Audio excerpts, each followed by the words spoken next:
Testing. 1, 2. Oh no. No, that's not the right audio signal. There we go. That ought to sound a little bit better. Hello, everybody, and welcome back to the Brightworks.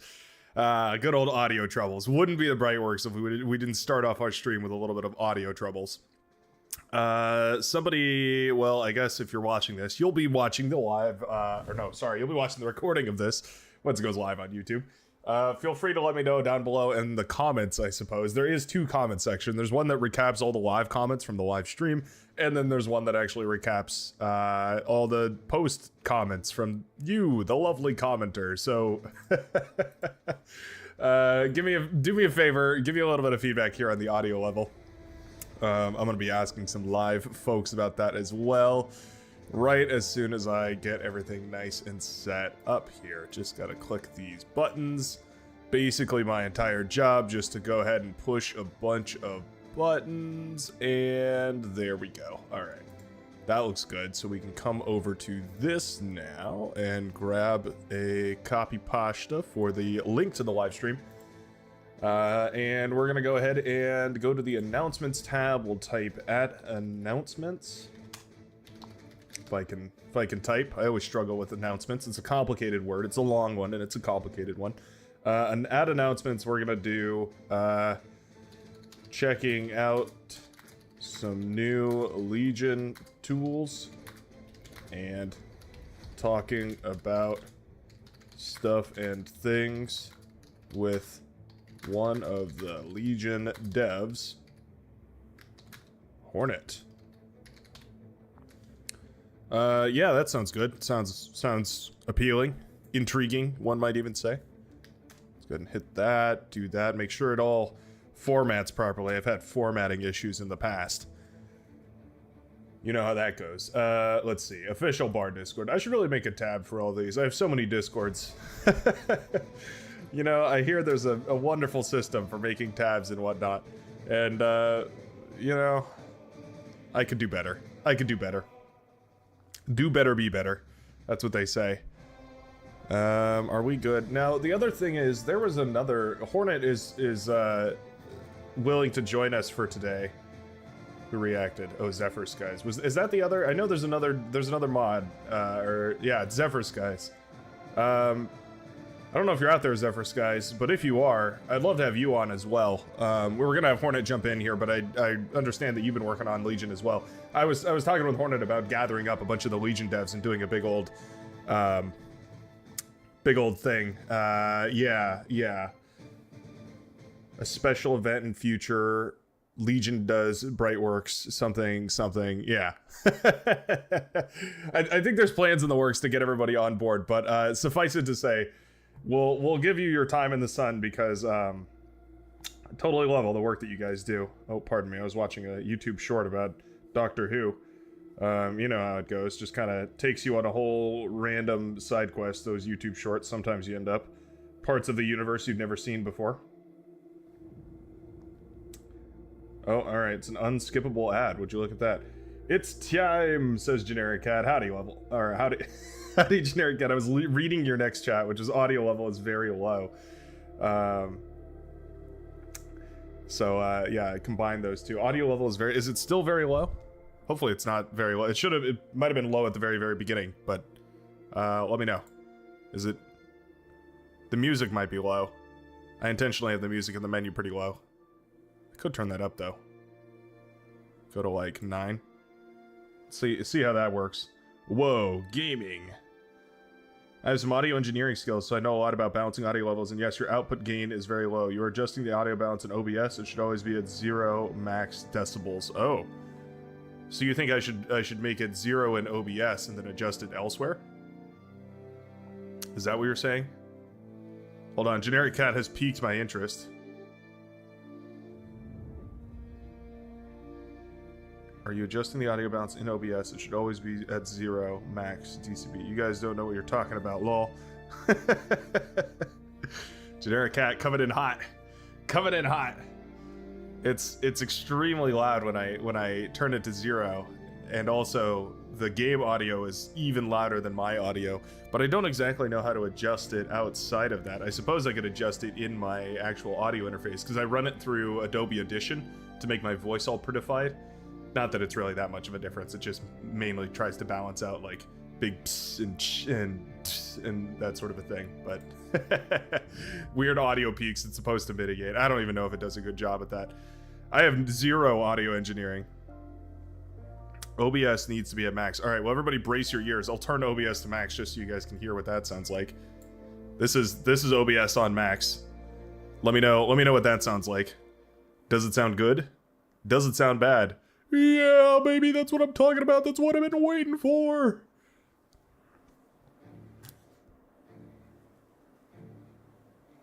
The Windows volume mixer. No, not the Windows volume mixer.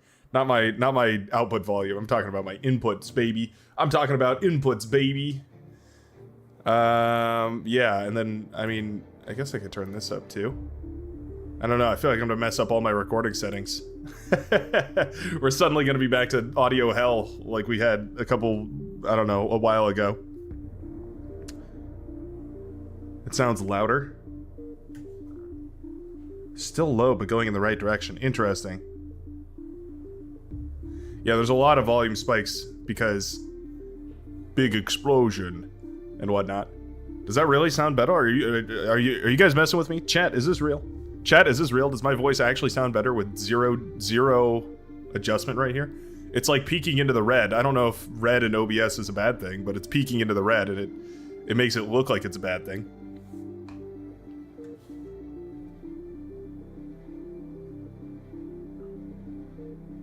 It could be that I've been it could be that I've been like gaslighting everybody into thinking that they're basically forcing everybody to turn their volume up to maximum so they're used to my normal volume, and then suddenly I go and turn it up all of a sudden and everybody's like, ah, it's wild. Red is bad. Yeah, that's what I'm saying. My mic gain is really low. I don't know, does this changes my mic gain, I think. Let me know. I'm gonna do a sample right here. Hold on. I need something to read. I need a sample something to read. How about what's a good non-copyright sample to read? British common law excerpt. Let's grab some British common law excerpt for me to read. While I adjust this. All right, let me know. I'm starting at the highest setting. I'm gonna go to the lowest setting. All right, and then I'm gonna go back up to the top. Let me know what your favorite is. All right, I'll start at the top. I'll stop at the bottom, and then I'll go back up to the top. All right, so everybody has a reference. All right, starting.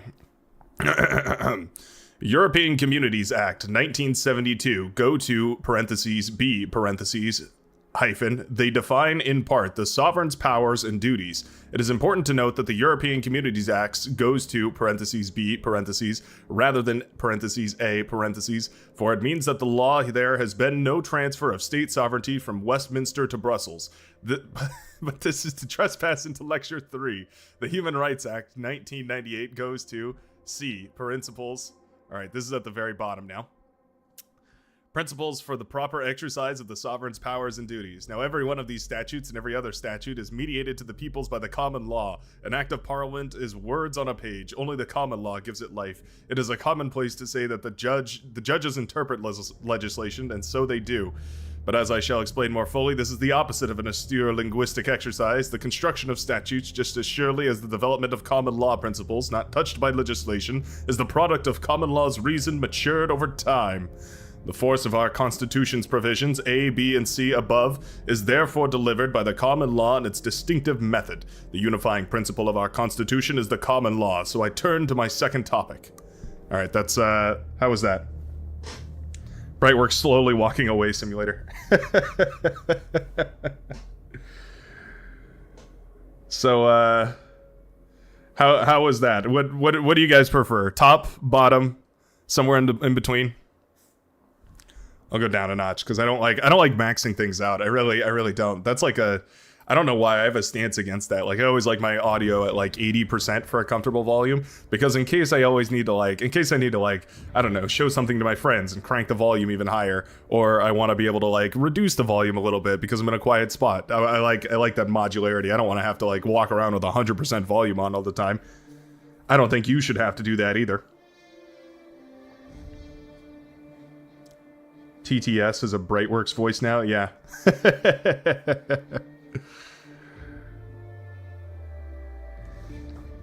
I'm gonna go ahead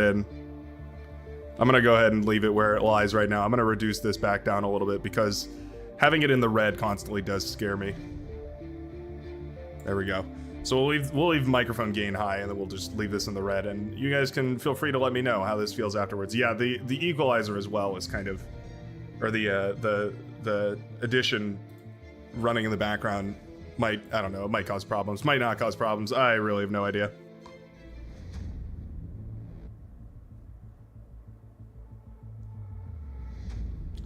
Yeah, but if you put your OBS stream at 80%, it is now 20% quieter than every other content on the internet. So people have to turn their systems up 20%. Interesting. Interesting argument.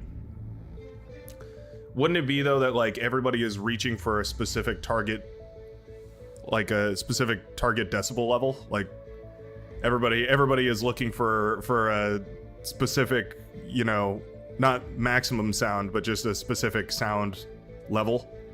So maybe with my OBS and my microphone and the way that my settings are, I hit that audio level at 80%. So I would, if I turn it up to 100%, maybe I'd be 20% higher than everybody else, and everyone in the world would have to turn their audio settings down 20%.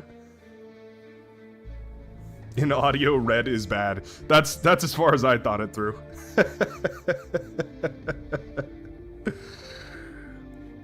I don't know. I hear what you're saying, Generic Cat, but unfortunately, you're the only one who seems to be having any kind of issue about it.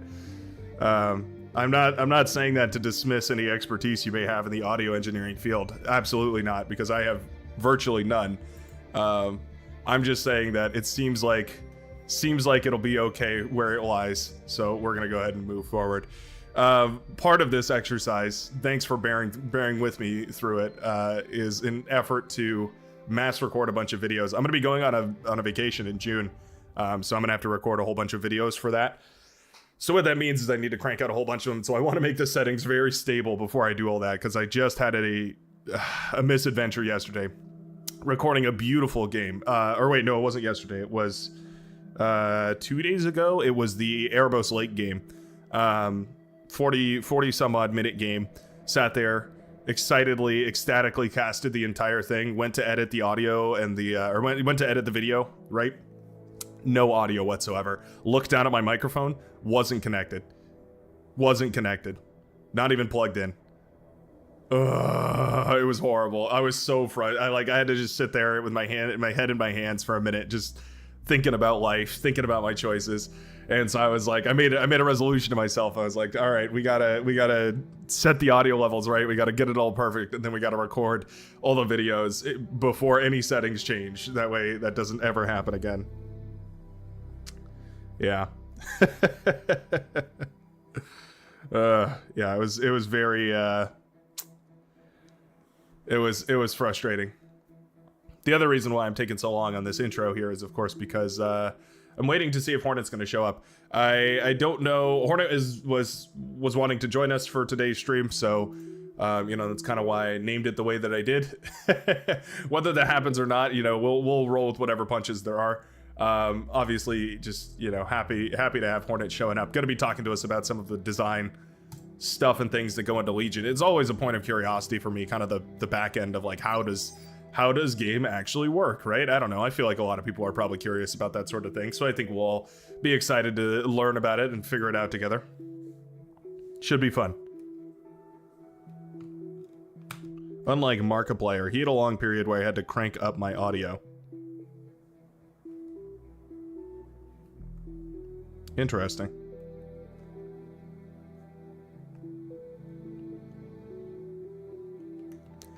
I am so intrigued by this audio discussion in chat. Genuinely very intrigued by the way that this works. I don't know that there's a one-stop shop solution that fits all, but If there is, I'd be curious to see what it ends up being. Rename, let's see. New Brightworks. I have to put my name in it, otherwise people don't know the lobby, what the lobby is. Brightworks tests some new Legion toys. Can we do a question mark? No. No question marks.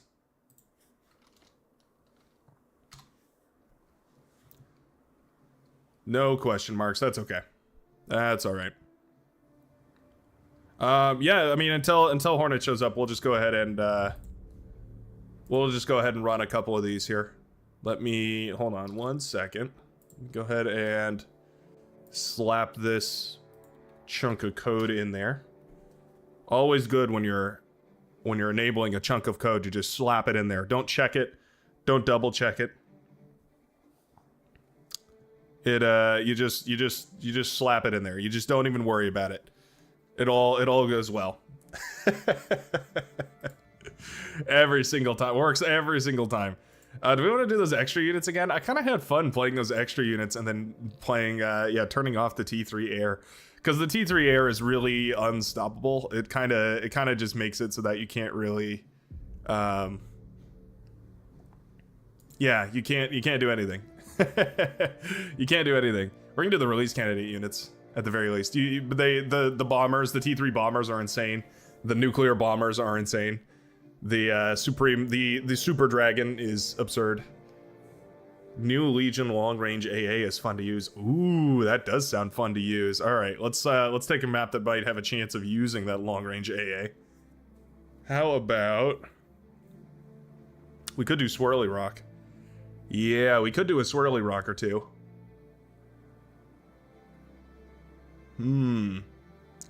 Yeah, why not? Why not? At the end of the day. At the end of the day, it's the end of the day. Let's get it started. Very nice. Epic Dragon's way too OP. They're so good. They are their own YouTube, or they are their own not YouTube. They are their own anti-hero is what I was trying to say. YouTube, man, I'm getting my wires crossed all over the place. If I'm reading something and I'm speaking at the same time, I'll just start reading whatever I'm speaking. It's one of the reasons why I feel like I fit naturally into commentating. It's a natural process. There we go, my macros are back. I've been playing on a Minecraft server recently. I've been playing a lot of a mod called Mine Colonies. Anybody know what Mine Colonies is? Anybody ever heard of it? It's basically exactly what I wish. We're gonna go for a backliner spot. Let's go like here. Yeah, let's go here because I want to go for T2. I'm gonna try a little bit of a T2 Legion build. We're gonna see how it goes. Hopefully it goes. It's what I wish SimCities were. No, what is that called? It's what I wish City Skylines was. Because you like have all your workers and they'll go around and do all their different things and they will like they need blocks, right, to build their buildings. So you give them the blocks and they'll go over there and build the buildings, but they build it up like one block at a time. So it's really satisfying to watch it all come together. I played Mine Colonies ever since it first came out. It was so wonky at start. Yeah, it's made a lot of progress. I remember there used to be all these like wonky little random intricacies. Like they would just do random things. I think I need you to... Oh no, we got TNT bridge there. I think I need you to front... I think I need you to front line for me.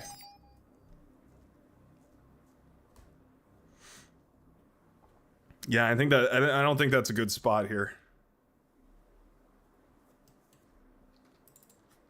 OP, smiley face. And there we go. Before anything becomes any worse, let's just go ahead and start it up. Yeah, Mine Colonies had a fun ride. It's definitely seen some cool updates. It's got a lot of fun stuff. Play workers and resources if you want resource-based city building. Also vodka and communism. Yeah, that sounds great. Sounds right up my alleyway.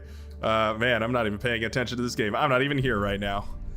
We're gonna go, let's see, yeah, so we're gonna go T2, and what I want to try desperately to do here is go for a really weird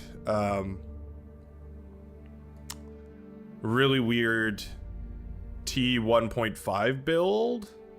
Yeah. So I wanna basically upgrade all my metal extractors to the T 1.5s and then go to T2 and just start producing T2 off the 1.5 mexes instead of the T2 mexes. I hope it'll work. I don't know if it'll work. Wow, wind speed really having fun today. We need literally 6 constructors. Two for each of these little things over here. I guess we're gonna get solar panels if the wind speed is just gonna stay at 2 for the entire game. Alright. Splendid. Splendid. Love to see it. Nothing better than 2 wind speed, of course.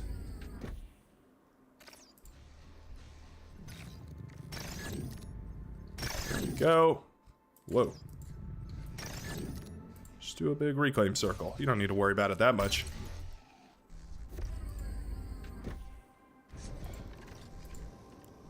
Alright, we're gonna start pumping out workers. So, first one will come up here. Second one will go over here. Surely. Eventually. And third one will go over here. And then we're gonna upgrade all the metal extractors.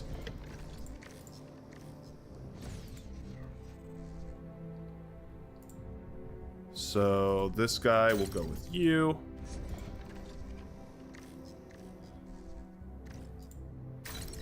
This guy will go with you.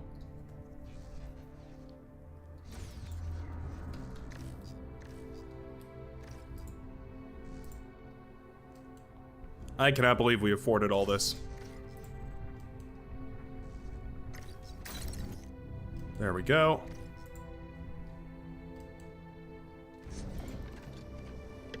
And we're probably gonna want like a couple goblins here, just to make sure that if there's any sort of run-bys or anything, we're safe. Not a crazy investment in units or anything, just like this sort of thing. A couple of techs running by or something like that.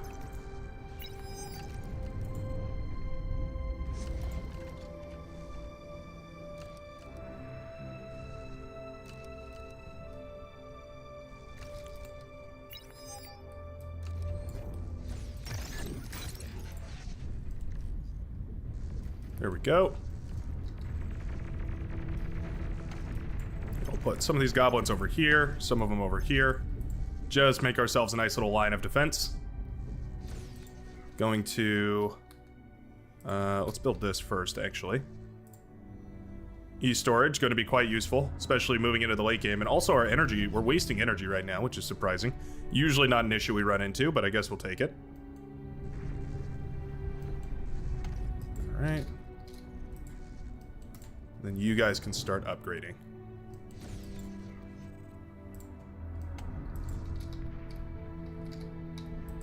You guys can also start upgrading.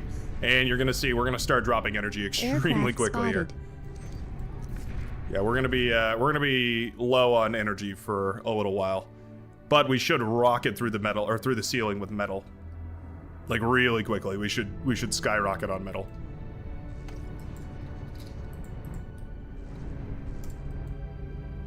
Yeah, these guys put these together pretty quick. They're actually fairly good at constructing those reasonably quickly. Advanced solar collectors, 100 energy per solar collector. Really, really reasonable. They do take quite a lot of energy to run, that's always important to remember.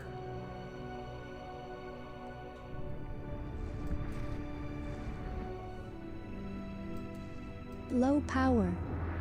Alright, this is the issue. So when we start running low on energy here, we're gonna need some energy.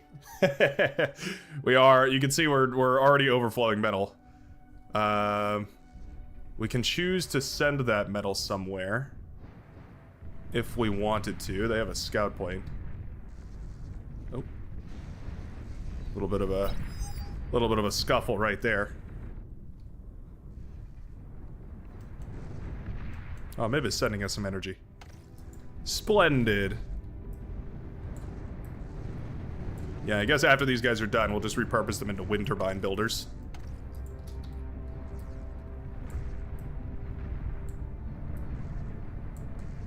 It's a fair use of their time and space.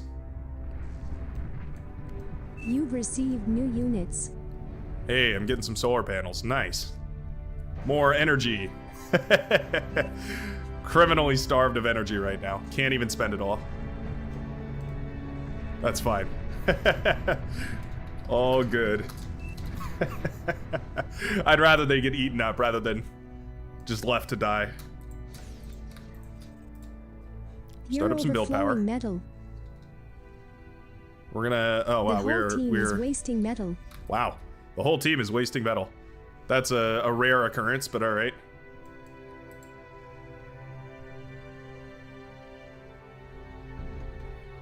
I guess everybody's having a good time on metal today.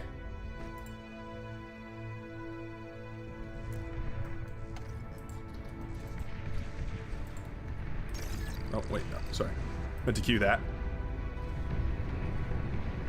Anti-air missile battery, bomb-resistant medium range, anti-air flak battery. Yeah. Yes, please. Enemy commander destroyed. I'll take a medium range anti-air enemy super duper flak battery. Sounds pretty awesome to me. Do we just go T3? Oh, should we just go T3? What if? What if, and I'm just being hypothetical here, but what if we just went all the way to T3 right now? Do you think we could? Do you think we reasonably could? Build power coming online. Metal extractors ripping and roaring.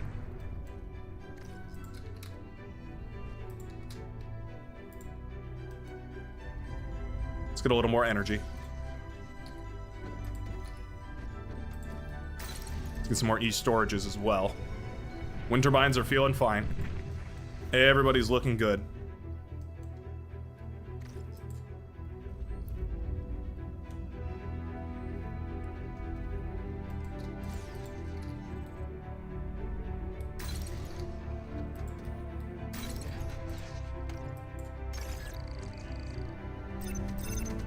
Need to build this M storage. Make sure we don't overflow too excessively. T2 unit detected. Yep, T2 gonna be pretty brutal.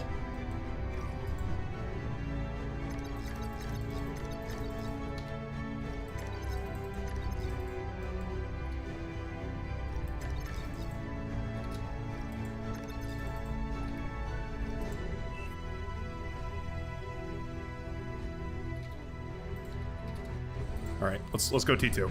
Let's not go crazy with it. Let's not go too crazy with it.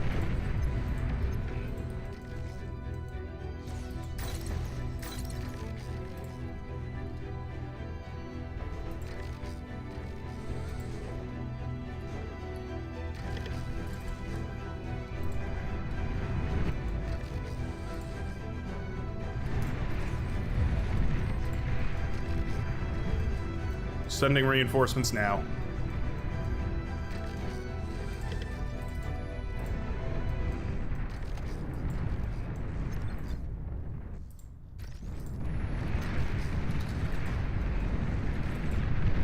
Let's upgrade our buddy's metal extractors over here.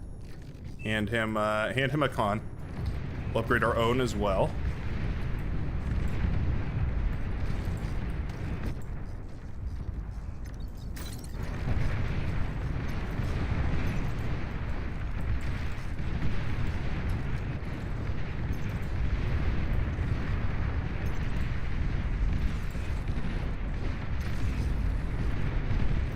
Sending reinforcements your way. Alright. Oh, a Proteus combat engineer. Hey, we've got something different than a Twitcher. Let's go. New upgrades, baby. That's what I'm talking about.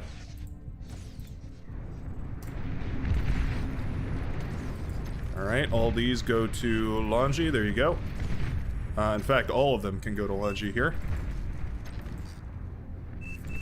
There you go. Oh, I might have handed those. No, I did give them to the right person. All right, splendid. Splendid. Let's go ahead and upgrade all of this. We are wasting energy.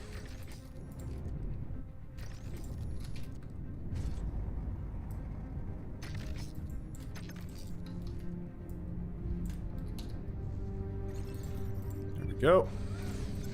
Commander. Body blocking like usual.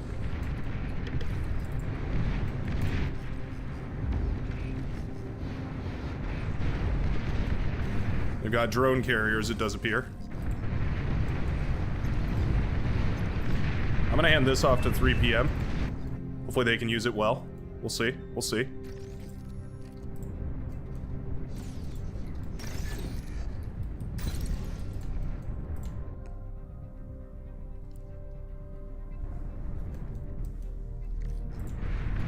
And we'll hand another one off to who needs it.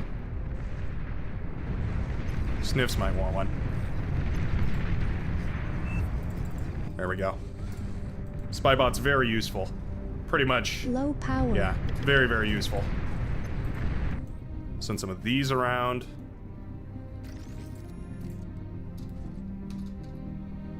Ooh, look at that. Long-range anti-air rail accelerator. The napalm launcher's gotten a little bit of a reskin too. Ooh, oh, I feel like we have to go for one, right? Long-range cluster plasma cannon. Oh my goodness. Oh, it's all so beautiful. Oh, it's all so beautiful. Okay, Enemy hold on. commander First destroyed. things first. We gotta do baby steps here.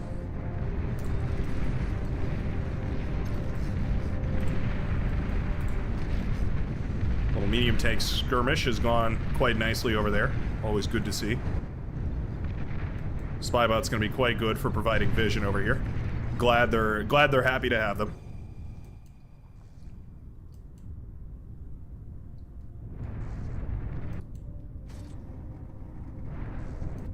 There we go. Now all our energy is gonna dump into this thing. Just making sure it comes up in time. You need to have this up before the 14-minute mark. I never remember to do this, so I'm like making myself do it. My goal every game this stream is to build an anti-nuke. It's my #1 goal. It's just to build an anti-nuke in every match. Whether it manages to do very much or anything at all, we'll see. But that's the dream. Hey, nice run by right here.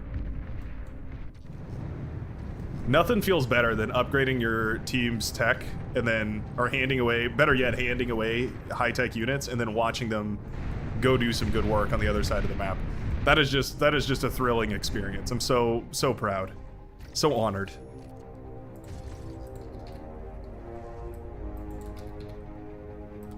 Let's go like this. Make sure we're spending all those juicy resources.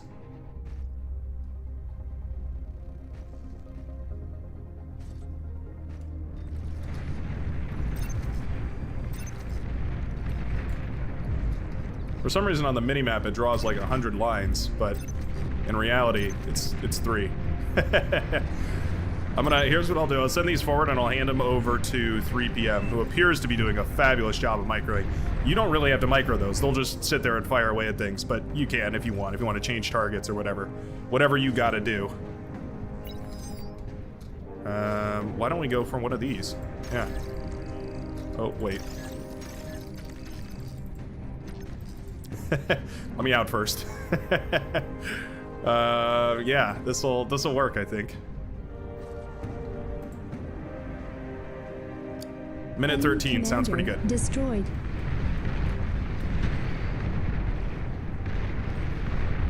There we go. There's those arbiters firing away, doing a fabulous job. Their superpower is just like steady, constant, long-range damage.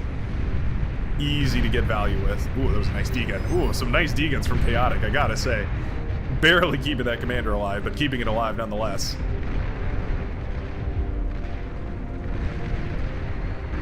Oh, there it is. Nice.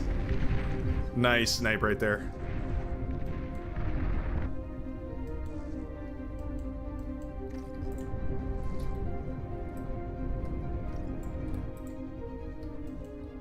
Let's go ahead and get this set An up. allied commander has died. Little more build power, never hurt nobody. Almost always helps everybody, actually. TNT Bridge is sending me metal, I'm not sure what for. You can keep it all, man. Wow, okay. The overcharged mechs actually seem to be fabulous. Seems like they're doing a great job. I want to say.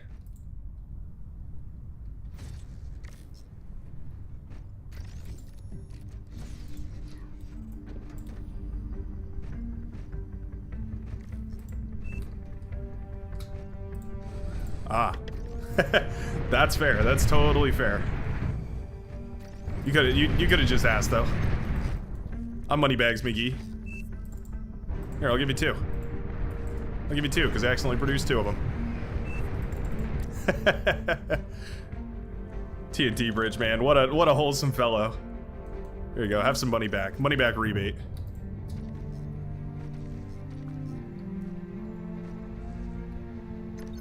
Oh, please, come on. Come on now. And that'll do it. Nice. I want to go T3, but man, I know what we all want to see. I know what we all want to see. All right, just eat these up for me. We gotta try it. We gotta check it out at least a little bit. Just a little bit.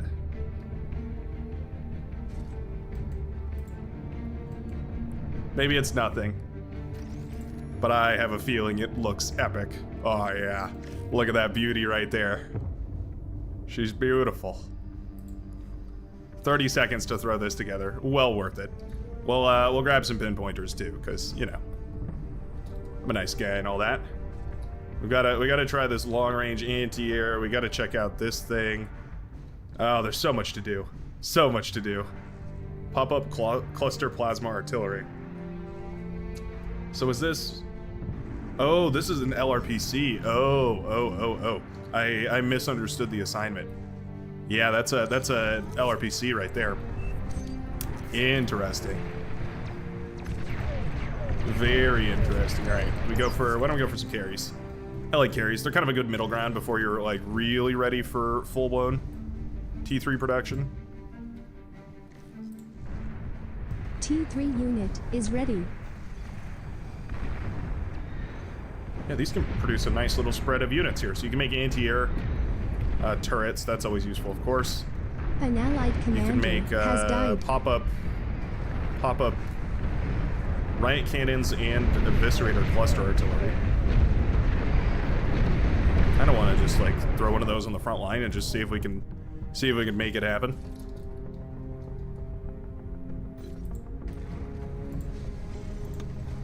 All right.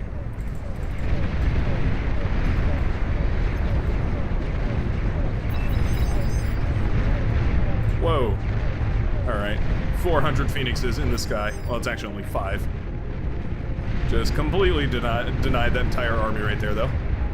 Blew it to smithereens. Luckily, interceptors, or what are they called? Venators? I don't know, whatever those things are called. Pretty awesome. Seems like we might want some anti-air defense of our own, though.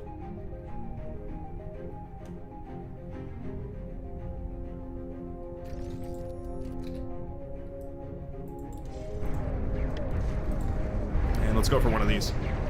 Yeah. I think it's time. Are we done yet? No, we're not done yet.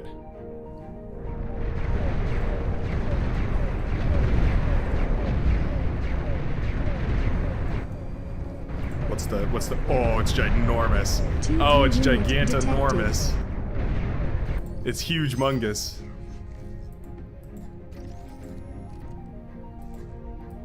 We've actually got a pretty good balance of energy to production right now. Pretty happy with that. One of these coming up, it's like a minute per or something like that. Not bad. Not bad.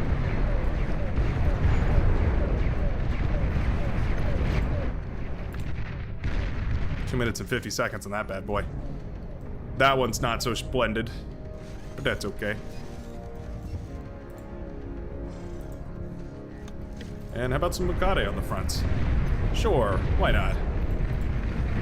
After all, why shouldn't we?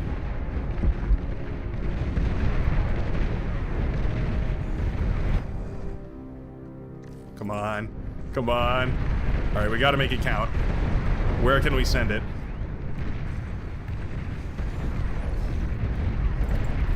Can you scout for AN?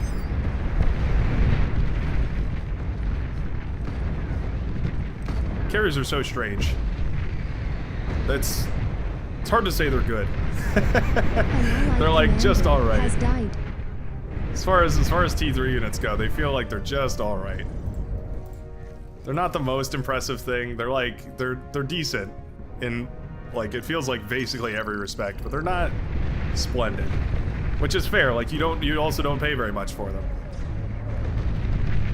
I feel like they're obviously great against T1. I feel like they're decent against T2 as well, but certainly not a good like T3 option. They are good against like big spams of units though, it seems like. That riot cannon seems pretty powerful. Multiple weapon units have always been a bit of a strange kind of thing. There we go, we're gonna hand this over to Stasu here.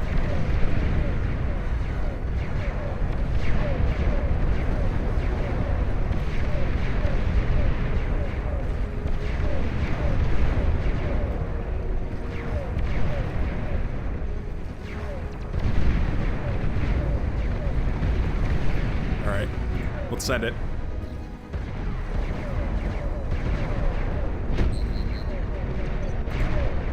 Let's just hope there's no AN over here. I don't think there will be because that base got destroyed. Oh, look at that. Look at that spirograph opening. Oh, it's beautiful. The pill. Sending the thermonuclear pill. Pills away. Is it like a dirty bomb or something? That's kind of what it feels like it should be, right? Like some sort of big dirty bomb thing. Beautiful. Beautiful. Rare that you'll see me take the nuclear option, but here we are.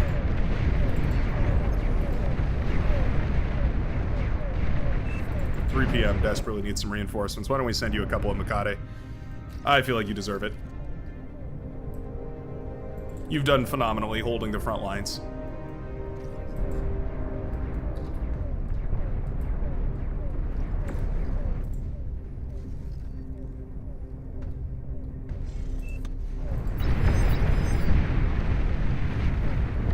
Should be a, yeah, Praetorian was handed over here.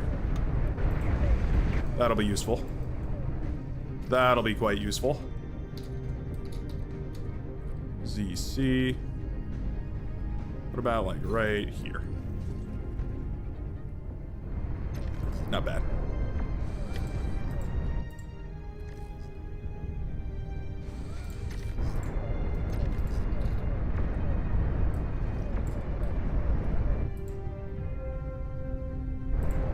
We got tons of metal to spend here, so we might as well just put it all into something. Spend it while it's hot and all that. Long-range anti-air rail accelerator. 5-second reload. Oh my goodness. So it's like, it's single target. It's big single target energy. Not bad. An allied commander has died. Or Mikade. Pretty good. I think their rocket launchers are really good. Anti-single target.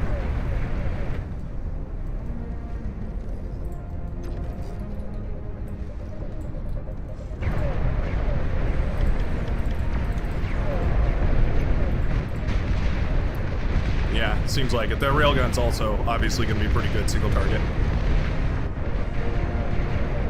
Yeah, Carrie's tank not really impressing me. The Mukade Centipede. The Millipede. Oh, that should be a T3, or that should be like an epic unit that we hand over to Legion. They just get a Mukade, but it's just like 4 times as long. The Millipede. Sending spy bots over here so that we can paralyze anything that does leak through.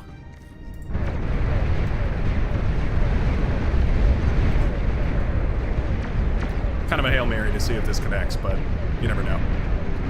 Actually, yeah, why don't we fire it here?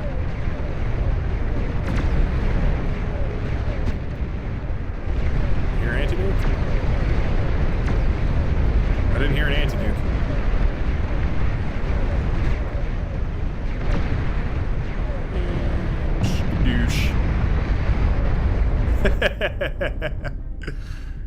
Ah, I love democracy.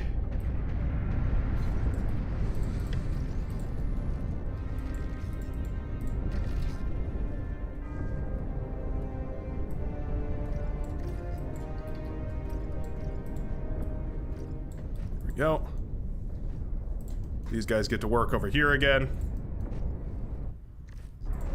And we'll continue firing away wherever we can.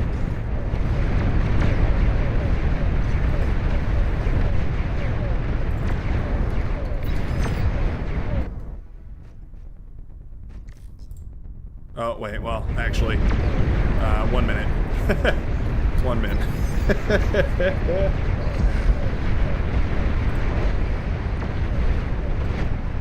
Hey, these anti-air guns have huge range. What is the... Can't see the firing range on those things. I have one over here, though. Yeah, it's pretty tremendous. What do they cost? 1,600? Drastically cheaper than anything else. Like, way, way cheaper than any other, sort of a thing. We need something to deal with all those.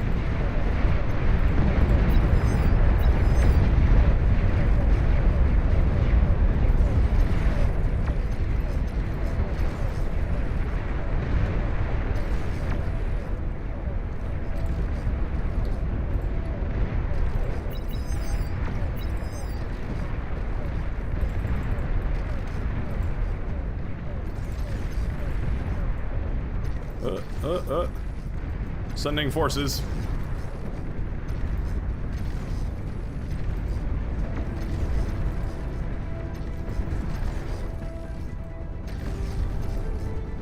Sure do love ticks.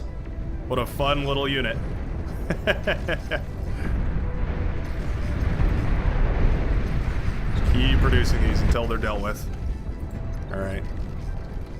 They've forced my hand.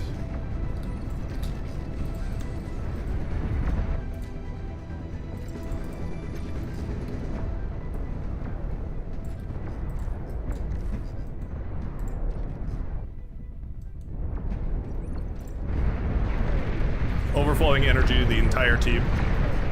Not the worst thing in the world.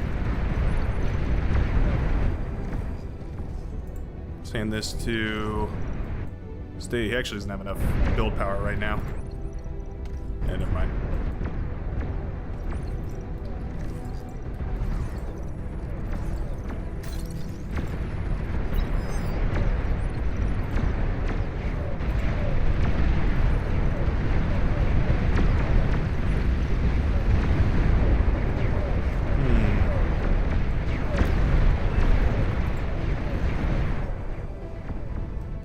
Don't think I have an opening right now.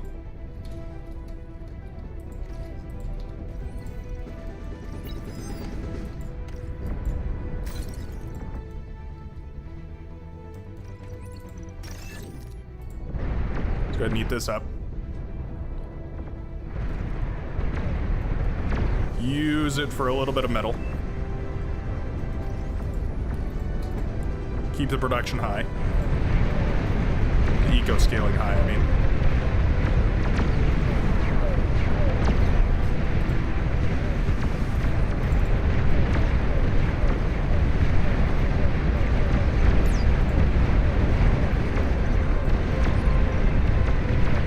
Just keep constantly bombarding them with these Juno missiles, that's Commander right. destroyed. Yeah. Don't know if there's much reason to keep this Nuki launcher around either. Feels like its time might be up. But you never know. We'll keep throwing Hail Marys. It is a little bit of a energy draw for sure. Still no nuke. Or anti-nuke, I mean.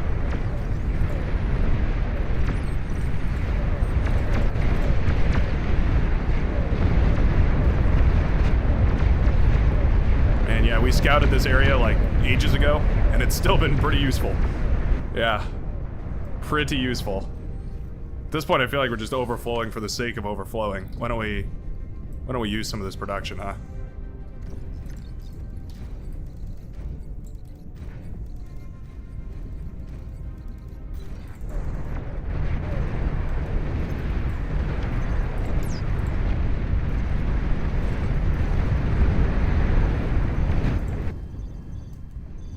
There we go.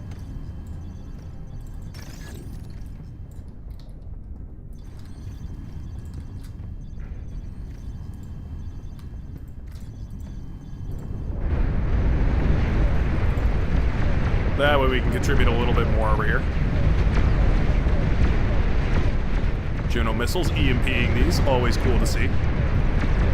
Very, very neat indeed. Oh no, we lost him. Yeah, they've definitely got an air investment. Got official, not holding back. Not holding back whatsoever. He's not playing Mr. Nice Guy anymore.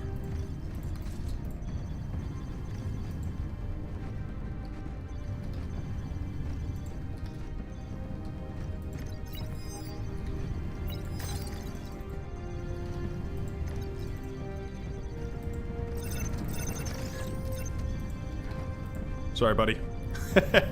Your sacrifice was not in vain. Commander destroyed.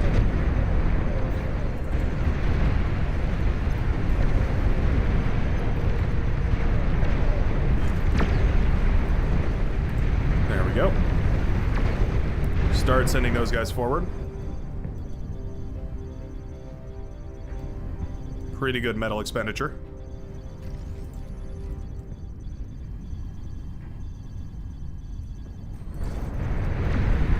Oh, we're looking pretty solid. Yeah, we are looking pretty solid.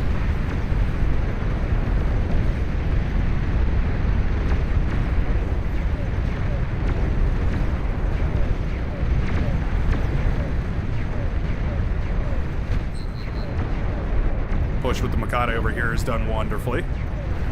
Always good to see. We're baiting their fighters forward here into the anti-air of our stuff. It's always good. Oh.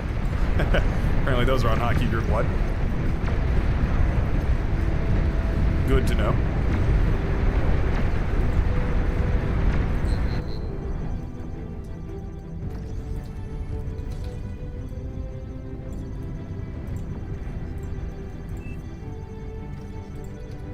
You're overflowing. Is it metal. time?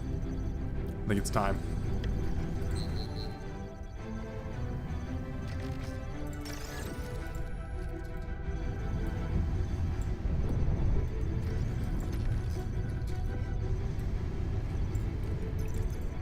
Let's do it. The time is nigh. We have the E production. We can afford it. Juggernaut detected. I feel like this is only fair, right? This is the right way to do this. It seems like. Is there no anti-nuke over here?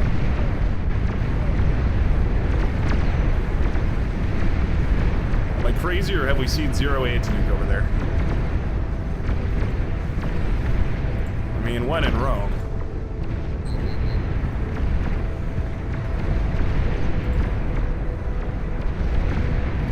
That was just a straight up Cortex nuke. But man, if it doesn't work out pretty good. Not bad. Oh, damn. They tapped out. My nuclear plans didn't come to fruition. Oh, they did have an anti-nuke. I was gonna say, that'd be pretty wild if they didn't have an anti-nuke up. GG, everybody. That was a fun one. I gotta say, those overcharged metal extractors seemed to have worked out really, really well. Like, absurdly well. Yeah, look at that early game eco. I was ahead the entire game. Got outscaled eventually when I stopped producing any kind of eco and just kind of let the planes speak for themselves, let the T3 come out, but I think there's something to it. I think there's definitely something to it.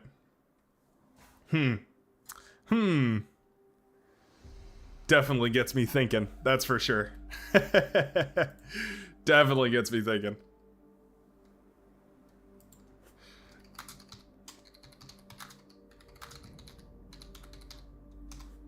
Oh, just got a message from Hornet, said, only just got in. With you soon. Yeah, no worries. We'll wait to see from Hornet. Maybe we'll play one more game. Oh no, Hornet's here, okay. There he is. The man of the hour. Alright, we're going to pop into a Discord call. I'm going to change over to the other microphone setting. 1 second. Ta-da! And now the microphone is live. Now you can hear what my voice sounds like without any of the audio filtering. We're going to hop into the bar therapy channel and we're going to talk to Hornet. Here we go.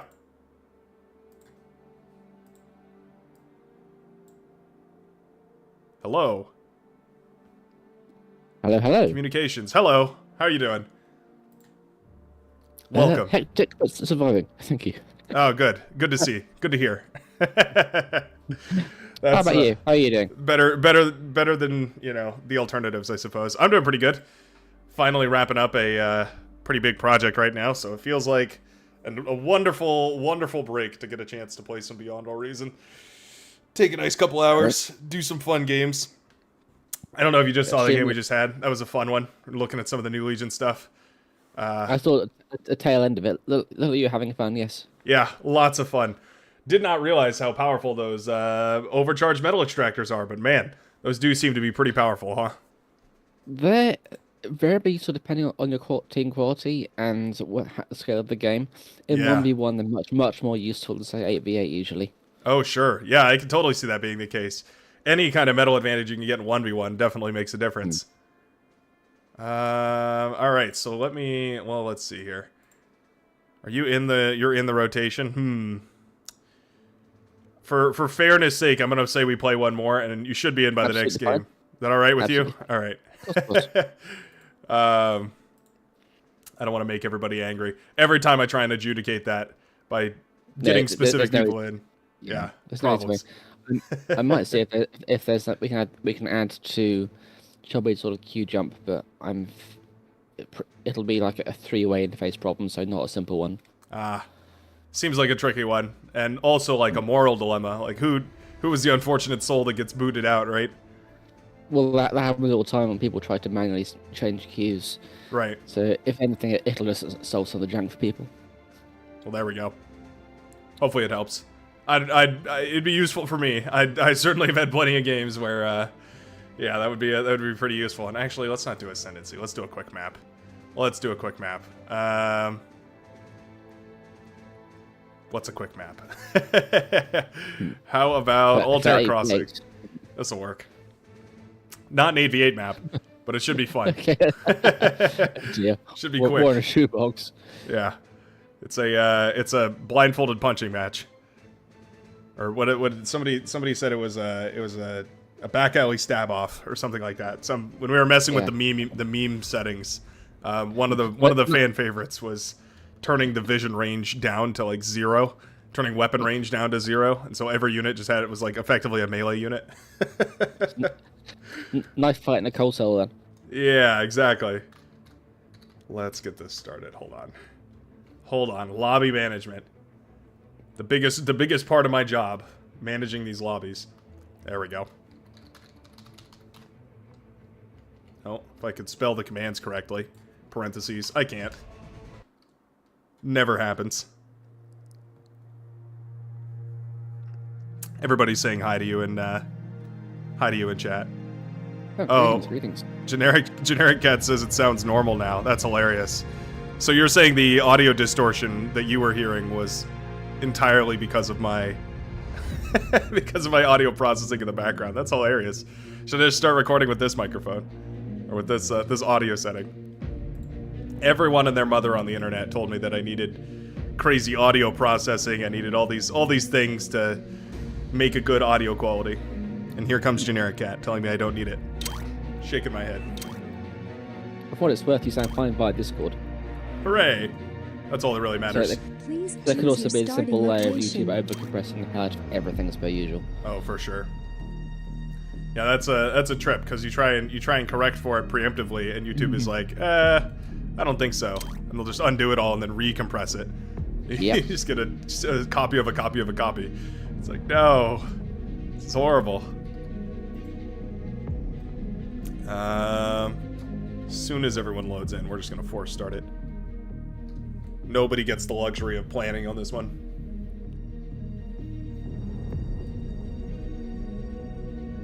I did get a chance to, in that game, I feel like I actually got a chance to look at a lot of the new Legion stuff.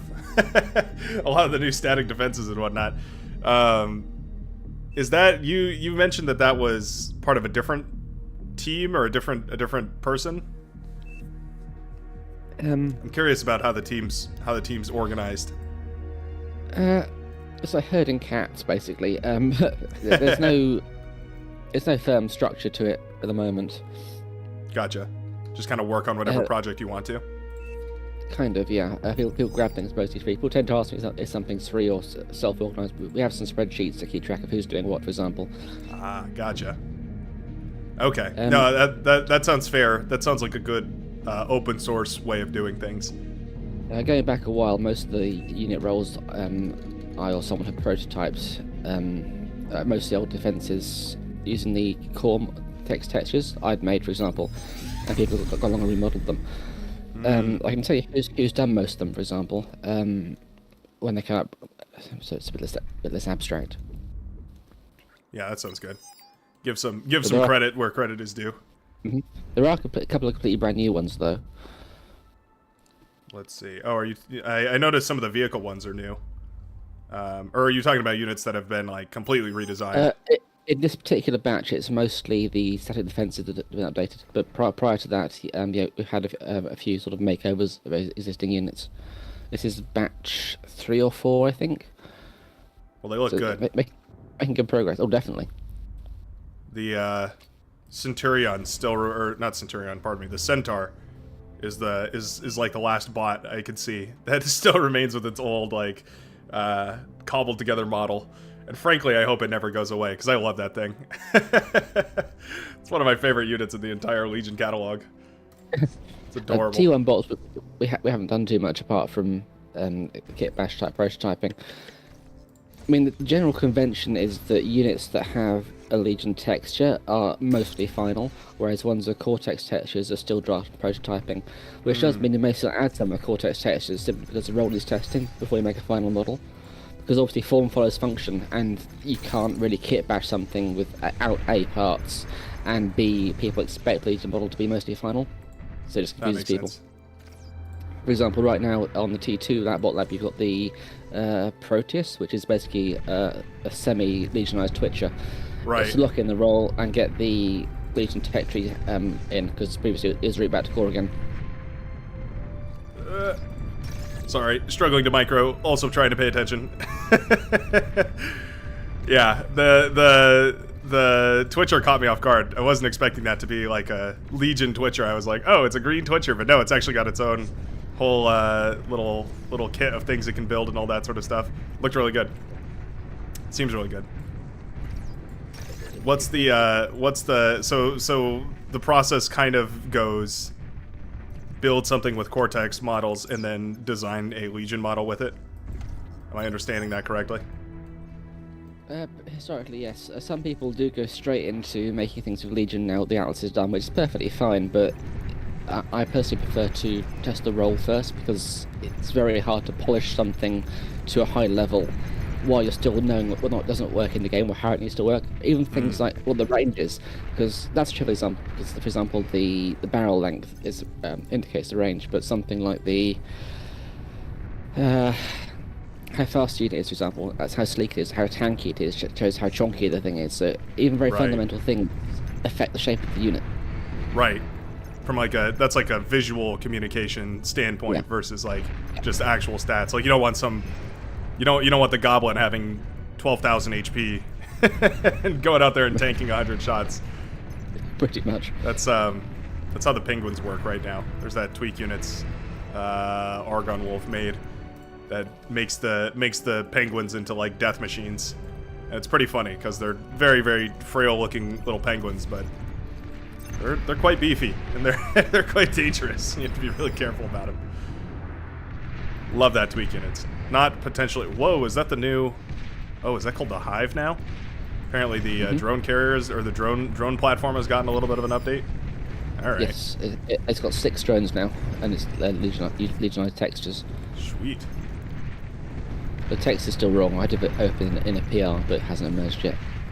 Ah, gotcha. Who did that one? Let's have a look. Trying to look at this one in game right here. Yeah, there it is. Hive carries. Oh yeah, it carries 4 drones. No, it definitely carries 6. Spotted. Indeed. That makes sense. Transport detected.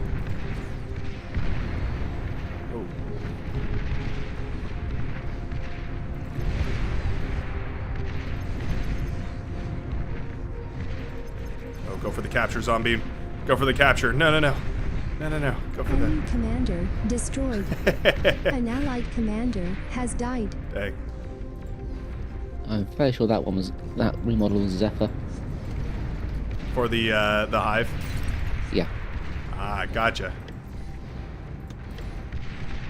That's a cool model basis. The whole kind of like hexagonal tile-y looking sort of a thing. It works very well. It does work very well. It gives it an alien sort of sense. We have some fun in games trying to make the drones rotate along with the pads, which is potentially possible later, but not right now. Gotcha. That is funny. It's a weird kind of problem, I imagine. Get them to, because you have to rotate them like in a circle, but you also have to rotate them around like a pivot point. Yeah, huh. Exactly. And they'd have to rotate at the exactly inverse speed of the pad itself. Right. Oh, weird. Because they're not part of the pad can't control their animation, so it's a very strange thing. That's funny. Loads of new problems like that, I imagine, when you go up against, or when you dive into creating a new faction, right? You're trying to make new mechanics, essentially. I don't know if that kind of mechanic existed in game already, but... It's like an onion. Attaching units to points exists, but the points can't rotate. Or rather, if they do, that isn't passed on to the model that's attached to them. Gotcha. So they're a little detached in that way. Mm-hmm. I always wondered how that worked, because that was another thing. I think we talked about this before. I can't remember where. I honestly, I don't remember if it was you. But was the idea of like mobile factory units that like just spit out units. Like you would like park them or something, and then they would like spit out their units. We'd love to. Unfortunately, there is a hard limit in the engine. Yeah, that's what I remember hearing. Cannot be a factory. Yeah. I thought that was kind of a bummer, because that would be a cool thing. Like just go, deploy some factory or whatever on a beach, and then it just spews out 100 grunts a second or something. Has died. Did you ever play Supreme Commander? Pardon me. What'd you say? Did you ever play Supreme Commander? I didn't. I didn't play any Supreme Commander. I played like one game of Total Annihilation, and that was all the experience I have. Heretic. I know. Subcom had a huge mobile T3, T4 tank called the Fat Boy, which was basically a rolling air platform, factory, battle platform, chilled all in one. Oh, interesting. Really OP, but the unit concept was quite nice. Yeah, it sounds cool. An allied commander has died. Oh man, we are getting smoked here. Oh no. Taking the high ground. And we all know about the high ground.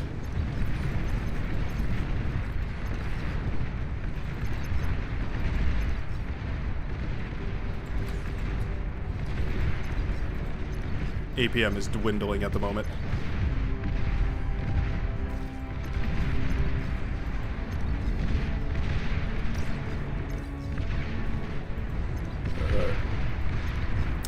So when you're designing units for Legion, is there now an official, I don't know what you'd call it, but like a design schema that's been organized, like a plan, I guess? Sort of organise ourselves based on convention. We do have some outlines and drafts, but mostly it's sort of a direction we've all agreed on working in. There's no formal, rigid rules for that kind of thing. I mean, railguns seem to be a big component of it. Weapons, we are deliberately unifying, and we're trying to make them all look the same as well. Hence, for example, I started that with the Phoenix. You may note it has exactly the same weapon generator as the Bastion, that kind of thing. And gotcha. Even the Helios, I think it's Helios, has the same ring in the tank, powering the heat ray. Oh, interesting. Okay. Yeah, so you've got kind of, quote unquote, the same technology behind everything. Yeah. Has there been any lore discussion? How where Legion came from? Well, that's the conversation. Yeah. Yes, but also no. Lots of discussion, lots of ideas, but there's nothing actually concrete for various reasons, which probably not politic to get into on stream. Sure, yeah, I imagine there's some like political attachment to, not political, but you know what I mean. Like there's bar politics as far as like what should and shouldn't be allowed, and then also like, I mean, I don't know. I'm sure people are curious to know about it. But just... it boils down to approval of things for various reasons, taking it longer or not happening. Yeah, just make it. Is it? I assume there's like a quality control thing as well, right? Like need to make sure. It's just perils of volunteer labour. And a rather large project with no firm structure to it. It happens. Interesting. Can't say I've had much experience on that sort of a scale of projects. So, 2 to 3 people group projects is pretty much my experience. Working with the team of, I mean, how many people do you work with now? That's a good question. How many are you in the Legion development department? There's about 5 of us that are to be doing things constantly, I'd say. Okay. Seems like a solid group. There's also Zephyr doing things like balancing the units we make too. Well, sweet. Is that up from the past, or is that or has it always been that way? Because it feels like Legion is evolved with Legion for a long time. He made some of the really early kit batches, like the some of the T1 bots, for example. Gotcha.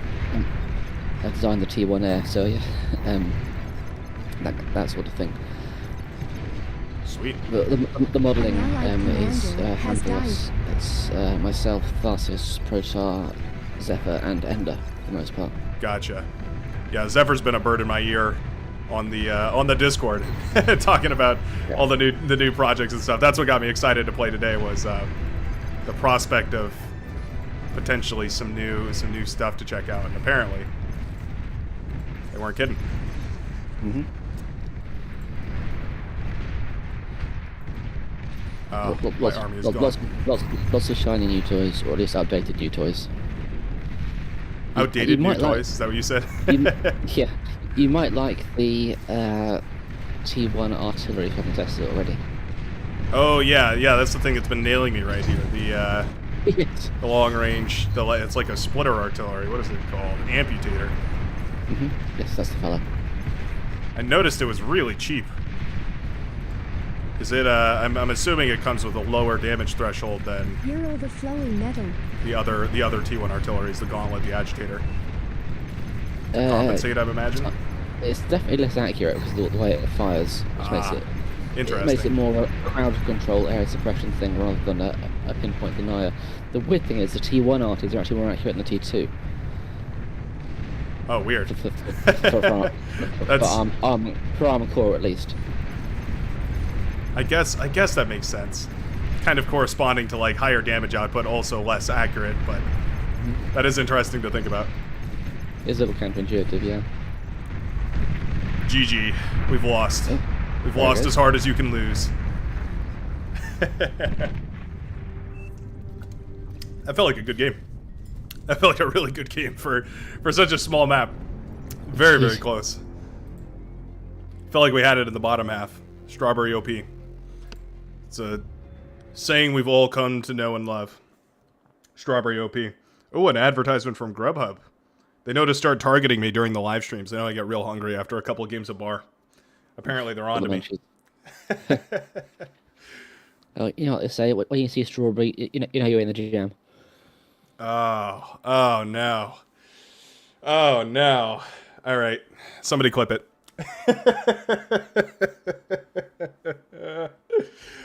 When you see strawberry, you know you're in a jam. That's fabulous. Thank you for that. Thank you so much for that. How do I make sure that we stay on the same team now? Isn't there a way to do that? Surely. Party? Is it party command? Whoa. Whoa. Oh my god. I just flipped over to all chat. Somebody said the N-word hard R. What the hell? Did I lose you there, Hornet? Oh. I lose you there for a second?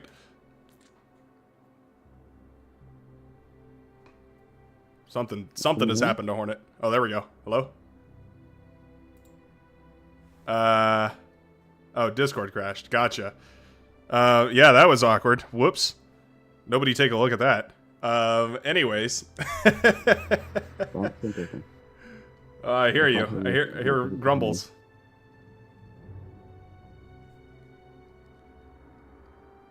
I can't hear you.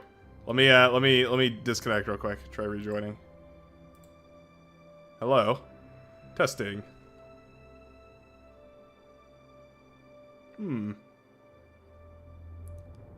Something strange has happened. Anybody else know how to, oh, what is it called? Party up with somebody. How do I make me and Hornet be on the same team no matter what? No matter what.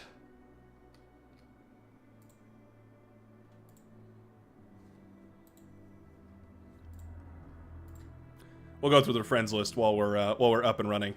This is a great way to get into these lobbies super quick, is to add me as a friend on the control panel over here on the right hand side. That way you can see people that are in the game right here. You can see all these folks that are in the lobby. You can just click on them and then click join lobby and it'll pull you right into it. The R was so hard Hornet disconnected. It knocked him straight out of Discord. That's pretty funny.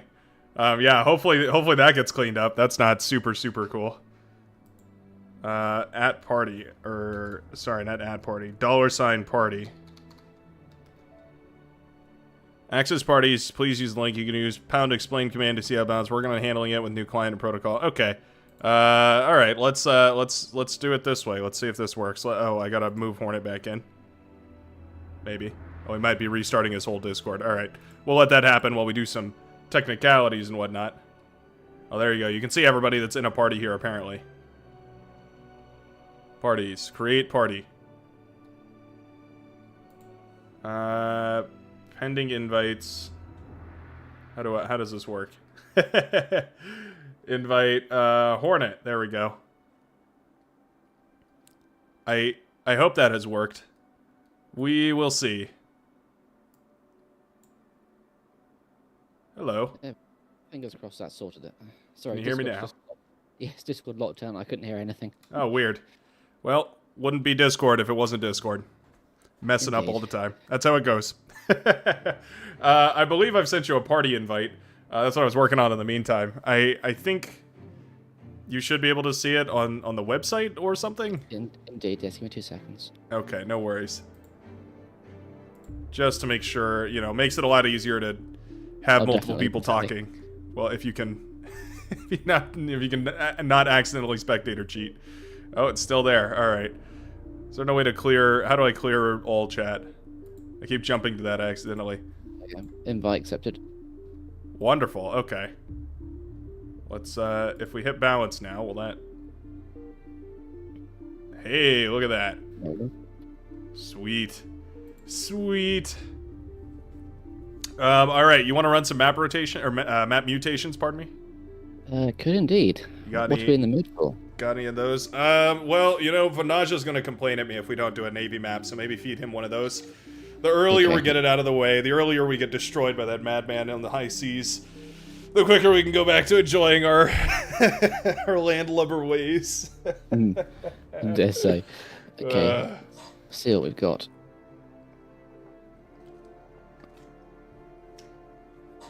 I remember that there was a map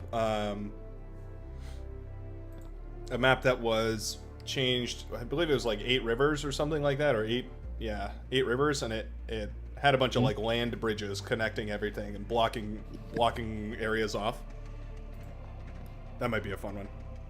That's probably either 7 rivers, which it was. Yeah. Or some amount of rivers. There were Indeed. rivers involved. Rivers of land. The only thing is, the mutated version of 7 rivers turns into 8 rivers. Oh, 8 land masses. That's not Salmiakki. No, it's not. I did put Salmiakki one though.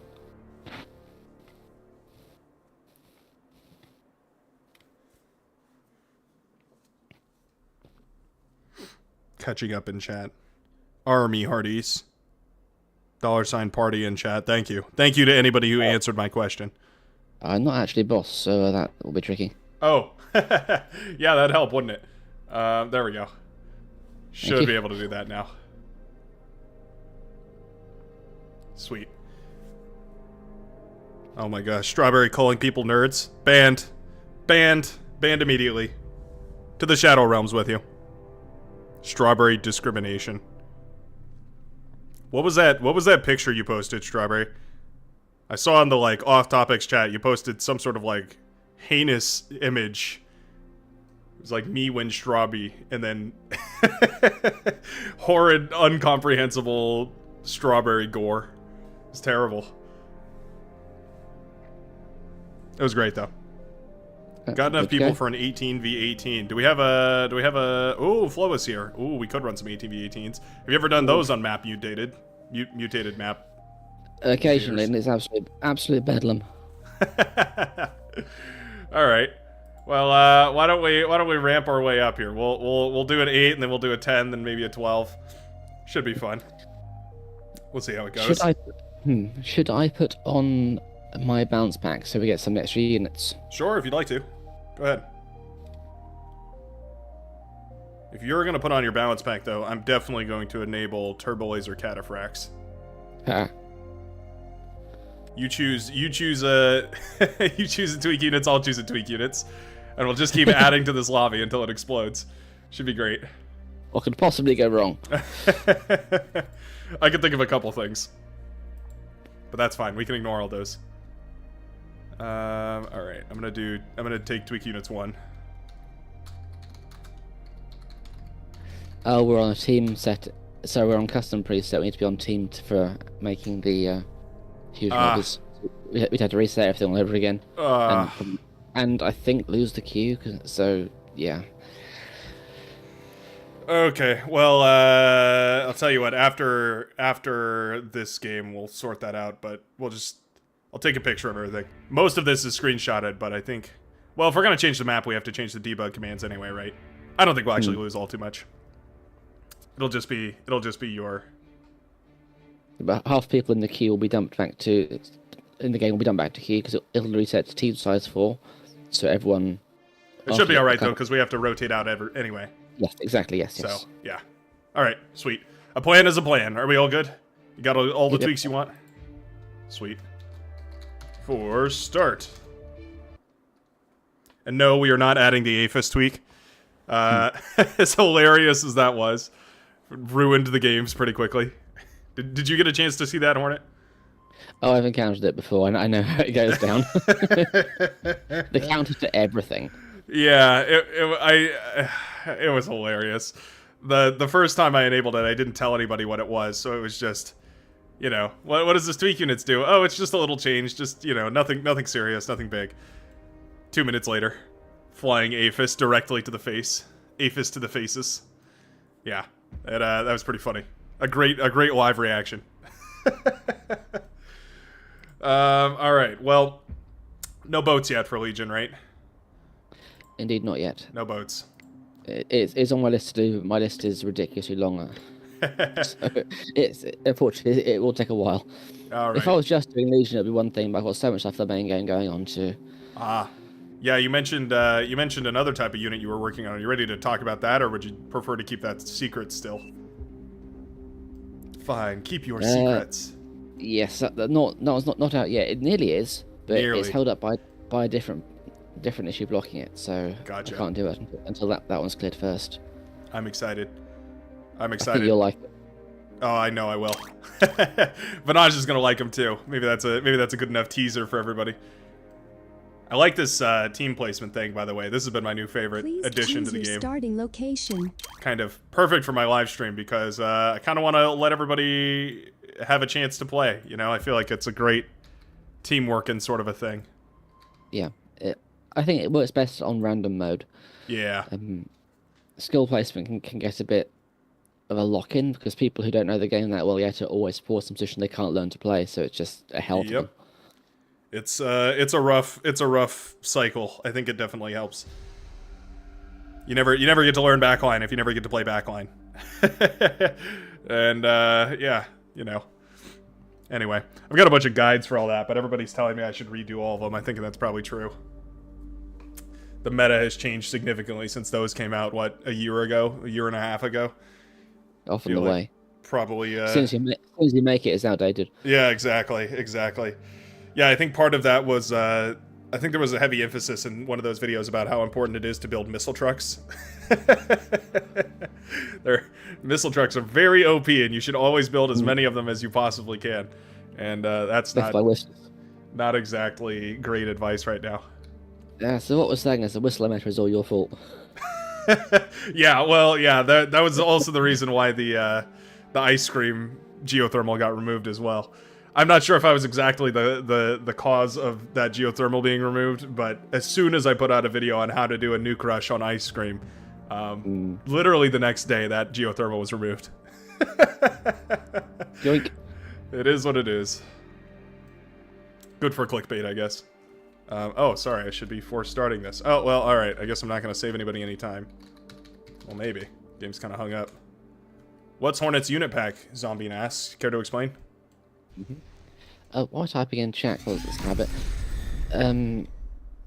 Right, so in this, there's a T2 vehicle called the Siegebreaker, which is a long-distance damage dealer. A little bit like a Starlight, but it's more of a sniper and roll.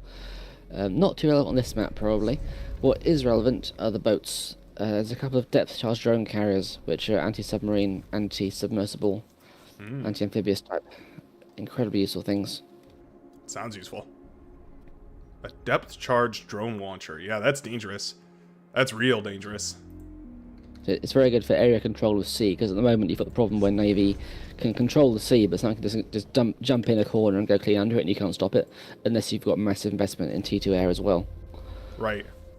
Yeah, that's a huge cost to sink for definitely. T2 air and then torpedo bombers and scouts to see everything. Yeah, that's a... It's also set several labs up a different territory as well. Yeah, well, that's a problem that I bet would solve the tumbleweed / bedbug shenanigans. Yes, definitely. Absolutely. It's a good... If you're being tumbleweed spammed, a Trident or Sentinel is exactly the thing to build. Yeah. Is that the name for those Yes. those boats? That is epic. And the nice thing about it is they can't counter it with equal APM as well, whereas setting up a tumbleweed lab was a fantastic way to just destroy the naval player, because they had to everywhere at once, clicking like a madman trying to kite these tumbleweeds. Yeah, or you had to build 100 T2 submarines or 100 T2. What were they called? The T2 defenses. The lowest APM counter you could vaguely try and do is get a load of seaplane, Top gunships, and some seaplane cons building torpedo launch on repeat, which is madness. Yeah, that's... we're on default title, good point. Well, and half the time the seaplane bombers drop their bombs on land or something anyway, and you end up in a weird situation there as well. That's something I'd like to fix at some point. Is there a fix for that? I mean... yes and no, but it may well involve the torpedo bomber becoming a torpedo gunship instead. Kind of just like a rapidly spew out a bunch of torpedoes or something. At the moment, whilst it's a double-edged sword, because they can get free extra bonus range versus Navy, which is a little bit game-breaking in places, but also when you don't want that, you'll find that they'll bomb on a coastline because they're getting too much bonus range, which doesn't bomb anything at all. You can't really win. Yeah. It's just I bad definitely use that bonus range to take out anti-air boats and stuff like that for sure. Yeah. It's just frustrating for both players in the arrangement, which isn't ideal. Unit bounce. Nobody's happy. Definitely doesn't sound like the right solution then. That's funny. I hadn't even considered a way to fix it. I just figured that was just an inevitable problem of the way that, bombs and gravity work. But I suppose it could make sense if you just change it to a torpedo gunship. I guess that would be fair. Kind of changes the role of it a little bit, it feels like, but it's not like it's that huge. It also minimizes the airfield problem, because right now you have the issue with torpedo bombers killing basically one ship 1,000 times over. Oh, sure, yeah. Because they're so heavy and bursty, whereas if it were a more regular stream from a torpedo gunship, they would be a lot better at not doing that, even without having to any stuff like retargeting. They could just do it themselves natively. Yeah, that makes sense. That's interesting. I don't know. Sounds like a good solution. Excited. Excited to see that come out. What does a T2 torpedo gunship do? Maybe fire like twin torpedoes out of its nose or something. I don't know. I mean, initially, cool. I prototype the role using existing models before making a new one. It's still a possibility rather than anything certain, but I think it'll be one of the better solutions. Sounds like a good solution, because the alternative is like rewriting the way that a single bomber works, right? And that seems like a crazy headache. Yeah, I mean, torpedo bombers were so hard to balance in 0K, it just wasn't done at all. They removed it completely. As the only solution they could find. So, fair enough. I mean, sometimes you gotta go nuclear. The only option that works. I'm addicted to these. I am super addicted to these T2 or T1.5 overcharge mexes. I'm trying to figure out like every kind of efficient way to build these and make them into the new hotness. Oh, love the hovercraft, by the way. I've been playing with some of the hovercraft recently. So cool. That was Ender, I believe. Endar, cool. I particularly love the Glacius or Glaucus, whatever, the scout hovercraft. Hilarious little noodle running around with a heat ray laser of death. Yes. Let's see. Speaking of, how about 400 or 500 of those? Seems good. Uh-oh. Xeon has encountered a wild menage. I wish hovers in general were more viable in more games. It's a shame they're as niche as they are. Hovers, you said?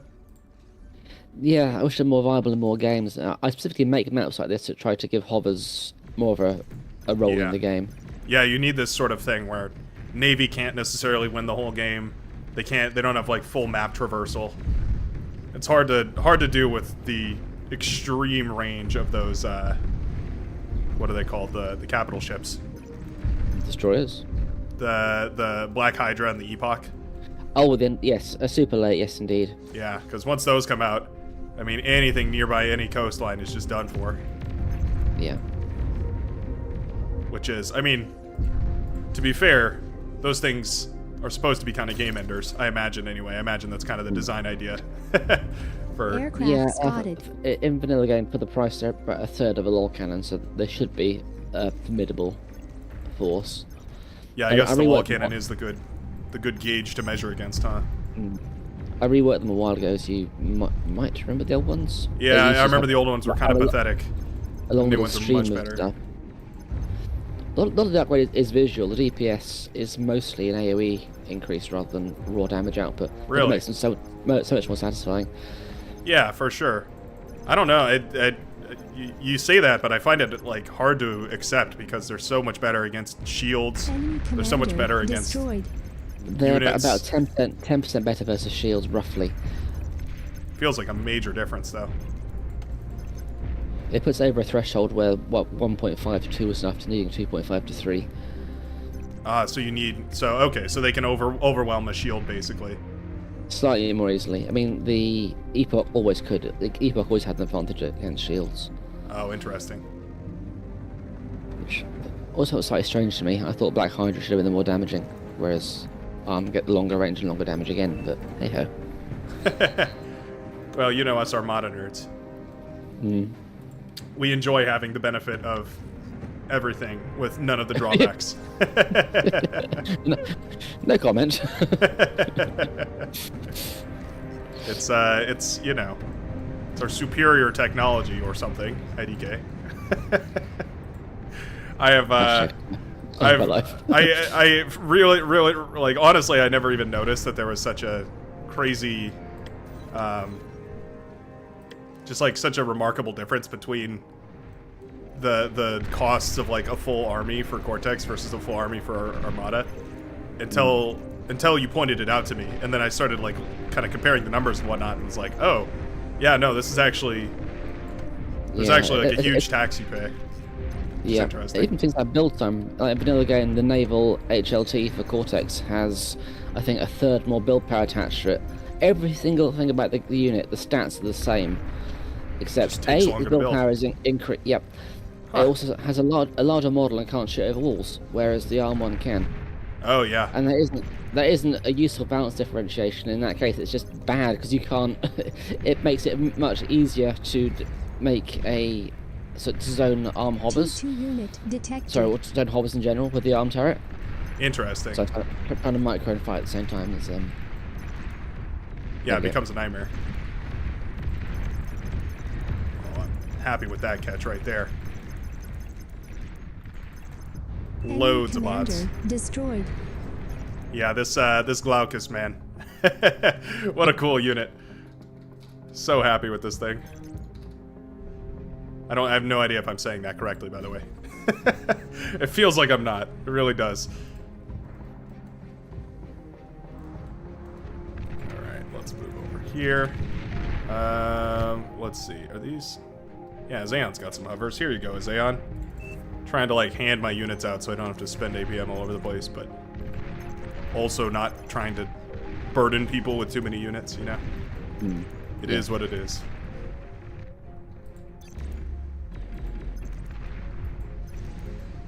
We're saved somewhat by Vanasha being locked in his pond. for now. For now. For now, for sure. Gonna be a more serious problem in the future, I can imagine. Okay.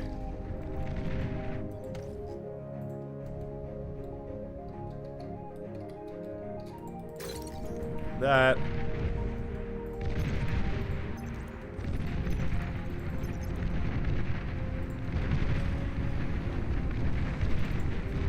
Can you put a radar right here? That's what I can do. You got a constructor boat nearby. I'm worried about what Vanage might do over here. So I thought we had one. May have been picked off. Might have been.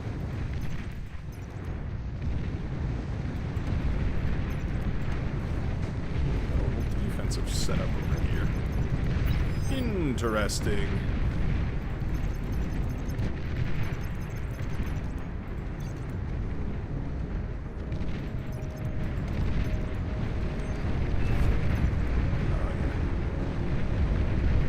You're overflowing metal. Am. I'm overflowing metal. Feels like such a cool thing. Definitely not a good thing. It's like, congratulations, you're overflowing metal. Gee, thanks. You're brimming with personality.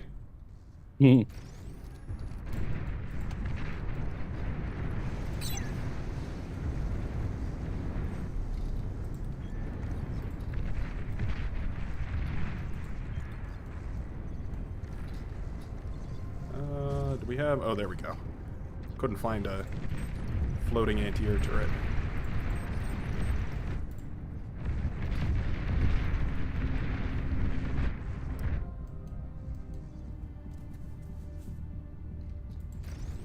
Low power. Come on, build. Nothing worse than slowly watching your metal extractors upgrade. Just waiting. The waiting.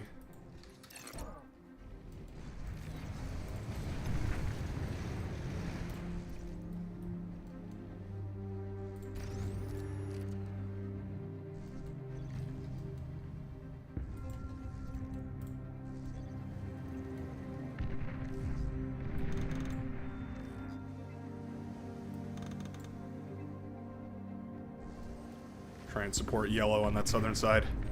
Liking what I'm seeing down there.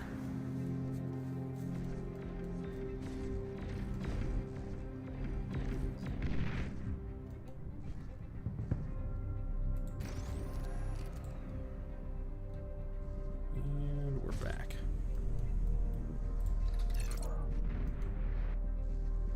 I love the way that AGOs look. The Cortex one, I love that it's kind of... It feels very Cortex, is what I'm trying to say. They took the regular one, and they just made it a whole lot bigger. And, you know, I feel like that speaks to Cortex engineering very prominently. Yeah, there was a bit of a drive to upgrade it a while ago, but I'm quite attached to how it looks. I made it a little more unique. Like, I put the glowing spheres on top because the top-down profile was too similar to the existing one, even though it's bigger. So it now has the 3 yellow dots that pump up and down. That looks good. Yeah, the nipples. I like it. Yeah. The underwater versions of the geos are quite nice too. Oh, we never get to see those. That's the trouble. People never see the underwater models. It's really weird. Anytime you do is if there's a shallow map, like here, you can see the underwater mechs, for example. Have you ever seen a model of the underwater mechs? I remember the Armada T2 mechs, just because it like flips around all over the place and really upsets me. I don't know. It's like messes with my balance or something. Destroyed. It's a really strange thing. And most people have never seen it. Ah, what a bummer. There really are some cool models under there. I can't think of the geothermal. I didn't even realize the geothermals had different underwater mexes or underwater models. They do. I made it a while ago. You're always able to build the T1 underwater, but it was exactly the same model. But now you've got the T2s as well. Ah, and they're a different thing. Mm-hmm. Well, that's cool. So they use turbines rather than fans that emit bubbles rather than smoke. Sweet. That kind of thing. Yeah, that's great. They're definitely related still, but they are much more fitting. Yeah, that makes way more sense. You're doing underwater like geothermal activities or something. Indeed. I'm no marine geothermal expert, but that sounds right. Not a marine biologist. I don't know what you'd call that area of study. Underwater geothermal activity or something.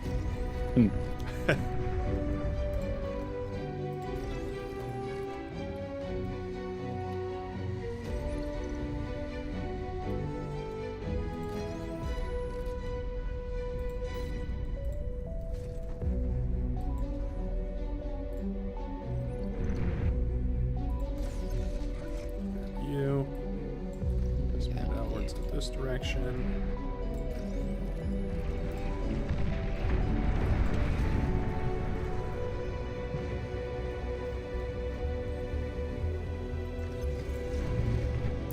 Another unit I'm totally in love with are these Tritons.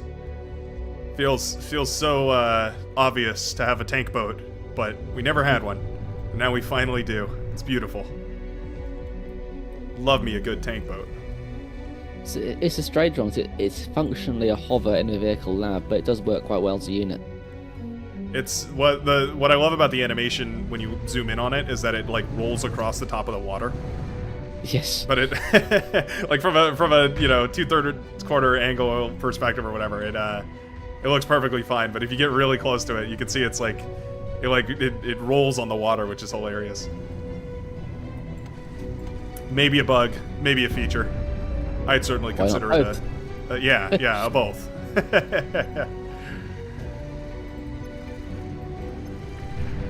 let's set these in. It's go time. Long-range plasma cannons are targeting your units.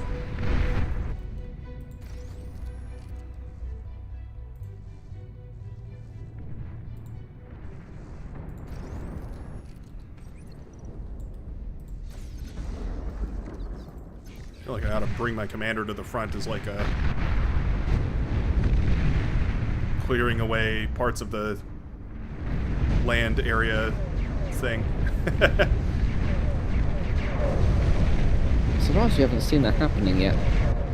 Looks like who was that? Stannis has done it over here somewhere, just a little bit. Oh, my boat tanks. They've met paladins. How rude. Well. Man, ducks are kind of depressing out of the water, huh? Yes. I guess that's kind of their strength, though. Wow, that's a lot of ducks. Okay. 400 ducks. That'll do it. Wow, that's a few. What's happening for it over there, too? Oh, no. Something bad is about to happen.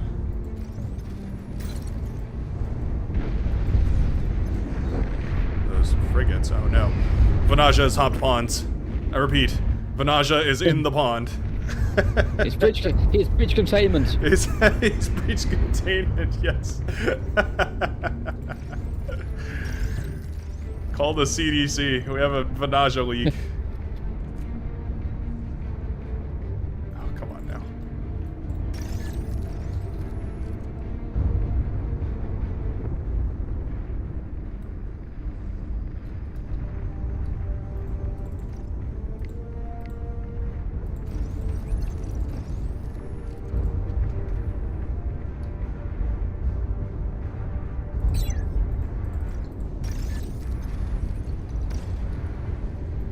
You're overflowing metal.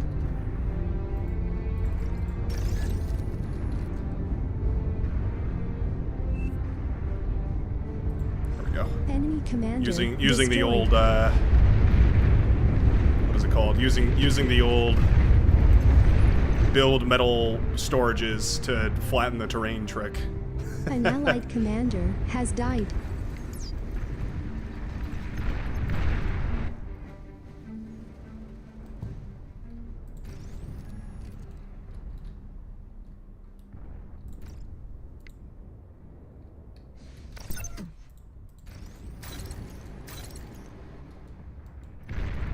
T3 unit is ready.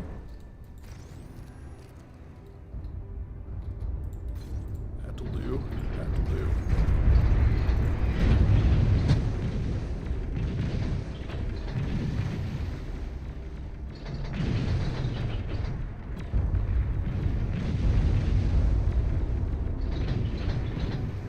Man, torpedo bombers are good, aren't they? Watching them work, you're just like, that hurts. That hurts. They're slightly worse on this map than most because of the extra landlands in the way. Yeah, a lot of extra territory for them to run into.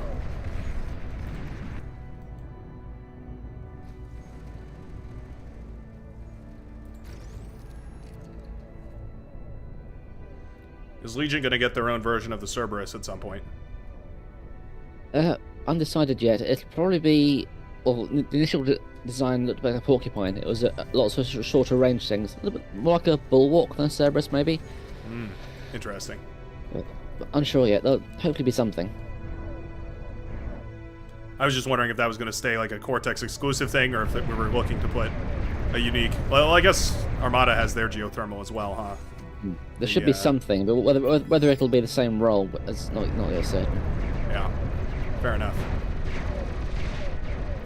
I feel like it helps a lot having the differentiations, giving them some sort of different space to occupy. Yeah.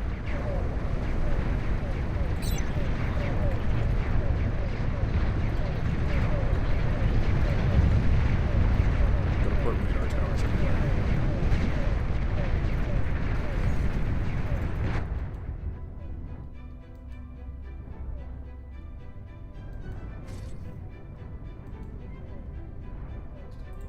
Enemy commander destroyed. That's good news. Enemy commander was destroyed. I've just heard. Through the local internet. Oh, by the grapevine. Yeah. A little Allison Birdie told me. Oh, I'm so in love with these cataphracts. Who do I need to petition to get these made into the official cataphract? I'd very much like to. They are a lot more efficient as a unit. They just So much don't more waste, efficient. They just don't waste DPS. They don't waste DPS. They don't. Enemy commander You don't get to fire them destroyed. once and then they're done. Oh, they're so much nicer. Probably my favorite tweak units to date. Like I think there's a lot of tweak units that do a lot of really fancy stuff, a lot of new stuff, and a lot of really cool ideas. But it's the little changes that make units just better in their regular state that I have to appreciate so much. Yeah. Most of the changes in the balance back are just very small quality of life things and nothing dramatic. Yeah, exactly.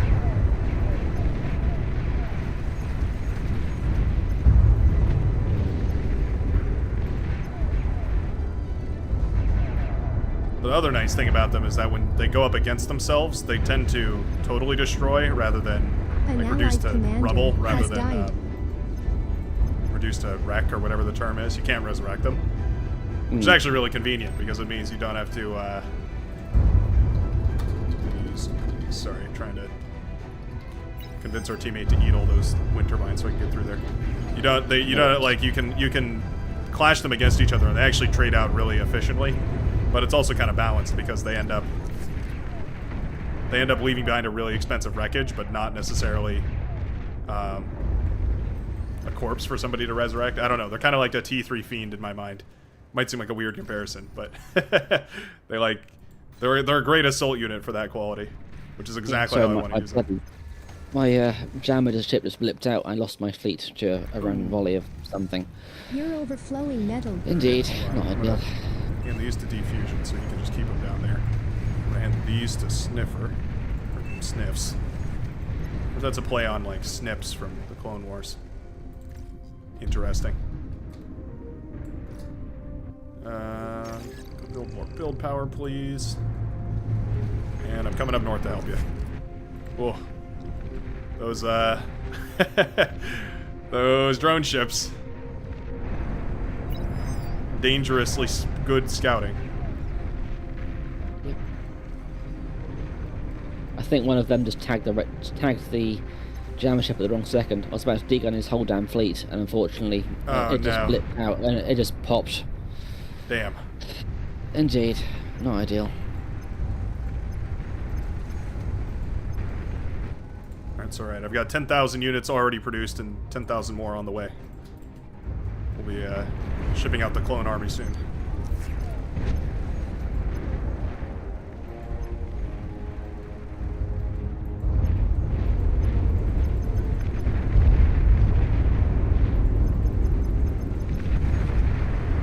He's got jammers of his own, doesn't he? Yep, Cheeky and bastard. LRPC pot-shotting random shit, so I'm sort of a bit screwed now. I did not need what happened to happen. Alright, hold on. Look at Juno. Slap together a Juno real quick. Be up for a minute, but No worries. might help.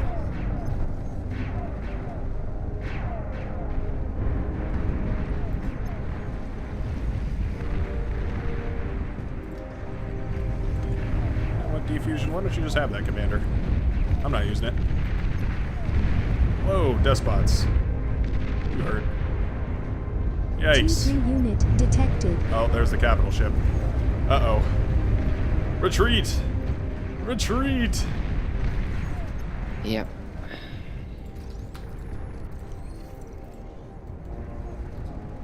Can this guy escape here? He can.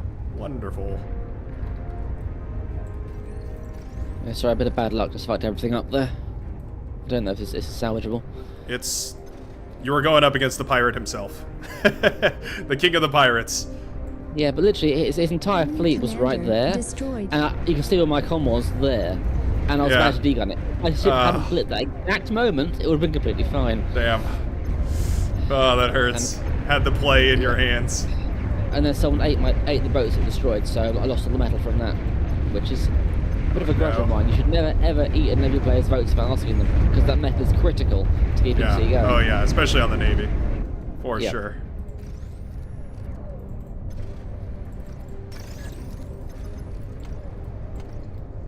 Let me pull this up.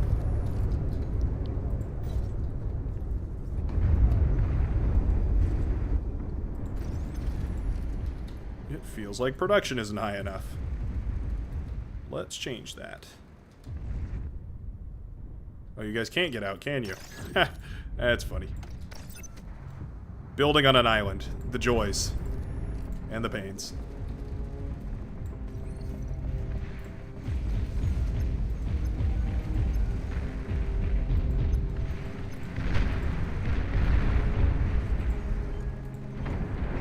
Make sure to keep putting radar everywhere at the very least.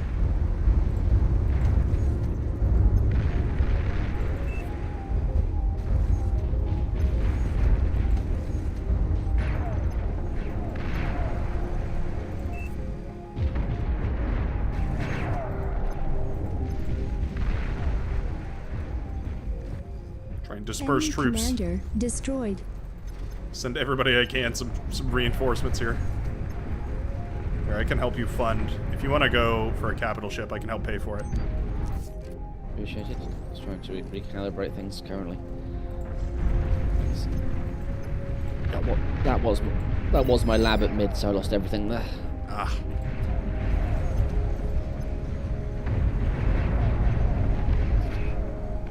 Do we have naval shields enabled? Can't remember what toggles that on. I think that might be the extra units pack. It's in extras, yeah. I think I might have put it on the bounce back actually. I haven't used it for a while. I can't see it in the list. Ah. Those are pretty damn useful. They are. They should be base game, but overflowing C is in a very strange place in that it favours core slightly more when they're on, because ARM have slightly more plasma weaponry at C, whereas core use slightly more lasers. Oh yeah, I see. Although core pay for every laser shot, whereas ARM don't pay for plasma, so it swings and roundabouts really. Interesting. That's a funny trade-off. Ends up costing you quite a lot to run those laser beams, I imagine. Over time, yes, definitely.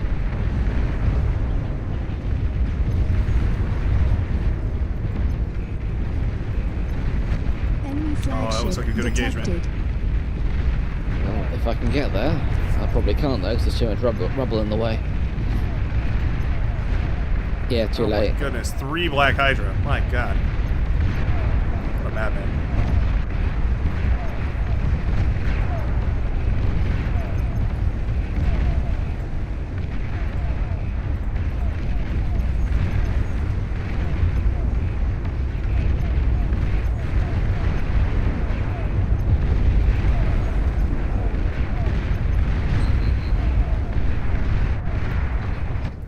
At least the cataphracts are working all right.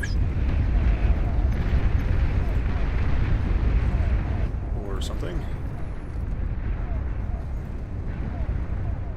I don't think I've ever been in a position to double produce out of T3 labs, but here we are. Looks like Zayan got a good portion of that reclaim, though. That's good. Yeah. Well, yes and no. Yeah, well, yeah. Good it went to us, but unfortunate that it didn't go to you. Let's see. Have you got enough build power? The reason I have so few boats now is my fleet was eaten before, so yeah. Right. It happens. Hold on, I've got a jammer I can fire.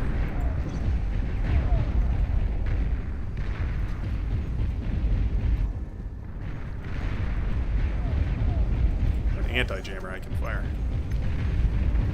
Oh, careful not to move too far forward there. Yep, I know the plan. Gotcha. Oh, there's a car alarm going off. Sorry if you can hear that. Oh no, I can't hear it. You're good.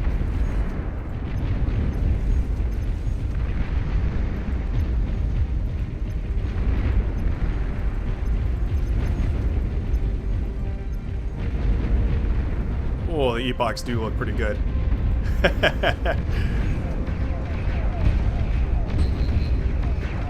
Go, boys, get them! Oh, this is not a very efficient fight.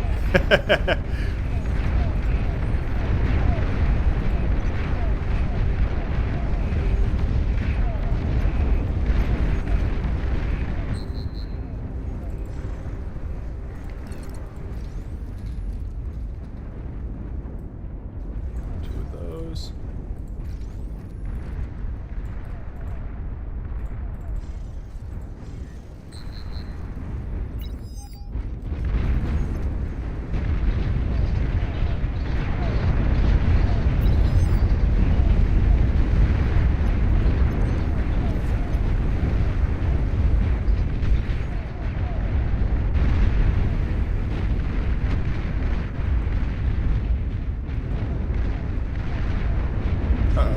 Uh-oh.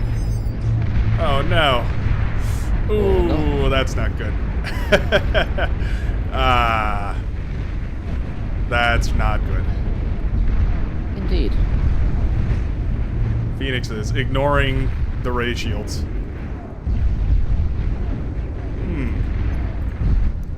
Thinking maybe. Might want some pinpointers. Slap together a couple of those. No biggie.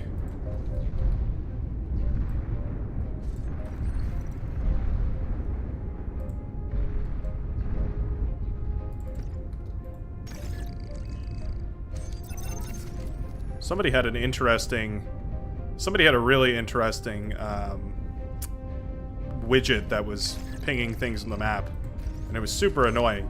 But one of the things that it pinged that wasn't annoying was it pinged if you had enough pinpointers. It would, like, track your team's pinpointers and say, like, 2 out of 3, 3 out of 3, or whatever. That was pretty interesting.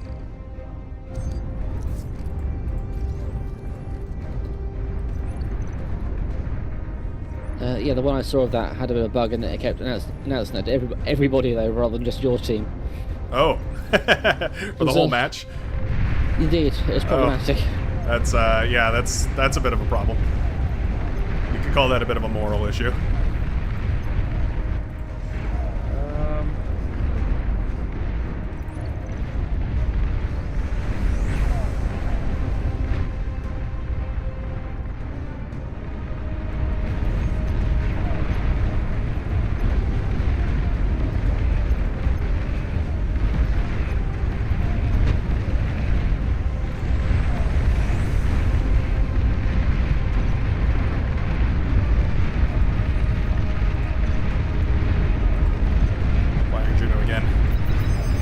It's just way too much. Like yeah, he's already got once you're behind the curve, that's it. There's just no coming back from it.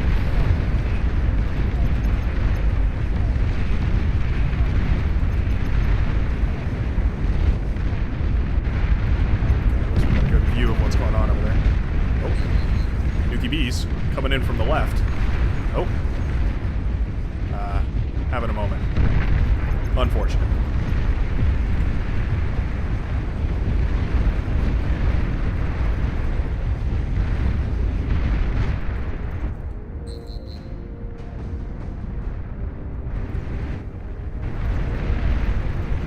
Overflowing metal.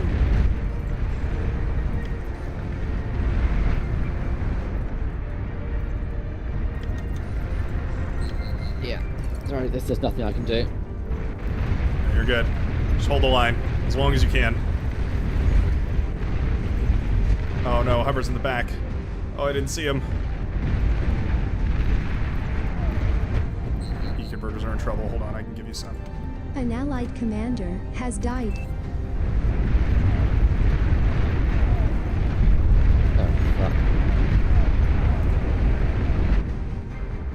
So hard to target those with the build power.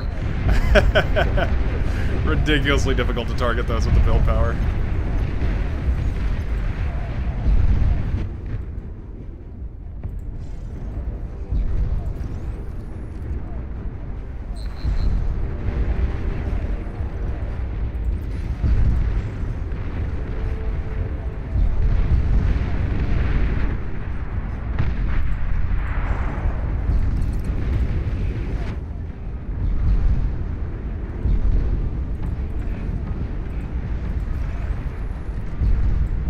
Sakes.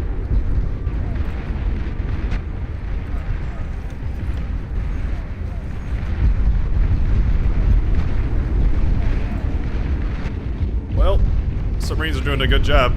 A lot of damage at the very least, but there's only so much you can do against 3, 6, 7, 8 capital ships.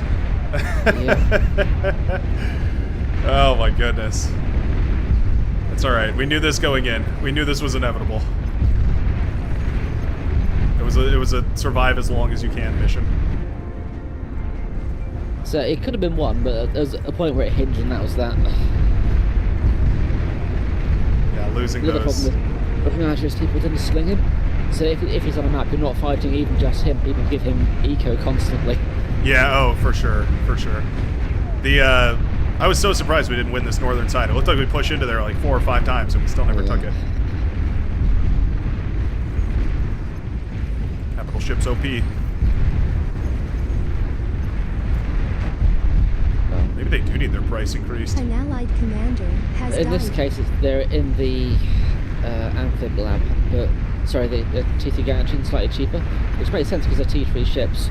but compounding with the extra income tweak, it makes them massable too easily. That's true. Like I say, your balancing shifts the timing of everything exponentially sooner. Yeah, that's true. Yeah, we're definitely seeing way more ships than otherwise would be out by the 38-minute mark. Yeah. Probably like 3 times as many.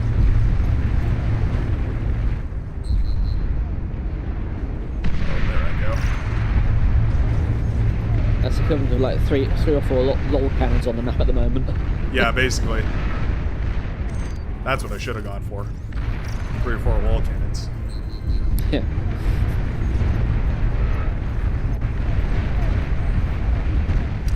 I guess that is the spot to be, though, if you're going to be...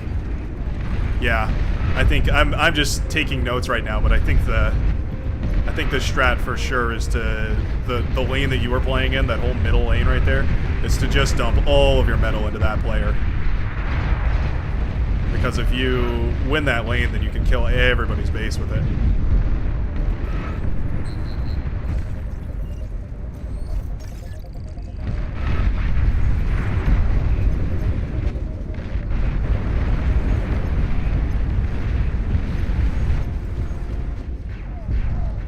I love that the cataphracts can shoot up. Versus Navy is one of the few cases where you probably want to go primarily for a Ragnarok rather than a Starfall. Oh yeah. Certainly for this initial engagement, they're much better at denying and stopping, whereas Starfalls are good for taking out a base if you don't know what's there, but ships they mostly just bounce off of. Right. Yeah.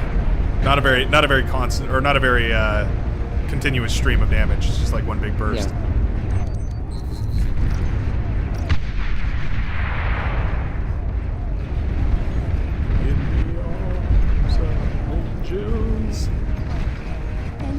Can we bring down one capital ship with the cataphracts? That's all I want.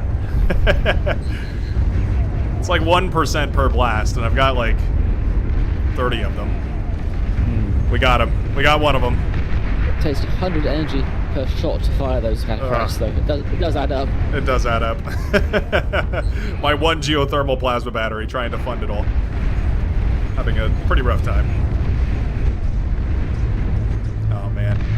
So hard to be upset about the Phoenixes killing you, because they do it such a satisfying manner. Yes. Just, I'm quite pleased with them. It works out really well. Oh, yeah. Those have quickly become one of my favorite air units in the game. Just so satisfying. But, like, more than any other air unit is satisfying. The bombers are great. They sound great. Nuki Bees, super good.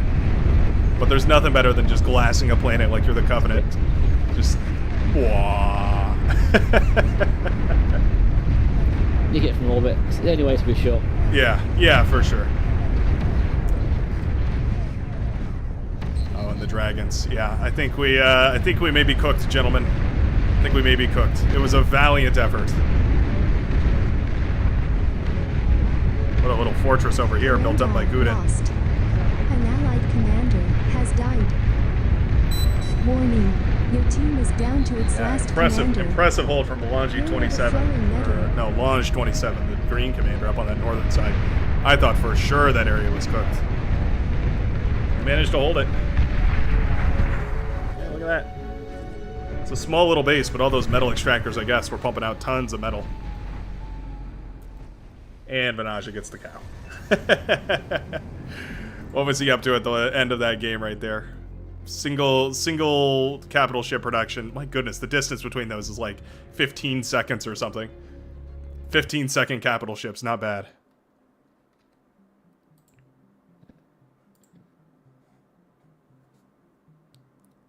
Oh, yeah, the other guy just... Oh, man, I can't see your name because... because streamer mode is enabled. Zephyr just messaged me and said he was free to hop in. Oh, just seeing the same. Right yeah, potentially. I'm entirely up to you. Your stream, of course. Yeah. No, I was just asking if that was cool with you, if we +1'd. Yeah, sure. Let me message him real quick. Sure. Ready to jump in now? Oh, actually pulled up a command palette. How did I do that? Wait, what? I don't know how I did that. I just pulled up an entire command palette for Discord. That was riveting. I think it's something like shift slash or control slash. It's a very strange combination. You only ever hit accidentally. Oh, it is control slash. Yeah, you're right. Oh, wow. That's awesome. There's a million hotkeys right there. All right, cool. All right, hold on. I'm going to drag Zephyr in here. Oh, he's deafened and muted. Hello? Paging Dr. Zephyr. Oh, he can hear us now. Still muted, though. Now I'm not muted. There he is. Hey, how's it going? Hi. Hi, Brightworks. I think this is the first time we talked, and I obviously talked to Hornet here and there. Yeah, how's it going? Good to have you here. I've seen I'm you in the chats. I've seen your teasings about new units and whatnot. Like, your streams are primarily the place where I get to see them in action, so it's a very good testing grounds when you get to try them out. Super happy to be the testing grounds or whatever. That's awesome to me. Your viewers are the perfect QA testers. Yeah, they're the test subjects.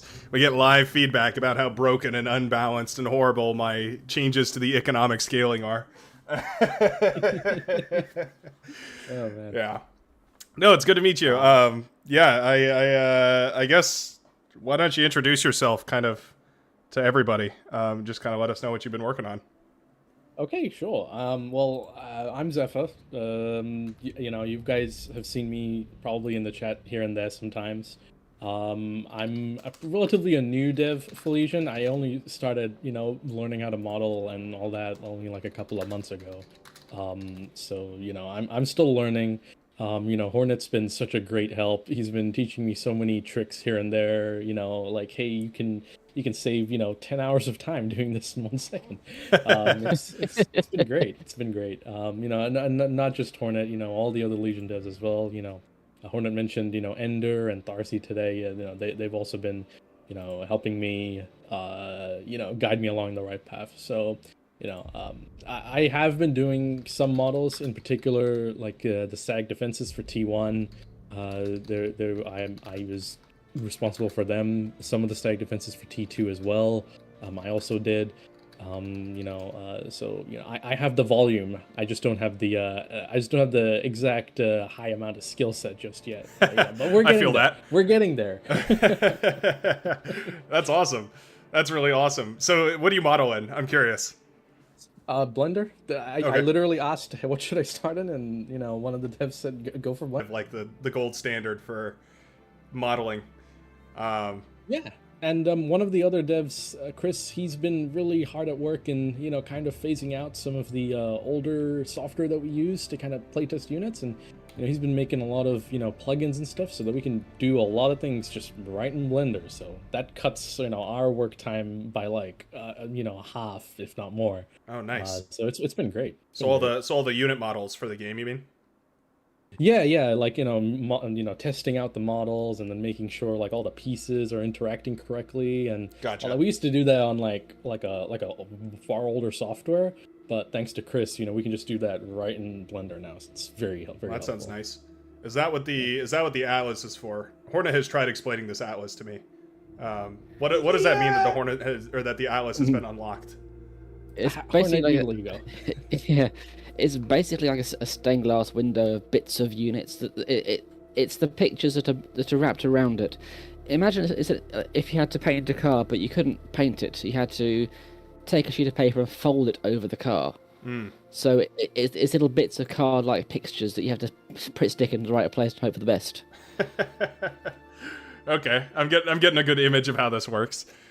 So that's interesting. It's kind of like origami. It seems like you kind of fold these shapes into the right shape of a unit. Yeah, So what is the? It's a nice puzzle. Yeah, it sounds like it. Sounds like exactly what it is. It's like a big puzzle piece that you have to cut and reorient and shape and arrange. What does it mean that there's the Atlas was unlocked? Like, does that just mean Legion has its own Atlas now? Essentially, yes. Before that, we only had the Cortex one. It's Right. been in progress for a very long time, but for various reasons it was stagnant.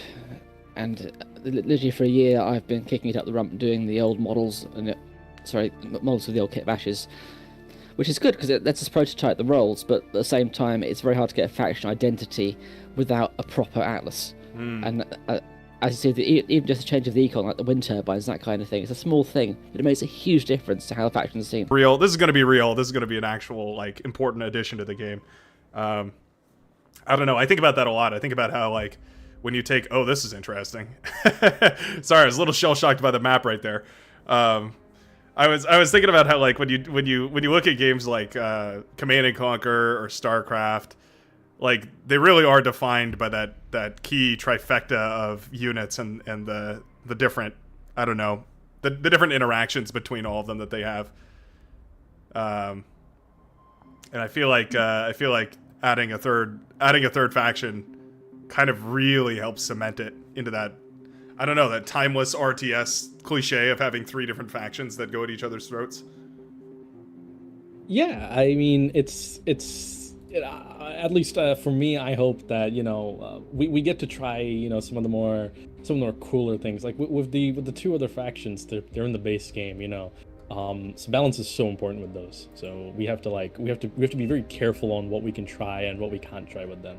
But for Legion, since it's in construction, the ideas that we have, that we want to implement, that we can try it out in Legion, and if it works out, then hopefully it'll help us, carry it over to the other factions, and maybe in the future, no guarantees, but maybe in the future, we can help the other 2 factions, kind of, have newer things, more creative, maybe weapons, maybe more creative units. I foresee that being the case, that once Legion is identified, once it's, kind of comes together, maybe even already it helps to highlight areas where Cortex and Armada are a little too similar and need to diverge a little bit. It's like a third touchstone, whereas traditionally balance is just so symmetrical, because when TA was made, which is what was basically ultimately based on balance-wise, RTS was essentially new. They didn't know what they were doing. And even today, there's still things in the game that are just 20-odd typos, maybe. We're all placeholders, we'll fix it later. Like, there are values literally 0, 1, 2, 3. We've been copying pasting for 20 years in a row. Yeah. So, I mean, I imagine those kinds of things are, like, hard to remove because you're never quite sure what cascade of effects it's going to cause down the line. Yes. I love in these lobbies how slowly I start shifting from red to yellow to orange and down the list. Always daunting when that starts to happen. A little bit terrifying. Like a bad case of sunburn. Yeah. I saw Protar's in the lobby here. Do we want to get him in on this as well? That's another dev, right? Yes, I've asked. I asked. He's not sure if he wants to join the VC or not. Oh, okay. No worries. No pressure to or anything. This was I know me and Hornet were talking about organizing something like this. Kind of spontaneously became sort of today. Probably still want to organize something, It'd be definitely worth doing as a proper group thing with the whole Legion core at some point, definitely. Yeah. So well, right now today, I'm here for only a short time. Okay. I just it's a weekday. I just got some stuff to do. For sure. So, but to sing Protar's praises for a moment. I mean, he's been really helping us, create a ton of really awesome concept art. Like we ask him, like, hey, can you make a tank? Can we make a tank? Can you give us like sort of a rundown of how a tank might look? And he's like, all right, give us an hour. He gives like the sickest set of concept art of like 7 different tanks, and he's like, this is all I can manage today. And I'm like, what? That's awesome. It's really cool. It's been especially for me, since I'm more newer to the process. His art has been really helpful in kind of nailing down some of the aesthetic for some of the units that we weren't exactly sure on how to approach in terms of like design. Mm-hmm. So he's been a major help in getting some of the unit art styles on board. Cool. No, that's a super important. Wait, why are me and Hornet on separate teams? God damn it! Hold on.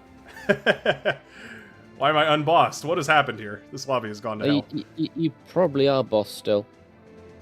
It's might be just a visual bug. Yeah, it only shows one boss in the main lobby at a time. Shaking my head. Did we get unpartied or something? It probably can't quite balance this. it thinks my OS is low. The uncertainty just reset, so I haven't ground it down yet. Oh, maybe Tio, Porco, and Hornet can switch places. They're similar OS. Here, let me Could do. turn this off. Where To manually toggle. Tio Porco? Yeah, that'll work. Change team 1. Lobby management. That's the best part about bar. Lobby management. Lobby sim OP. Nothing better. Oh, there we go. All right. And we'll just start it. Great. Thank you. Sorry. Well, that's really cool. Yeah. Sorry, I got sidetracked there. I was going to say that's a really, really useful person to have around as a concept artist, because that is. I feel like, I don't know. Whenever I'm working on anything, that's like the hardest thing, is getting some sort of ground to leap off of. Figuring out like, man, how many wheels do I want it to have? How many legs do I want it to have? How many eyes should it have? Yeah. Armada, it's nice. You just not... pick an animal, but yeah, for Legion, it seems a little more tricky. Yeah, Protar's not even the only one. We also have another concept artist called Rachel, and she's also been very much helpful. Though she was a little bit more active during the time when I wasn't modeling, when I was still just a regular player. So I'm not as familiar, but Hornet is familiar with her concept art, and I did see it when I was perusing through the channels when I was still green in bar, and it was awesome, like seeing some of the really cool alien jet design, almost alien jet designs. Yeah, so we've got a lot of people, a lot of really talented people, all kind of pushing in towards a common direction, which is just awesome to just, first of all, just being able to work with these people. It's awesome being able to work on a game like this. I mean, I played TA when I was since I was 4. So, oh, there you go. Having to contribute to, its spiritual successor in a way is major to me. It's just been an awesome experience. And we're only getting started. We've got so much more to go. It's exciting. Well, here to that. I think this might ruffle feathers, but I'm going to say it anyway. You guys do have an opportunity. Now that you've got sort of a team happening, now that there's multiple active members working, you do have an opportunity to start building some lore for this game. I know that's a crazy idea that maybe we start telling a story. I know that upsets so many people. But hear me out here. I'm wanting to do that for a very long time. we did. Hear me out here. We might be able to do it. We might be able to get it done with Legion. Start because you have a thematic direction to follow. You can start to say, "Hey, what if this was built this way?" Because I wish it was that simple. I know it's always complicated. It's a process, and we're hoping to get that kick-started as well. I mean, as you know, Hornet is a huge proponent and a huge help in actually making sure things are done in Legion. So hopefully he can do the same for lore as well. But I guess we just got to be patient for a little longer before we find out exactly why these 3 factions are fighting each other. Right. Maybe it's for cookies. I don't know. Yeah, right. Intergalactic cookies. Clonvest says no lore needed. I don't know. Frankly, I disagree. If there's one thing that I appreciate about a good video game, there's 2 things. There's 2 things that a video game has to have for me to put it in my top 10 list of all time. It's got to have a killer soundtrack, which Bar already checked off the list handily. And then it's got to have some sort of an interesting story, like some hook. Because I don't know. I draw comparisons a lot between Bar and StarCraft, despite them being completely different genres of game. And I'm not saying they're the same gameplay-wise at all. Another hot topic I've discovered.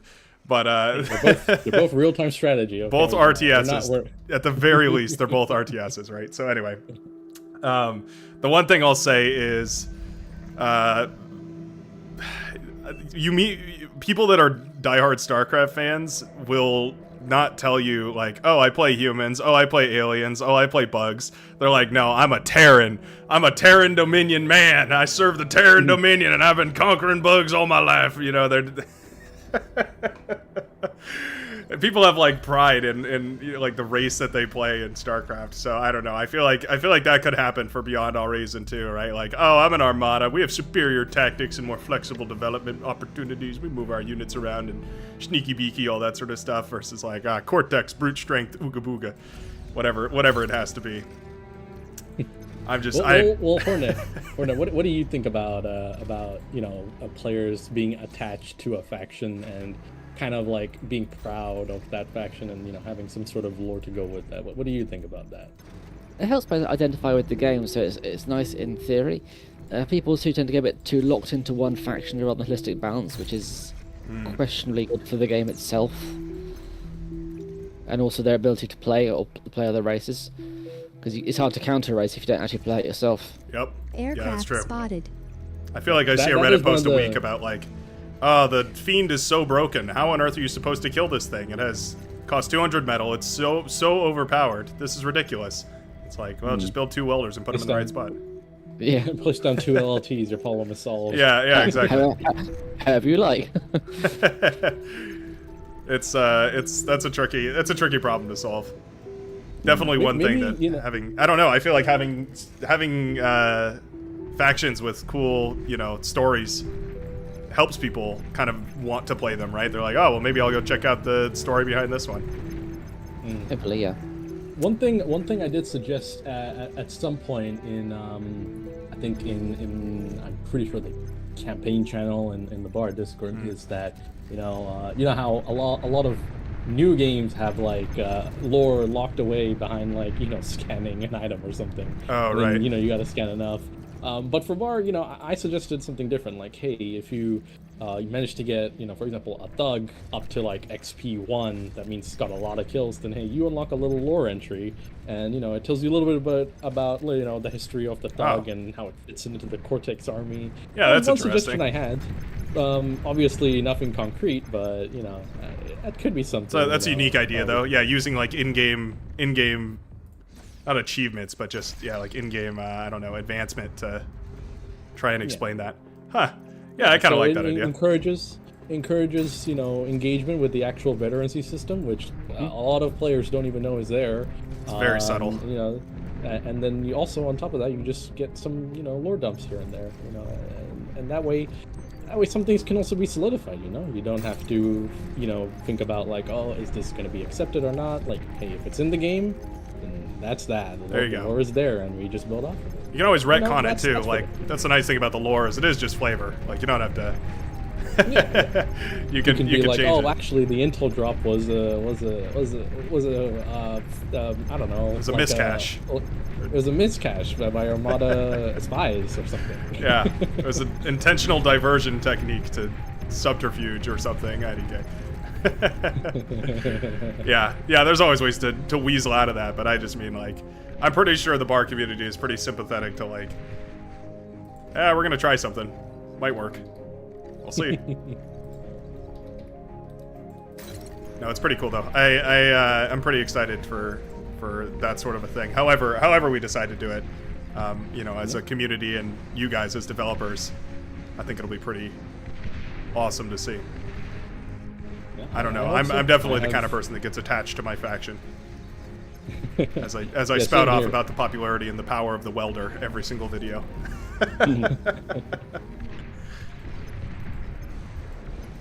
Man, these these have been changed. The Alaris, pretty awesome. Yeah, they're quite nice. I think Darcy is working on a new model for them, give them a little bit more of a new look instead of just a half blitz, kind of, not really. Blitz with a big gun strapped to it. Yep. A little micro blitz. Yeah. The Helios will also get a bit of an update. The Helios model in the game right now is actually my first ever model I've completed. So really? I'm working on updating that. Yeah, it's using the old Cortex stuff. This is before the Atlas was complete. So. Oh, interesting. I quite like the Helios. I like that the laser turrets all look kind of similar. Like they have the same head on them or whatever. Yeah, Hornet did mention the little circular heat circle things, heat toroids, and yeah, that's a really nice, consistent, design element that I really it's easier for me to work with too. At least I know that hey, this goes here, and that can make the unit look more interesting. Yeah. No, for sure, and once you have like constant design aspects like that, then you're not like questioning, hey, is this worth, is it worth it? Like, how do I experiment with this? It's like, oh, you just take the thing that we know works, and you shape it into, you know, whatever unit that you want. Oh, my units are You're unbound. overflowing metal. I'm overflowing metal. What am I doing? I'm getting lost in the sauce here. Sorry about that. we're distracting you. Well, mainly me. I'm not even. It's I'm the risk I spectating. run by having interesting conversations while trying to play bar at the same time. Totally worth it. 100% worth it. Man, I do not know how to assault with Legion vehicles, though. Feels like medium tanks are so much better than Decurion. Thoughts, anybody? Decurions are a little bit better than brutes and stouts, for example, but those Helios are a little squishy. So you have to be a bit more careful with them. I need to spend my metal, so I guess Decurion it is.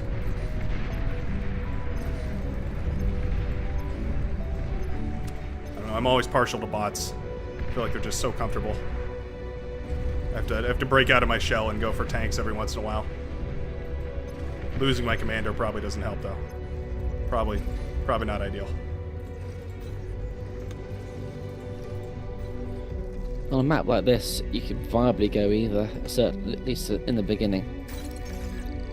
Yeah, I'm kind of looking at it, and it looks like there's so much room.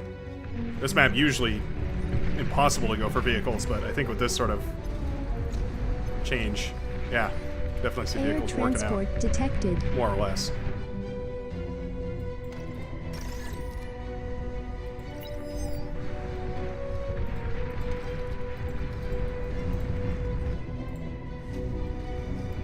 Let's go ahead and risk it for the biscuit.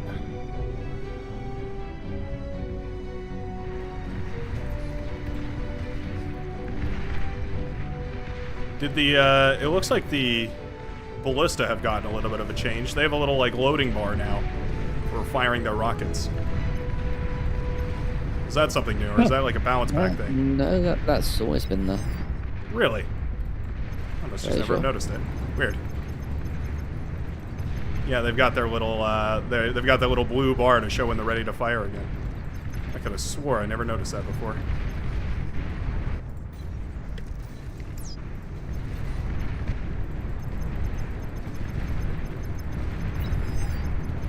Tanks are kind of like boats. I think that's how I have to start treating these.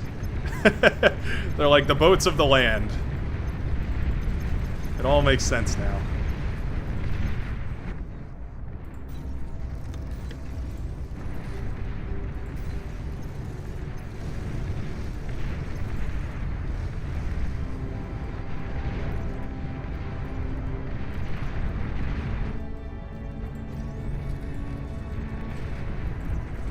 T2 unit detected. There's been some new models for rockets as well, designed by Tharsis. So, you know, for example, the nuke, An allied commander has and died. you know, other missiles like the Medusa rockets. They all have, like, the rockets themselves have new models now too. Ooh, that's interesting. I forgot to add them to the ballista though. So. Yeah, I did get a chance to test the nuke on the first game of the day. Commander You know, before all these destroyed. pros showed up and ruined the lobby. Yeah, I got a chance to look at it. It looks interesting. It looks very interesting. It looks like a pill. I'm not gonna lie. It's like a big thermonuclear pill. I'm not opposed to. It's just interesting. Yeah, I guess it will cure you of enemy bases pretty Yeah, quickly. yeah. There we go. That works. That's a good enough justification for me. Where's The nuke dual silos printers. behavior. That's a release candidate. Yeah. The nuke silos, we're not 100% sure on, you know, like it currently is just a Cortex nuke in terms of behavior and function. Gotcha. But it is subject to change. We're working on making it. Hornet had some interesting ideas that, you know, we're excited to show you once we get them working. Sure. Yeah. Don't want to put it out there too soon. Suddenly have to change something and oh no, back up. Yep. Yeah, I feel it. The micro is slipping away. Notoriously low APM catching up to me again. It is my curse. But I will say there is a light out of every dark tunnel, and in this case, the light is called the quick shot. And it'll save us. Quick shot is it's definitely a hated unit of my friends who play with me because I use it all the time. It's so good. It's too good to pass up. Just how sheer effective it is. An allied commander has died.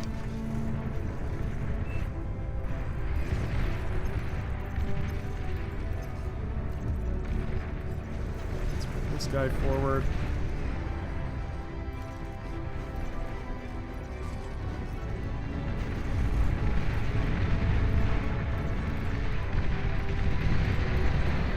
Split fire with the Medusa real quick.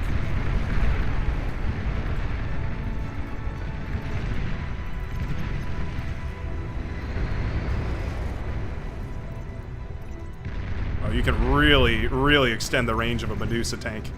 If enemies leave the range.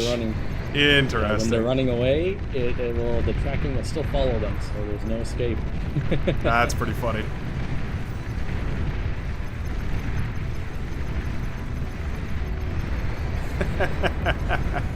Yeah, it just fires out into the fog of war. Oh, that's so brutal.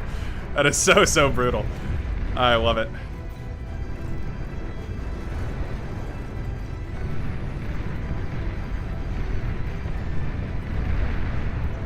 Let's see. How about a pop-up turret? We haven't seen one of those yet today. Oh, for God's sakes, what the hell? Could you not? Oh, you need a con there?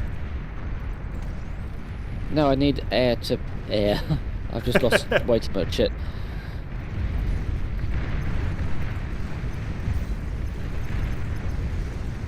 Need this Medusa to start firing again.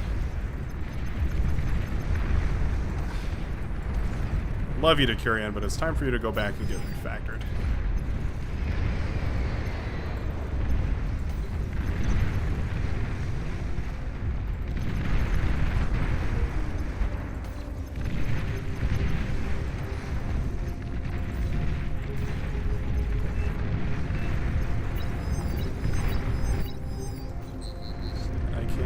Get you. Here you go.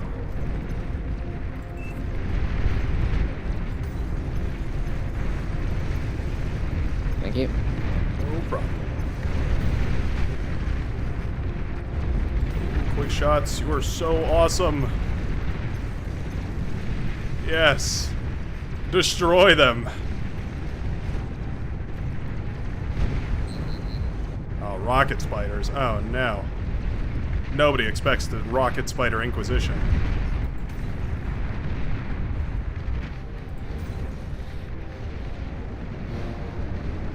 I did, unfortunately. I lost my not dying units to a random air fighter leak, so just killed them all. Damn. An allied commander has died. You're overflowing metal. Back here.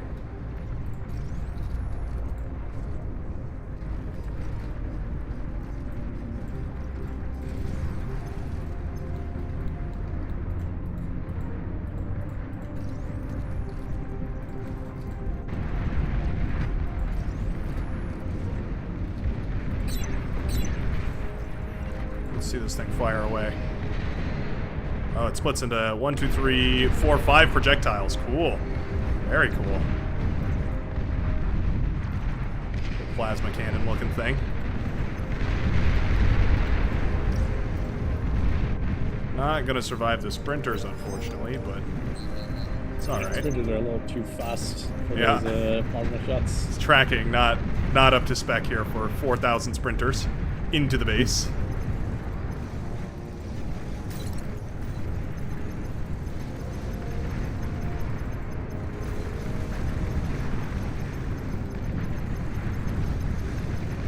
Hornet, using the Hornet. Love to see it. Enemy commander destroyed. Thematic.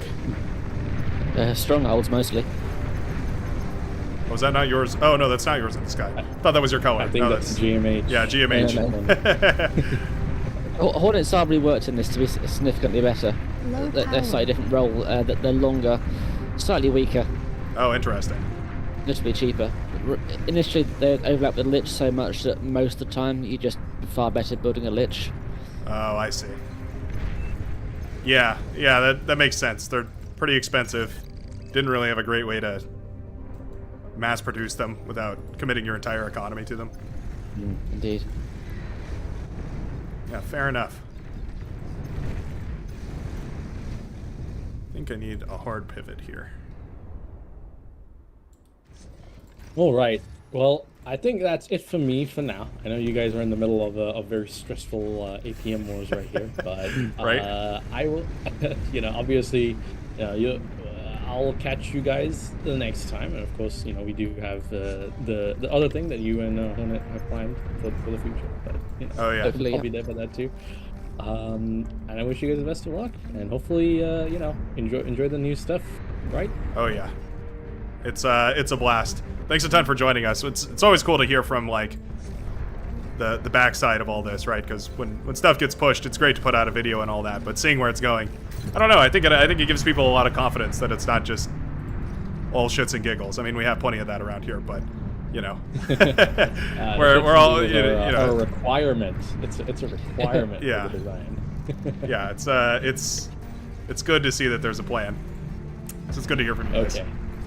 Yep, sounds happy to provide some insight, and Hornet knows more than me, but at the very least, I do. Oh god! Why did someone tell me? Okay, I feel like I'll it's catch you guys later, and best of luck. Thanks. Okay. See you around. Thanks for this. There was another fellow. I don't think either he didn't want to join the VC or something. I think Isbad offered to move him. I think he's occupied again, but if he wants to join in, I'll let you know. Okay, sounds good. Protar, right? Is that the name? Yes. Okay. Yeah, Isbad, I appreciate you offering. I saw you in chat offering to, well, I think Isbad's gone, but anyway. Or no, maybe he's still there. I don't know. Yeah, I appreciate you monitoring that. Yeah, mods, if you don't mind paying attention for that, would be pretty useful. Wow, these plasma cannons are actually pretty awesome. That's kind of interesting. I don't know what I expected. Olympus. The Eviscerator, the pop-up plasma turret, seems pretty good. Okay, I think this is all T1 defense over here, right? Yes, indeed. Gotta stop Strawberry before she gets too powerful. That means pulling the boys.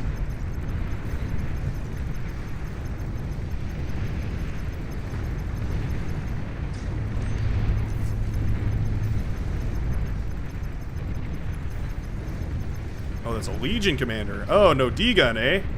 Ah, then we will dive. We probably need to rework the D-gun Flowing mechanic for metal. Legion. It's just the lack of stopping power is too decisive.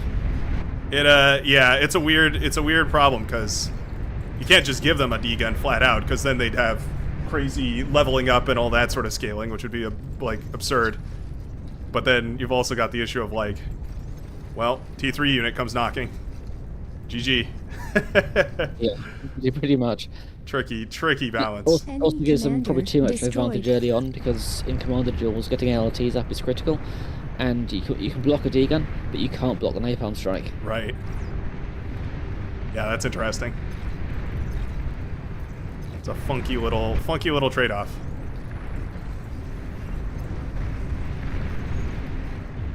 Wow, what a great scout. That was wonderful. You're in the air too, right? You were. Kinda. Kinda. I'm like, we have we have another person playing air as well. I'm like, I keep seeing fighters and I'm like, is Hornet air or is somebody else air? And I don't know, I keep getting mixed up. Anyway, pardon me. Yeah, I did a forward drop early, so I opened air, which worked well, but unfortunately, as I didn't have a non-Legion D-gun, I couldn't stop a few spiders walking up. Oh, yeah. Despite pork, which is unfortunate. That's funny. Legion is so strong, but also like weak at the same time because of that. Yeah. Overflowing I metal. mean, variety is excellent, but when it starts to become unbalanced, then things get interesting. Yeah. Over here.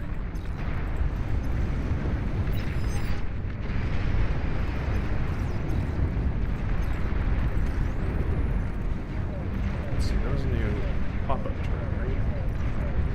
the LRPC I was looking at. Whoa, that's a big heavy tank run by. Oh boy, it's probably our fellow over there dead. Yikes.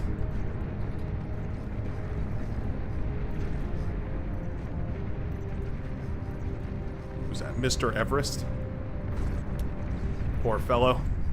Didn't even know what hit him.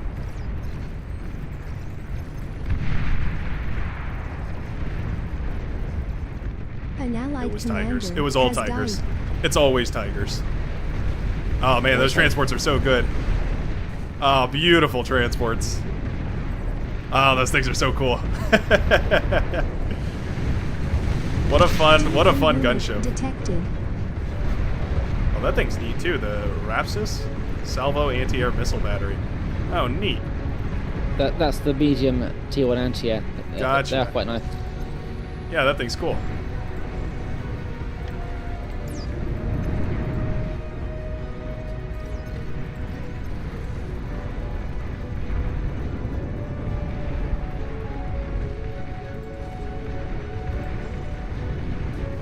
T3 unit is ready.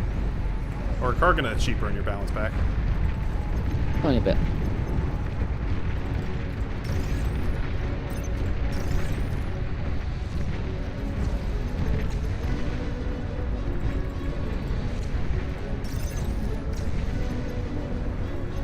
Nope, that down. Yeah, I'm happy to hear it. As a Karganeth enjoyer, I'm happy to hear it.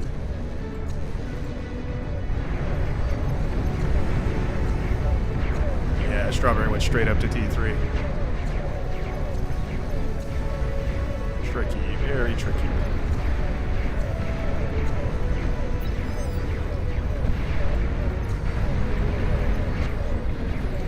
Never good when you see an APHIS explosion over by your teammate. So, ooh. Just know something's gone wrong.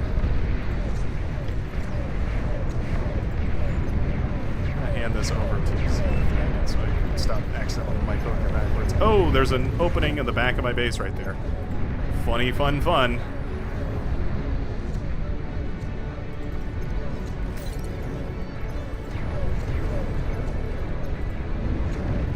No idea.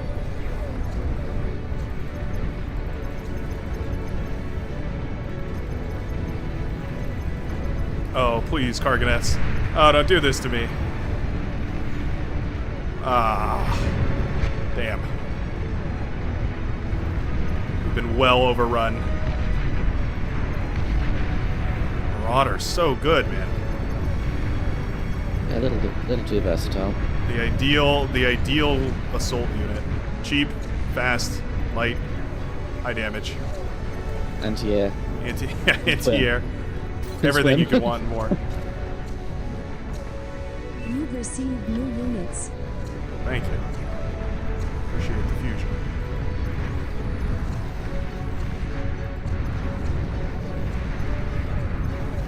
A lot of anti-air over there. I don't know what it is exactly.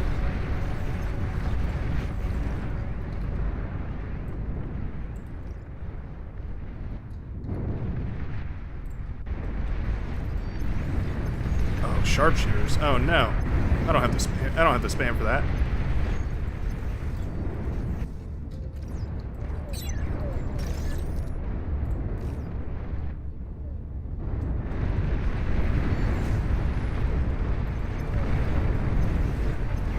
Those marauders are totally effing us up. Love the eviscerator though. That thing looks awesome. What does it explode into? It's 5 projectiles? 1, 2, 3. Yeah, 4, 5. I think it's 5, yes. That's pretty cool. The T1 version splits into 3. Right, yeah, I was gonna say I remember seeing the T1 and it was fewer than that. That's pretty neat.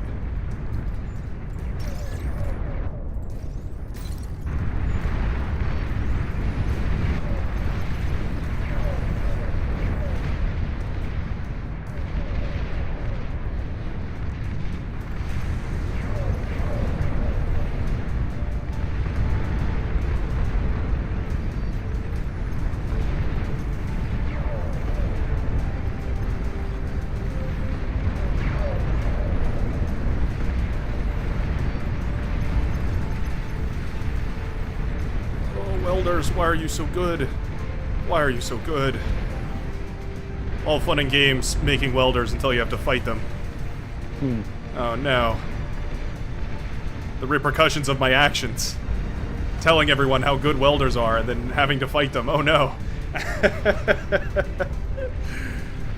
Who could have seen this coming?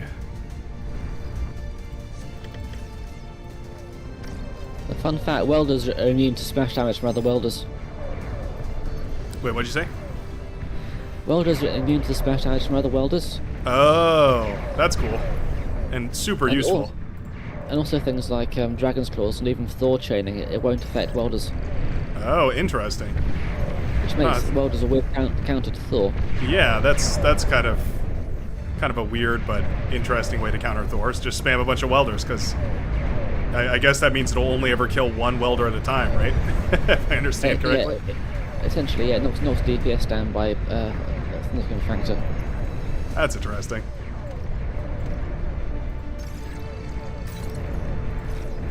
You've received new units. Appreciated JMH16, but I think we may be cooked. The amount of forces headed into my base is suboptimal. Oh man, you know what? Roughneck's pretty good though. Wow, alright.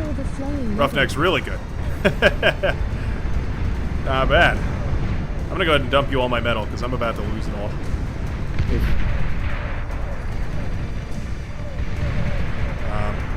We're in about the same state, though. Yeah, I just got hit by a random like looking around. Okay. Yeah. Well, I was online, and now I'm not. So yes. There we go. Happens to the best of them. You've received new units. It happens, everybody. Oh well. We almost had a comeback. In fact, this left-hand side is actually doing fabulously. Those railguns seem to be... It feels like their range is higher than their actual... their stated range or whatever. I'm not sure if that's true or not, but it feels like it. Shouldn't be. Maybe I'm...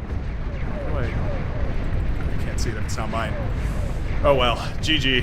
Rocket Spider is very good. I think that early Rocket Spider raid over here on the right-hand side was what did us in. That, and they managed to hold this mid section here, which was pretty good too.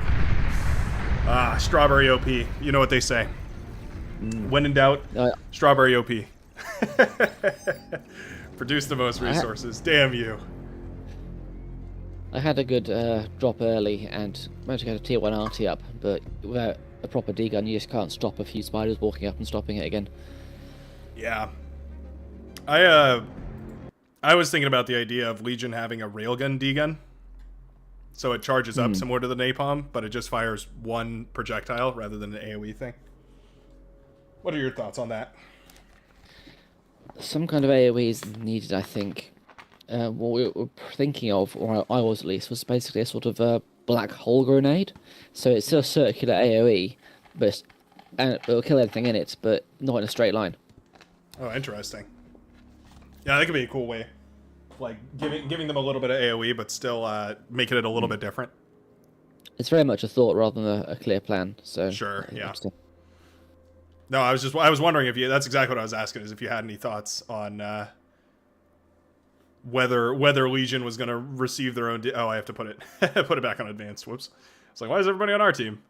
Everybody wants to play today. Oh, okay. This should be interesting. This is a fun one. It's not perfectly balanced, but it's a very fun map. Dragoken says I overflowed so much M. Yeah, I feel that. I think I was overflowing metal for like the entire time. I'm not used to going so heavily into these advanced metal these overcharged metal extractors. I just had never realized how extremely good those are. And now I'm using them every game and have way more metal than I'm used to. I don't know what to do about it. I think it compounds a bit unfairly with your tweak, I think. Yeah, it seems like it. Because you really end up getting like 3 times as much metal, basically. Yes. Pretty good. I'm happy about it.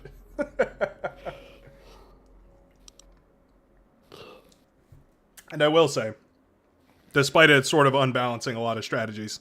It does make the games finish faster, which was the intended idea anyway. Means we get to rotate through matches quite a bit quicker. More or less. I do have ranked off, right? Yeah, okay, it's turned off. Oh, I guess I'm holding up the lobby here, aren't I? There we go. Oh, sorry. Can't get the stuff. There we go. I know. Holding up the fun here. Spring says in the bar Discord dev channel, steal it from 0K when you need something, but OK already has it. Or 0K already has it. Nice. Good idea. 0K has really, really powerful shielding, right? I haven't played it in a long time. I feel like I remember they had really good shields in that one. Oh, yeah, that's right. This map. I was trying to remember the tweak units. Yeah, very good. Oh, I'm sure you've played it before. Yeah, I certainly have. Oh, did we get put on? We didn't get put on opposite teams, did we? Oh, no, we're okay. We're good. We're good. Oh, and we've got Vanaja. Easy. Common W. Easy W. Oh, they've got Classic, though. That is actually a little bit of a problem. GG Vanaja map says Classic. All right, well, we know where Vanaja's got to go. He's got his section. How do I... There's a... There it is. There's a combination to flip your map upside down. Oh, you're being bold today. Going for the front line of front lines. I like it. I like it a lot. I guess I'm spawning at the back here. Playing the fill position.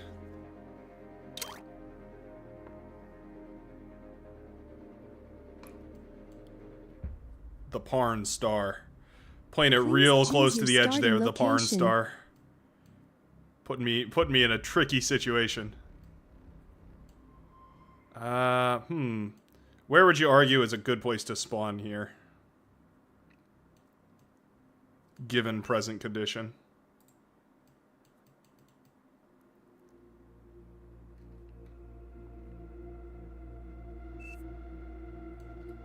Oh. Did Discord give out again?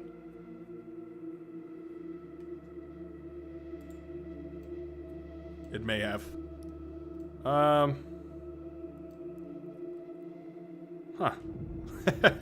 I'm at a loss for where to spawn. Maybe I'll go here.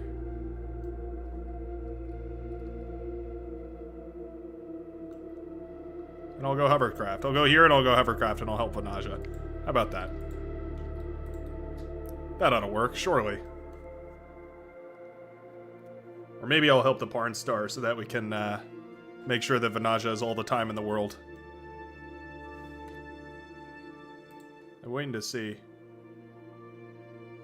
if I can see your green light on Discord. Oh, there we go. Hornet has just left the Discord. I think there's some issues here. Womp womp.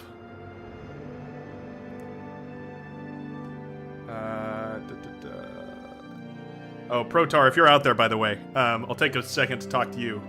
Yes, you. I'm, like, pointing at my camera right now. Protar, if you're out there and you'd like to join, no pressure to join, but if you'd like to, hold on. Battle paused. If you'd like to join, just go ahead and make a channel for yourself in my Discord, and I'll drag you in.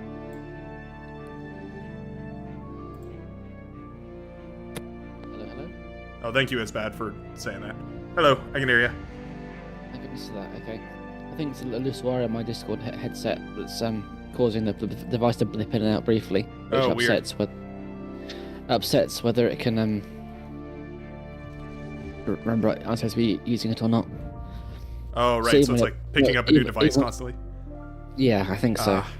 Yeah, I had a buddy whose PlayStation controller would do that from across his house. And so suddenly his voice would go across the house like it was echoing all over the place. You're like, buddy, you're talking to us through a controller across the room here. Oh, damn it. And he'd get up and storm across the house. We'd hear him getting closer. Yeah, hilarious. Anyway, you good to unpause? You all ready? Yeah, all good to go. Okay, sweet. That's funny. So that hadn't happened until like today. Right? Yeah. It only, of course, the problem would only happen on a day when you're Indeed. live or whatever, for sure. No, I believe it. I believe it 100%. That's how it goes. Isn't there a rule like if something can go wrong, it will go wrong or whatever? Oh yeah. I had a really fun one a while ago, where my audio device would just stop randomly. I couldn't work out what it was. Eventually, I noticed it correlated when I was running out of tea. Now, what happened? Well, there was a slight fracture in my headphone wire, and when I tried to drink the last of the tea in the cup, that then tilted it so much that the wire disconnected, and that caused the bar sound device to reset and caused all the sound to disappear. Oh. It was a really weird bug. Oh no, that's bizarre. So somehow unplugging your headphones made erased all your sound beyond all reason. It's a known issue that if the sound device resets in bar, that it shits the bed, quite frankly. But Weird. what was causing it was a transient thing that wasn't detectable because it happened for like a fraction of a second. Uh-huh. And eventually I worked out to correlate to me tilting my head, and then it was a faulty wire. That's so funny. You're all scanning lines and lines of code, like trying to figure out where the bug is, and you like get frustrated and take a sip of tea, and it all just goes to hell. Pretty much. That's funny. Alright, I'm gonna grab these mechs early. Sooner rather than later. Ooh, actually, we're gonna grab some power first. That sounds like a plan. What I love about all your map mutations is a lot of them take place on maps that have really high wind speed. Low power. I notice you always set the tidal speed pretty high too, which is always great. Generally, yeah, tidal is usually default. Because most maps don't have default tidal set, or if they do, it's like 15 or something, which is really low. Yeah, that's abysmal. There are a few that have no tidal set at all, explicitly off, which completely ruins it. Like Glitters, for example, I think it's one with no tidal. Yep, I remember flooding Glitters one time, and everyone was like, "Wait, we can only build solar panels on the little mountains." That was funny. Honestly, I actually kind of enjoy those games. Like set tidal really, really low, and you end up with a weird situation where you have to have like economic investors essentially that like go around and build power for everybody while others have to build units and whatnot. It's kind of a weird teamwork situation, but I don't know, I thought it was kind of novel. One of the ways to bootstrap outfit is weirdly by building constructors. Oh yeah, sure, because they build like a little bit of energy. They themselves make power, yeah. Little bit of energy, yeah. E.g. right now I've got no sound, hence my EP just running around randomly. Oh. Because the sound device disappeared. It's enough to check it out again. That is so strange. Oh, nice catch with Mib, though. Poor Legion Commander. Just nothing they can do. Let me know how I can support you. I want to try and make sure that island stays clear. Think hovercraft would work? Possibly. I'm kind of in a bad place now, unfortunately. Yeah, let me make a transition to hovercraft here. I think they'll be useful for going around the edge of this map as well, so works pretty good.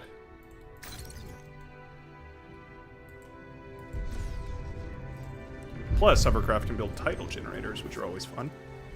Especially when tidal speed is good. Low power. Mm-hmm. This is yours, Stannis.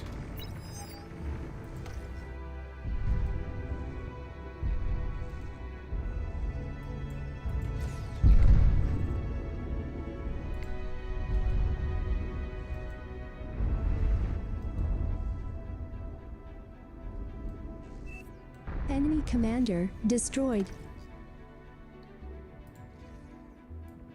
Here, I can give you some tidal generators. Thank you. Well, these guys go and just build wind turbines. Let's get 2 rocket hovercrafts. I'll try and send those over to you. Oof. So I'm probably too far behind the curve to recover. Yeah, it's a mean army marching towards you.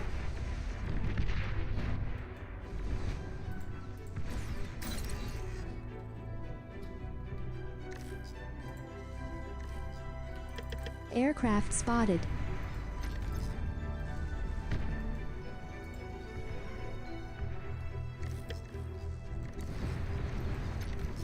Hold out a little while longer. I've got rocket hovercrafts to come and flank him over there.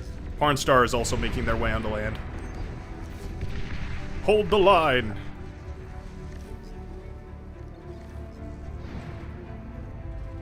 Doubtful. So the only sound I can hear is the ping. Oh. If a sound's already loaded, it works. But if it's a new sound to that game, it will not play anymore. It's a very strange bug. Interesting.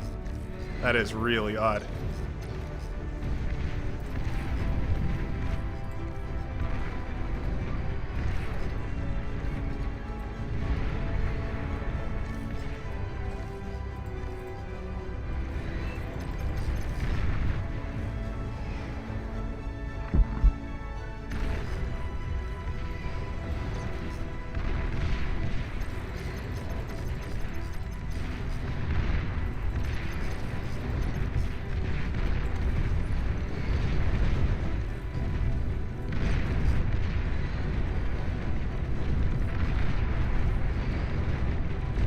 What's really okay at the moment. T2 unit detected. I mean, blisters are always a slightly extreme example of rocket ball, but still. There seem to be... How much AoE do those have? They have more AoE than like a Rocketeer or something? Blisters, yeah, they do. Just kind of Not better sure. overall, right? Commander How much destroyed. offhand?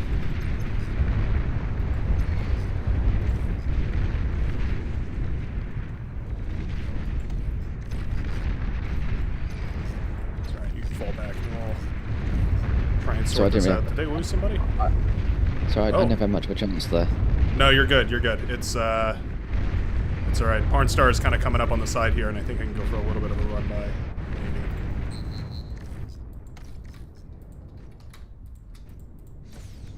Need to get my build power up and running. Yeah, I can help you rebuild if you want to go hovers or boats or whatever. Appreciate it, thank you. I think maybe if you want to just rebuild and push that right hand side, just accentuate the advantage over there. Oh, self to your stuff. He's capturing it. Over here. That greedy bastard.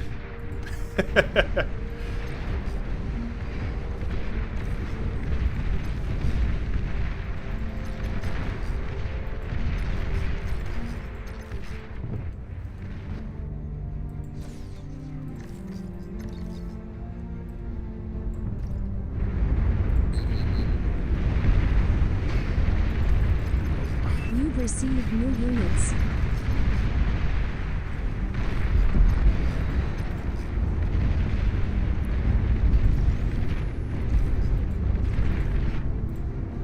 Left those alone for 1 second. All gone.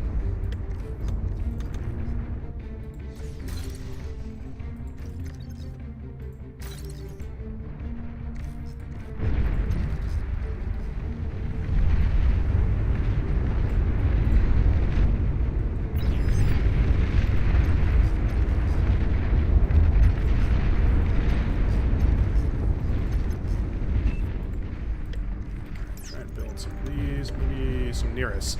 Oh, the Nearest are really good, actually. Yeah, I remember testing them one game, and they were super, super good. They fire quickly, which makes them super microable, which is awesome.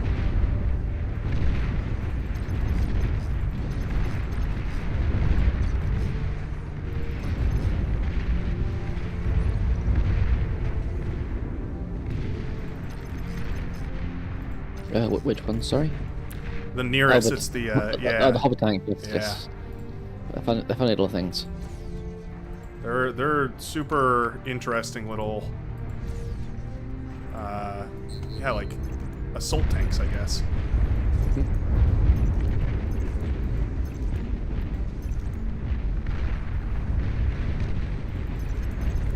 You've received new units. Man, they're no stronger than regular hover tanks, though. Air or Navy is just so good. Yeah, boats are always much better than hover tanks. It's the problem with them. Hover tanks are kind of worse than both land and sea, so it's a very rare niche that they'll fit into. Yeah.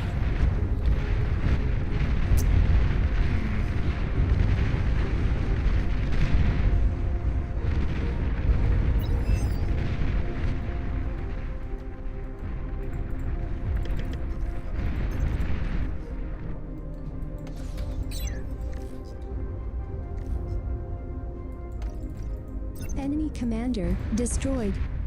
An allied commander has died. Oh, Menaja cannot be happy about that. We have got to win that right-hand lane.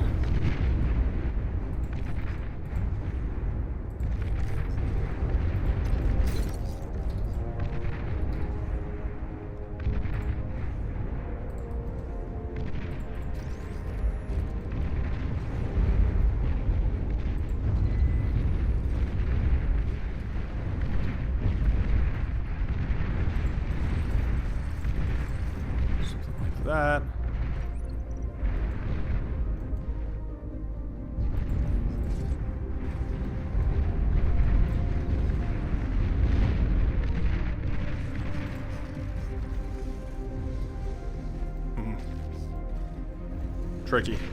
Tricky situation. There we go. Thank you, thank you. Naja needs energy too. Try and share where possible. Sharing is caring and all that.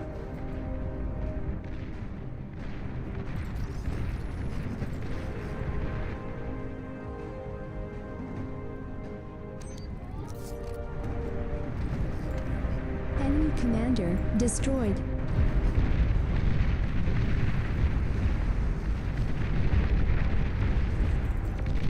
Basically have to win this or we lose, I think. Yeah, they're gonna have salamanders or something pushing up our shoreline here very shortly.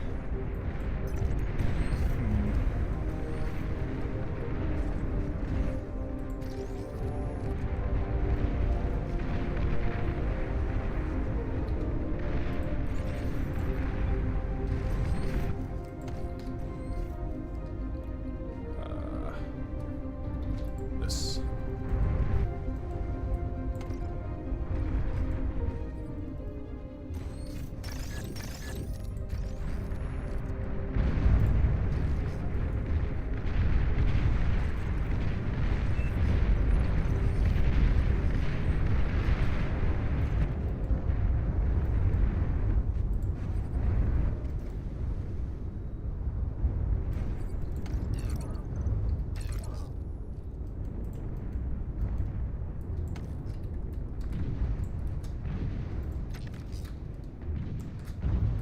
Saving grace, those boats can't get out. They are trapped. Maybe it'll be enough. Just maybe.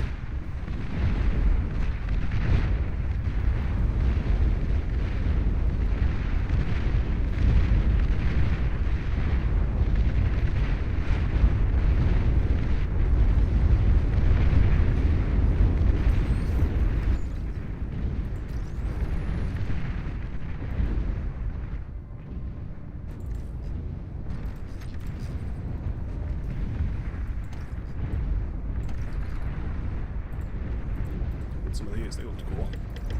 Some of those missile battery things or whatever they were called.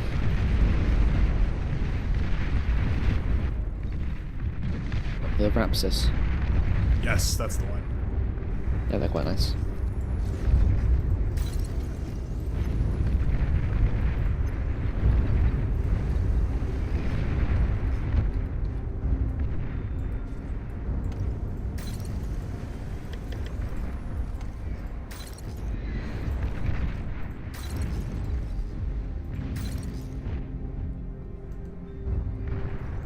.23 tidal speed. These are more efficient than fusion reactors, aren't they? I think it's comparable. Yeah, I think 22 is higher than a fusion reactor, and then I think 23 is, or 21 is lower. Oh, wow, Scuttle's OP. Well, I'll be damned.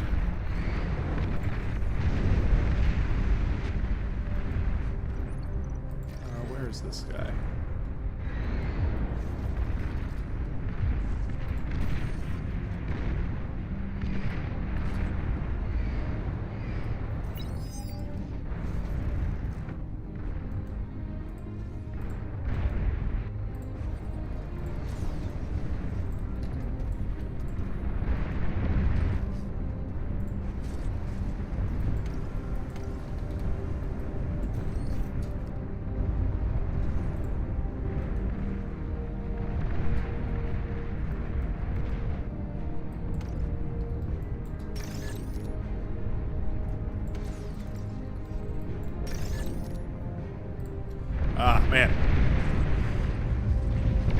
tough match. Looks like we're Dude. starting to break through on that northern side. Mauser OP for sure. Aeon trying to lift us up from the ashes. Trying desperately to get us back in.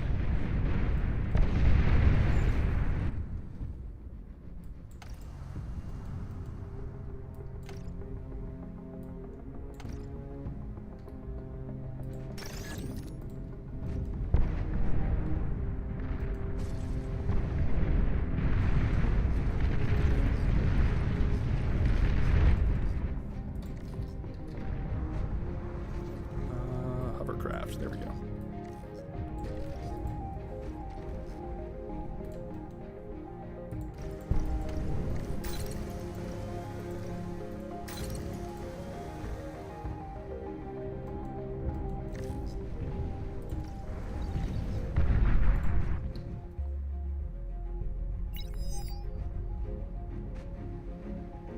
What is the time to build for one of these tidal generators? 8 seconds, 9 seconds, something like that.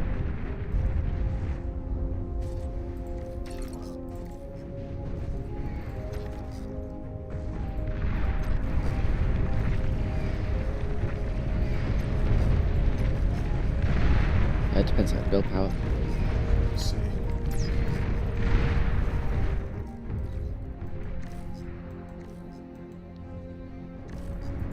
Trying to see if it's worth using naval units to build them instead. I think the answer is yes.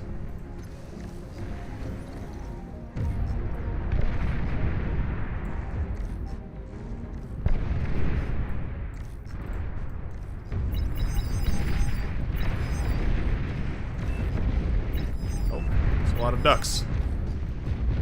Whole lot of ducks. It's on the move. He's rolling, rolling, rolling, rolling, rolling. Cloak up, buddy. Oh, doesn't even matter. Wow. What pathetic units, those ducks. My goodness. Ducks not great when they're unmanned. Alright, well. Crisis averted. Mostly, anyway. Here, I can give you some generator, some E-converters. Yeah, so it's a speed problem. I couldn't quite catch it. Yeah.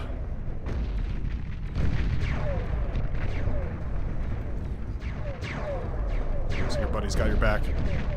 What are those called? Oh, gladiators, that's right. Those used to be called scorpions, right? Remember there's a weird, like, overlay between those.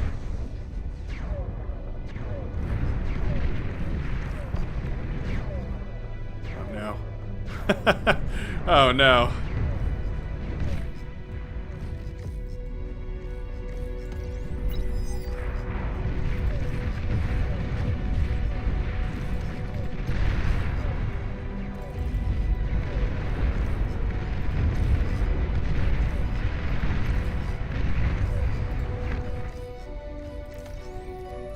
Let's see, put this down, try and build.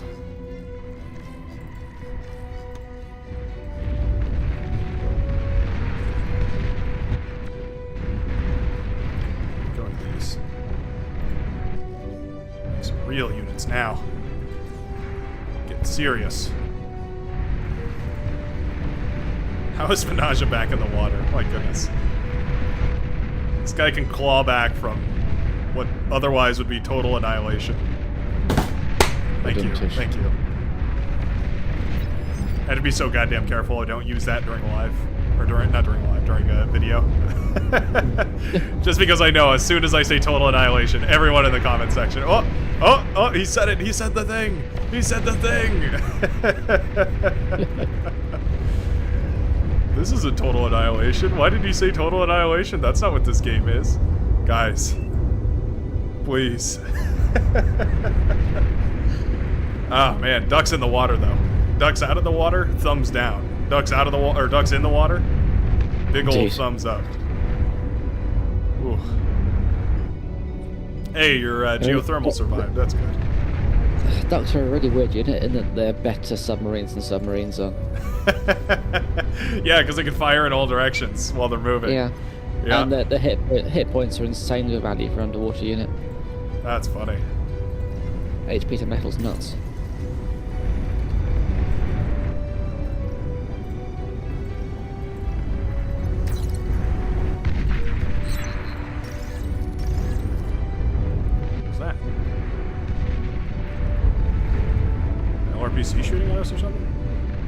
I can't hear anything, so I can't tell you. Oh, they do. They do have an LRPC shooting at us. I didn't hear anything either. I was just like, oh, okay, just having a blast out here today. Having a literal blast out here today, apparently. So.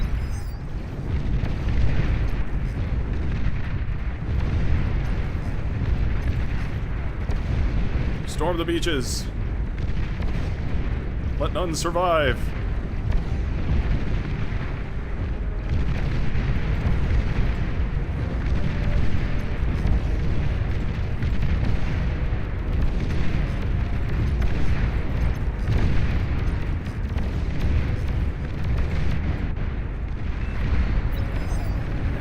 Work out all right.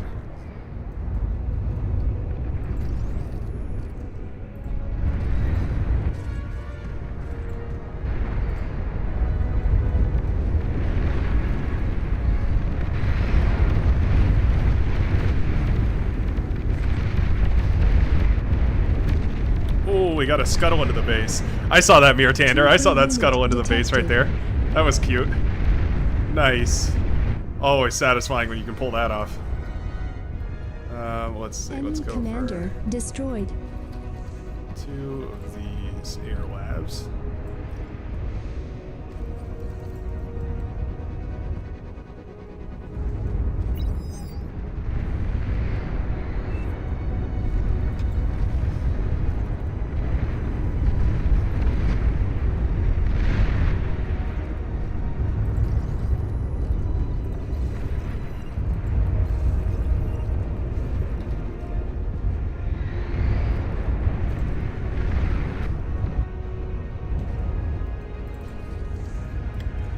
Build a bunch of these.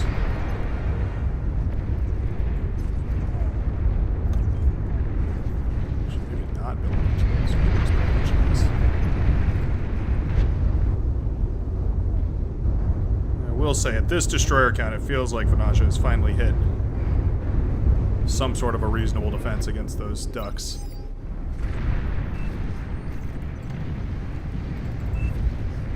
Destroyers do work in smaller numbers.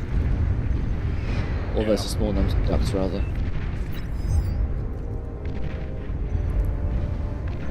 Yeah, you're right.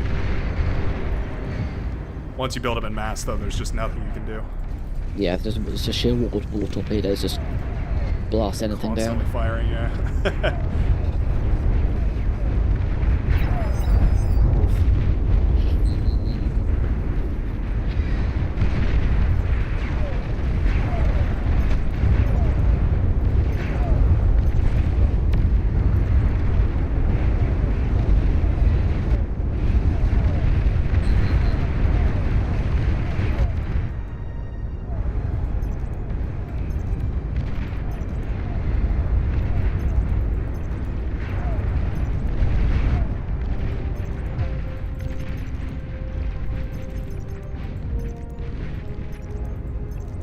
.100 medium tank push, or hover tank push.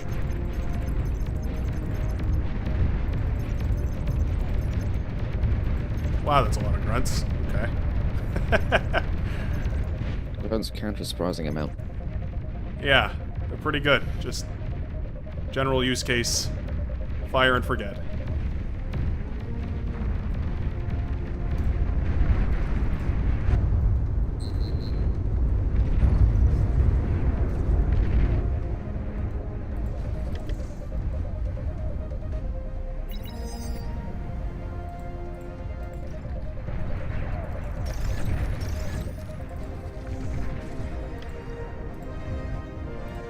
Let's just build constructors. Don't really know what I want right now.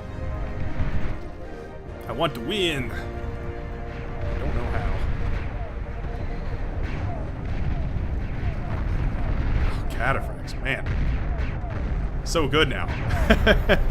Not used to those being so good. Here we are.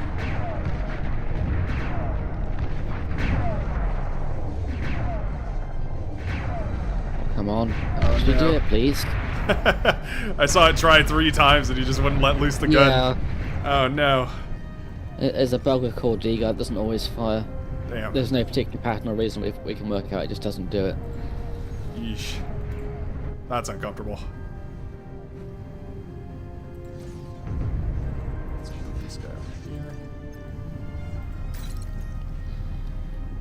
28. Yeah, that should be enough.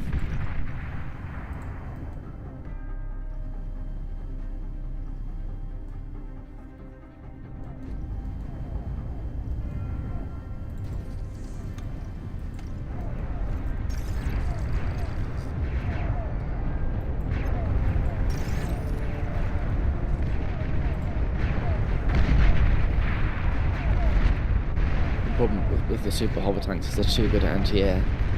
Yeah, they are really, really bizarrely good anti-air. It's one of their weirdest, best traits is that they're very good at shooting down planes. I think that was entirely unintended.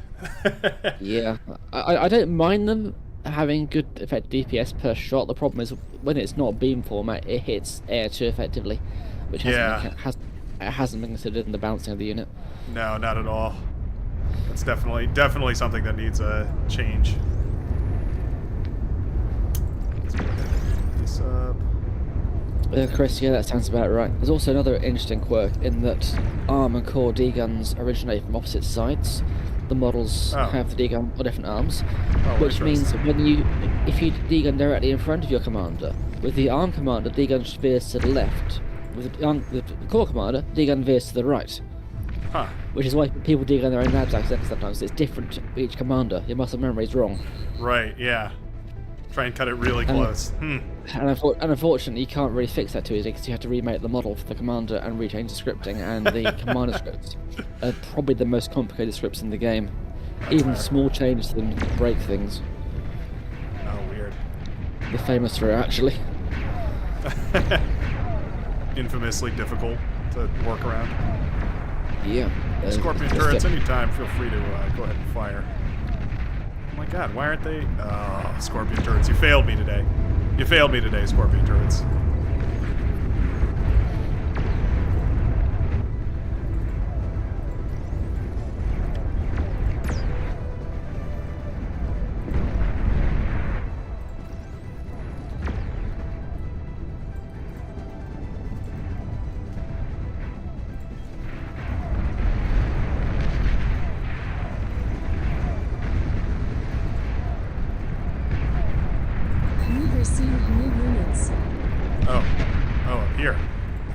That is not the base I thought I was taking. Huh.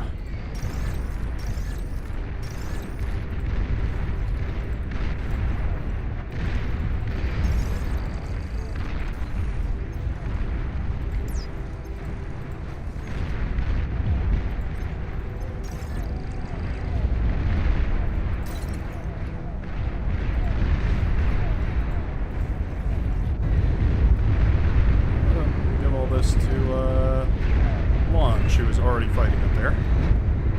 Feels like the appropriate person to hand that to.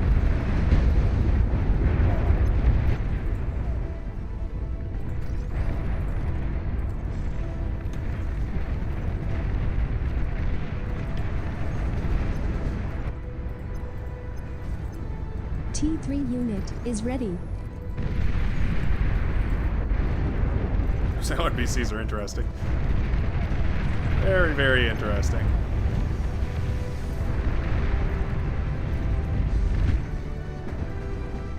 Let's see, can we get classic? Let's see if we get Vanage back into the game here. If I give you a bunch of constructors over here.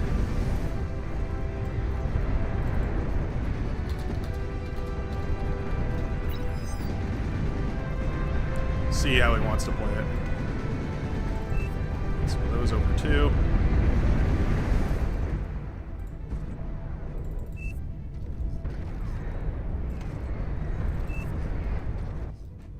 Willing to invest quite heavily in Vanage. Feel like that's a safe bet. You need some resources to rebuild as well, don't you? Yes, the point of doing so is a little questionable right now. Always stay in the fight. It is written. No, I need basically everything to try to rebuild, and it's... Yeah. Juggernaut detected. An allied I can see myself getting half a has unit died. to get them just being stomped immediately.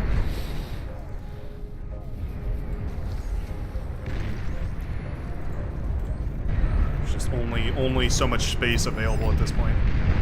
We lost that right-hand side. Yeah, the capital ships totally boned us over there. I should have had my capital ships out a whole lot sooner. That was a misplay. Alright. Construction plane. There we go. Oh, punching through my shielding. No. Bulwarks, turn off. An allied There are now commander walls. has died. Oh, they killed it anyway. Yep.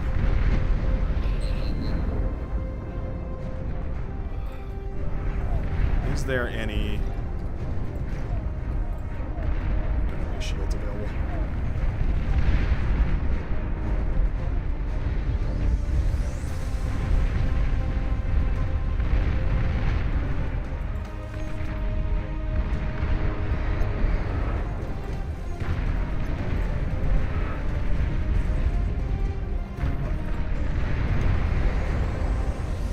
That's what she does.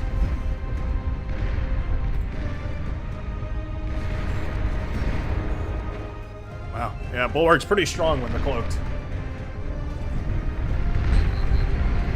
Yeah, they have a little bit extra effective HP. Pretty good. Pretty good.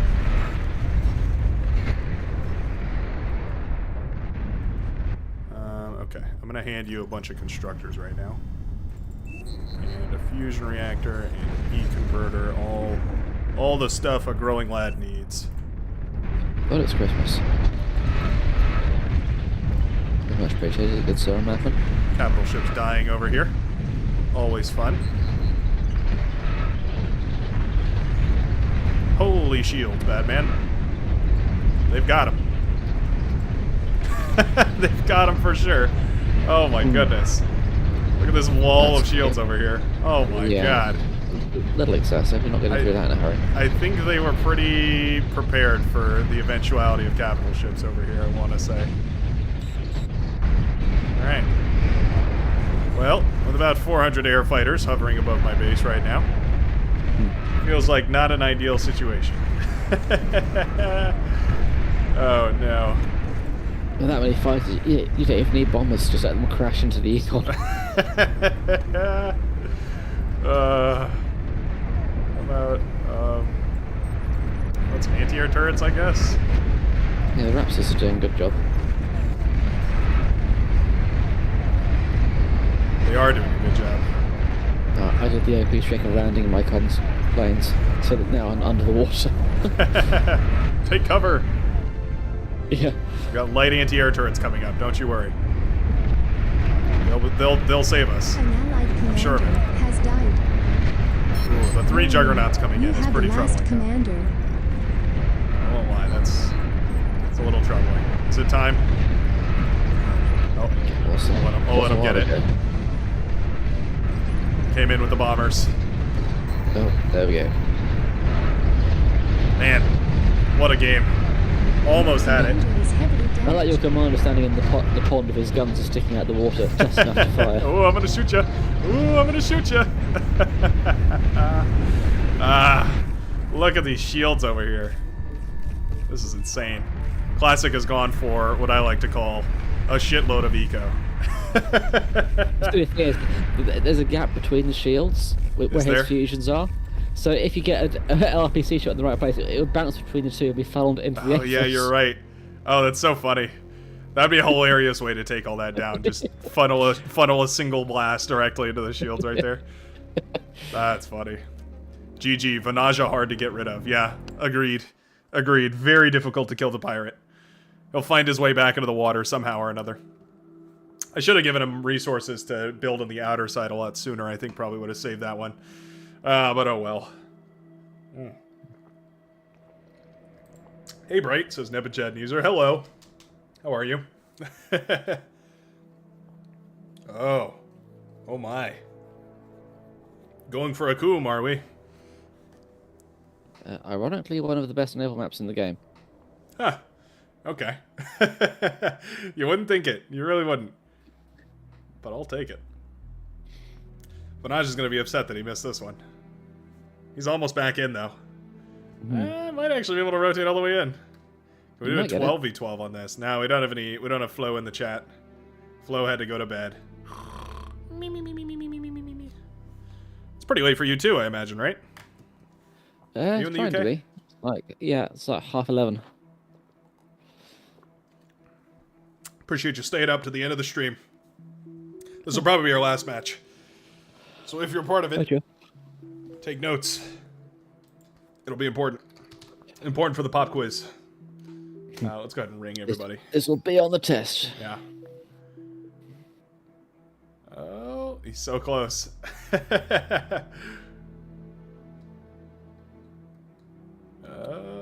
I'm gonna do a 5 count. 5, 4, 3, 2, 1. Alright, buddy. Oh, one of them readied up. Other one, not so lucky. Oh, he just gets in. Oh, he does get in. Nice. Just barely.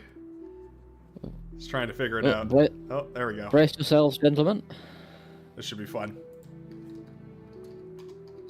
For start. Begin. Can I join, says Vader Bellado. Indeed. Anybody is welcome to join. There are some high-level folks that join in on this eventually. So, you know, take it with a grain of salt, but you're more than welcome to join. We're not gonna bag on you for being bad. Might offer you tips, might offer you tricks, might try and coach you a little. But that's just the fun of it. Oh, yeah.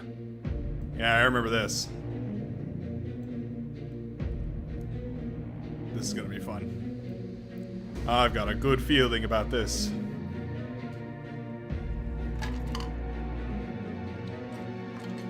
Yeah, what Dragokin said, everybody. Don't forget to like the stream. It propagates exponentially. Well worth it. Much appreciated. Much obliged. Who's loading in? Oh, I'm excited. This is gonna be a fun one. I want to try and play some Legion Air. That's what I've got a hankering for. Try and do it. Right here is my spot. If I can click it fast enough. Maybe over here. Oh, I'm pretty good.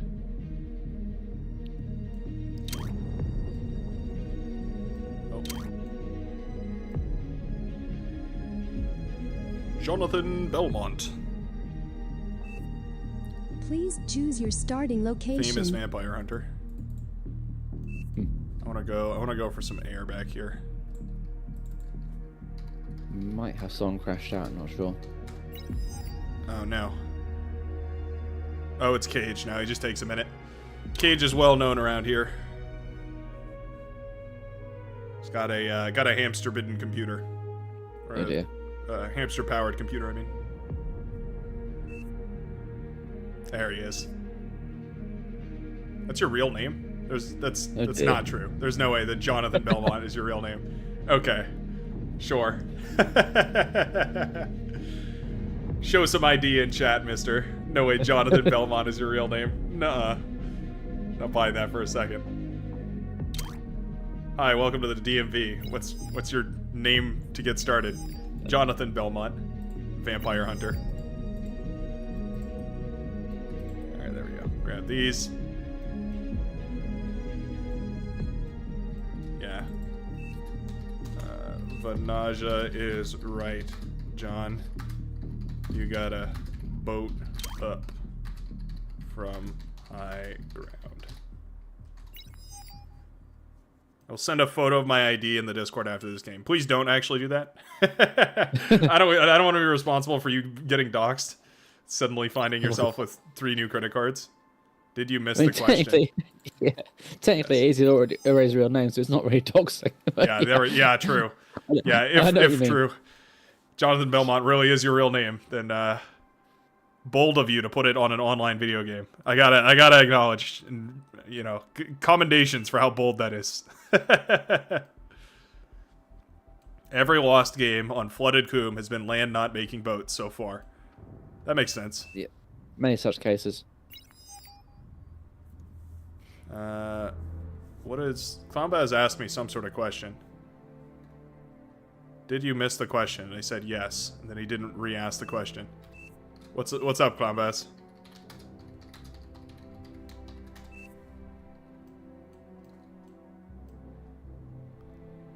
Okay, well, I'll just OP.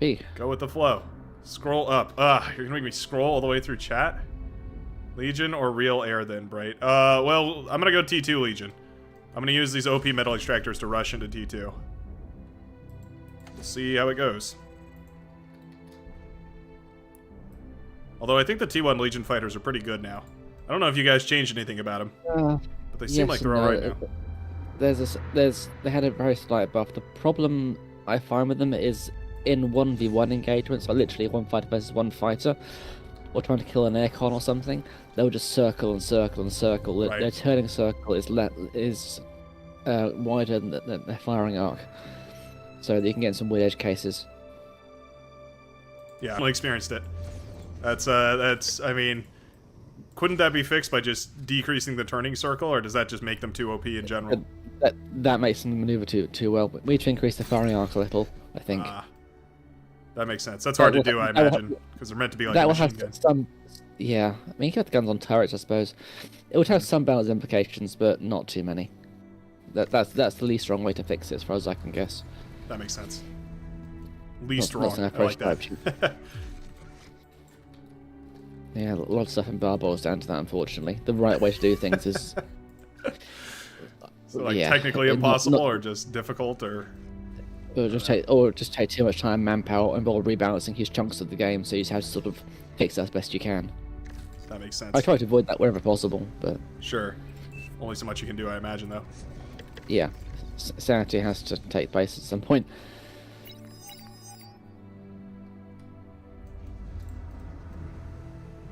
What does Menage be? Oh, an excellent catch. Very nice.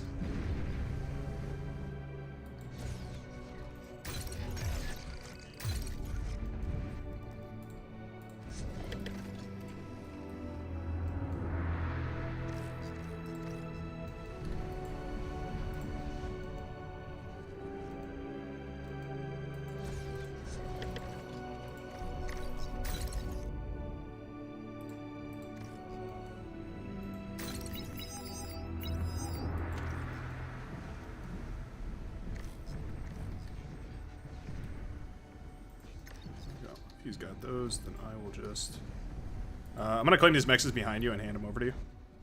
Unless you prefer the Cortex ones, then I can leave them be. That's better than nothing. There you go. Much appreciated.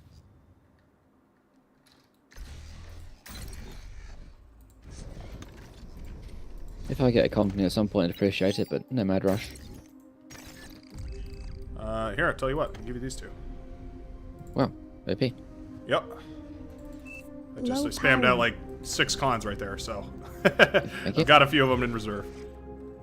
There we go. Just need to get more power, like always. It's my #1 weakness, like, of all time. It's just I am constantly E-stalled, and I think it's because I hate solar panels. I think that's my killer flaw. Not building enough solar panels. Well, in this map you're using wind, which technically is more efficient, but in reality, given the cost of the wind in E, you're usually behind if you go too heavy on wind. That makes sense. T2 unit detected. Yeah, it's 5. 5 is just barely efficient. Or no, that's inefficient for for Cortex, right? Yeah, just inefficient for core. And Legion are basically core for wind balance. Right. It's still about parity with solar for Arm.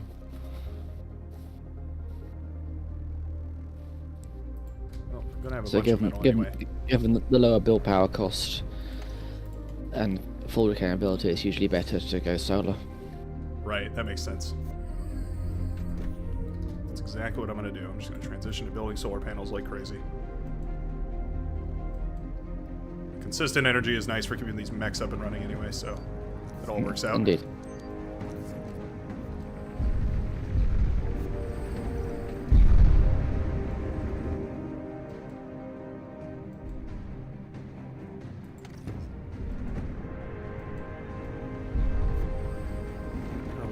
Let's see. Not bad, not bad.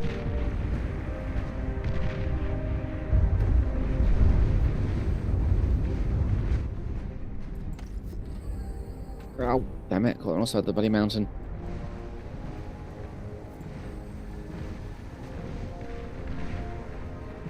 Oh.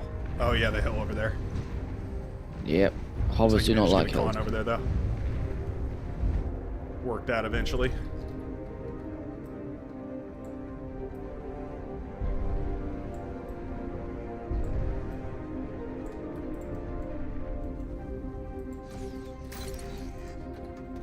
Are you a space your wind turbines out by one space and just build a big square, or build rows of 2 by N solar or wind turbines kind of guy?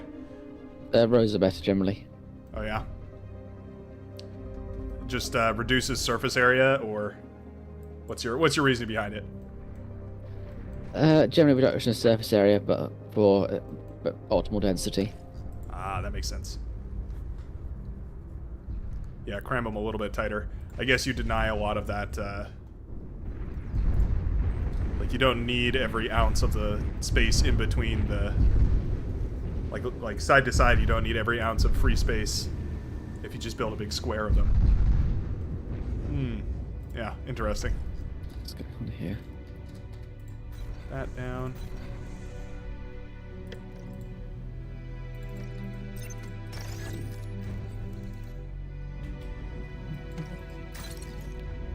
Grab one of these, put the commander on that.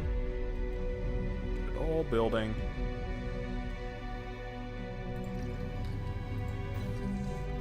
Be all right. You're overflowing metal.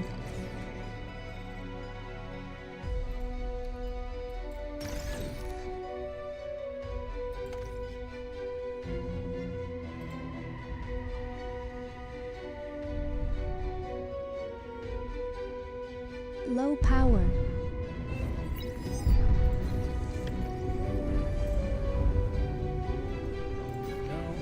Grab one of these awesome looking air transports. Super, super sick looking air transports.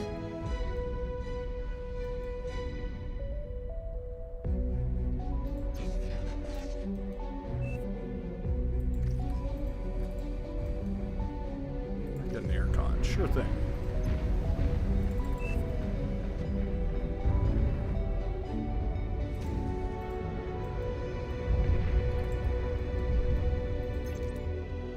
You got T2? Oh, okay, you got T2.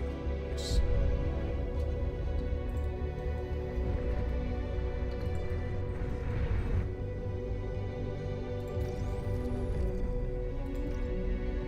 Give you a build turret over here to help out with all that. Appreciate it, thank you. And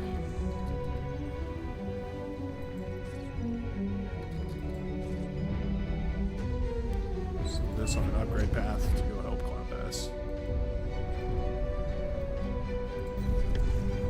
These.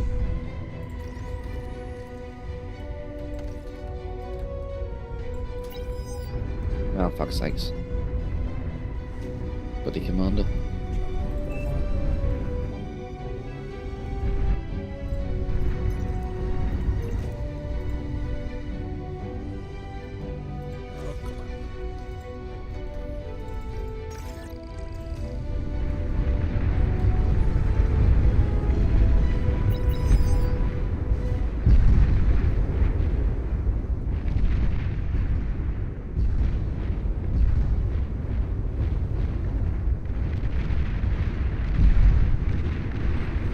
That's a nice catch right there.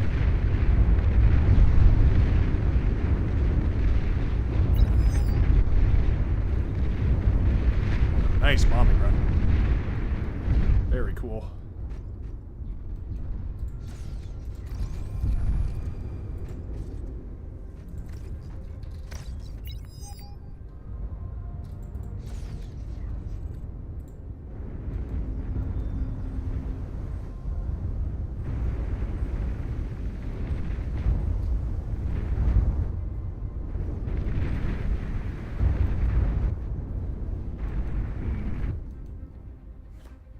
Wind, this is not an ideal time. It's never when you want it to be high, is it ever high? Always the way. Ugh. Aircraft spotted. So yeah, wind is tepid on some map at best at times, so Yeah, advanced sailors are the way to go probably. for sure. I'm making a big jump into a fusion reactor here, but kind of slowed down a little bit.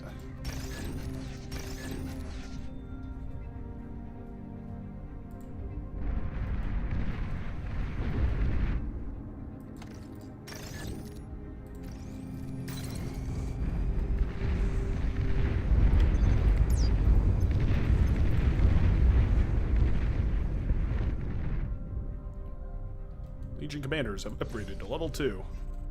Splendid. All my build power will now be distracted. Unfortunately. Yeah. I know in your heart of hearts, build power, you're just trying to do the right thing. But man, he really doesn't need the repairs. He'll do it himself.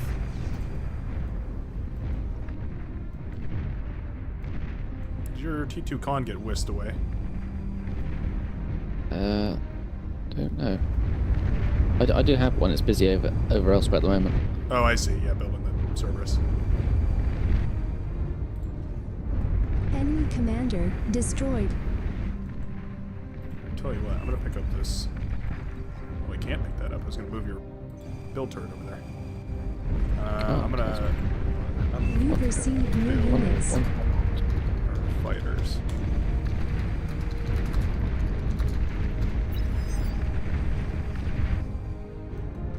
Ah, there we go. Yep. That up. Jump over here. Good show, good show. Come back.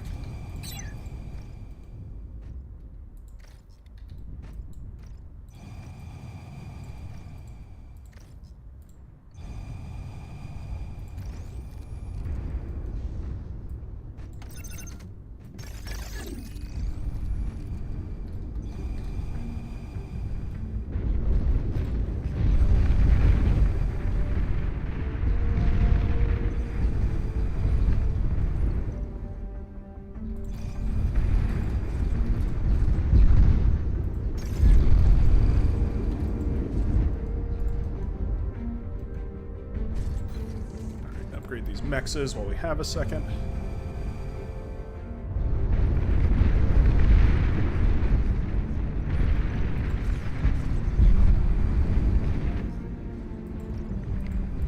Well, that didn't really help with the geo as much as I was hoping it would. Forgot to set it to the right priority, so I was just sitting there watching.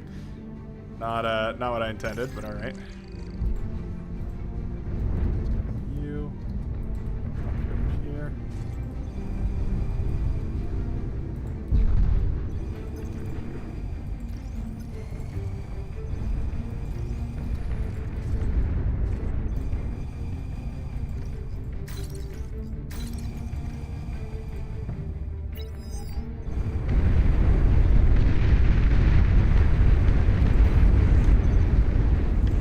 Switching to torpedo bombers now. I feel like those are going to have more of an effect. Actually, you know what? Ooh, torpedo bombers or phoenixes? I guess torpedo bombers make more sense for the Navy. Torpedo bombers, probably, yeah. I'm addicted to the Phoenix. Just can't resist.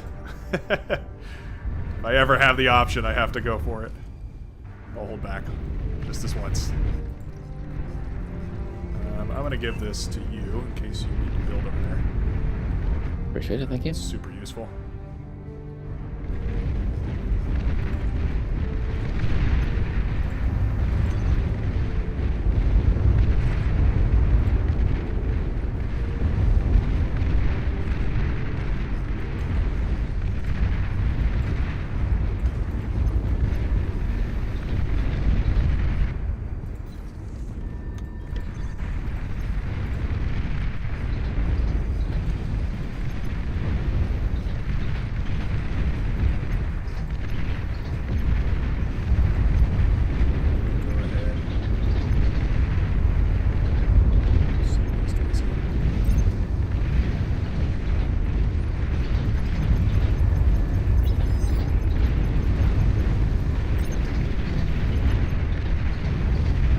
Shallow. Torpedo bombers don't work. Oh no. Phoenixes was the right choice. There's a lump of sort of terrain under the ground Terrain. around there. Oh no. Yeah, that might be an issue. You got me. But else, Hold on. There we go, yeah, I just need a wide approach angle.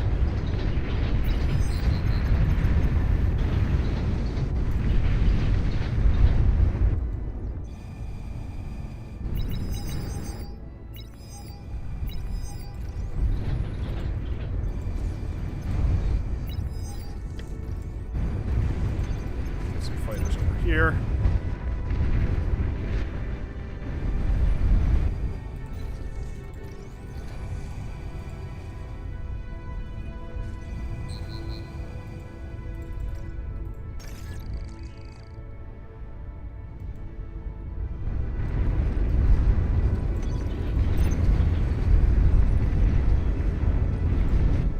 Enemy commander destroyed. A wildfire. That's a cool name for that thing. Cool bomber tech. seems fitting. Yeah. Seems very fitting. That's exactly what that thing does. Love a well-named unit that just does exactly what you think it does based off its name. It's perfect.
If I could napalm bomb any of these names. Or if it like And stick to napalm- any of them. Napalm kind of works on the water, but not ideal. Interesting.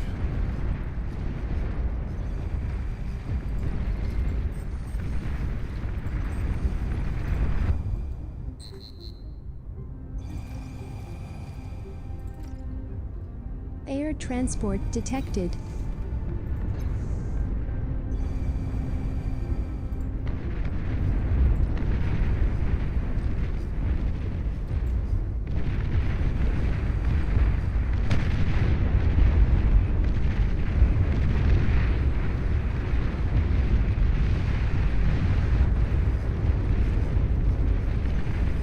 We have pinpointers yet. Maybe that's another thing I can help with back here.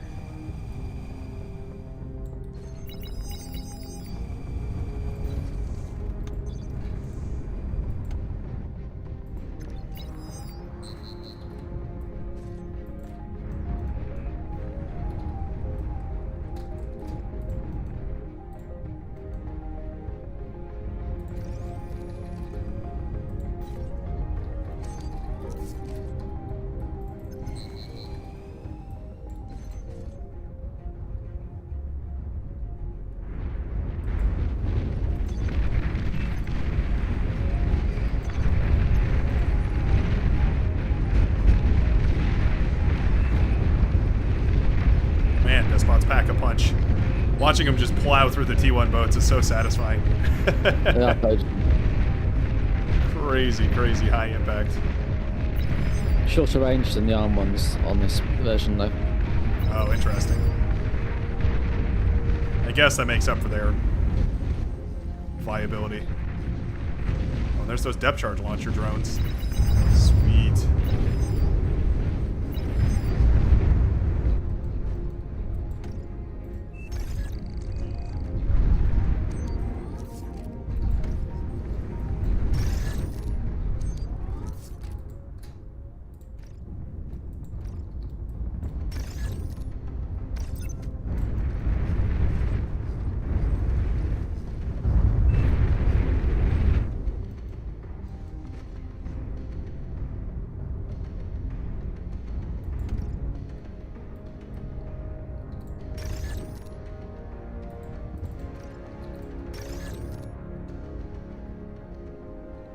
This will work.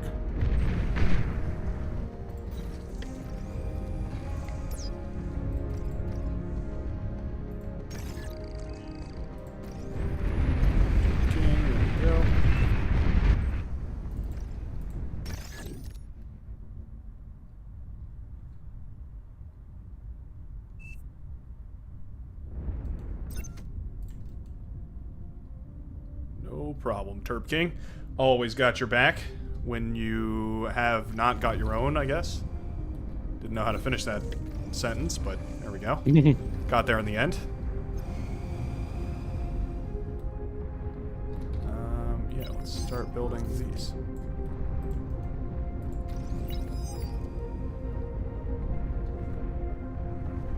Oof, yeah, that's dragons. I guess I can pull these fighters here.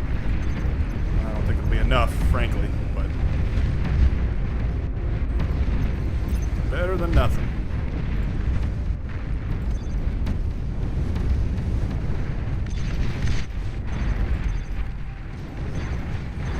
The dragon.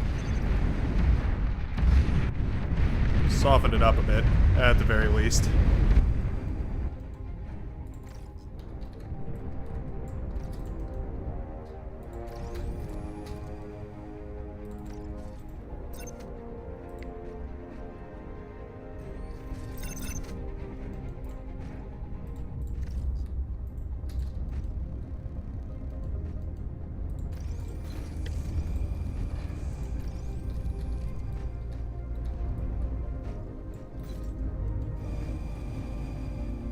Big old Aphis Central over here. Pinpointers. I feel like pinpointers are so hard to notice their effect. But surely they're worth it, right? They usually are. More so if you're relying heavily on snipers, that kind of thing, certainly. Yeah. Yeah, sharpshooters for sure. Yeah, those are... They, what is it, 1,000 energy to fire one of those? Makes sense that it'd be pretty good to at least use that energy on something. spend it actually blasting away at something.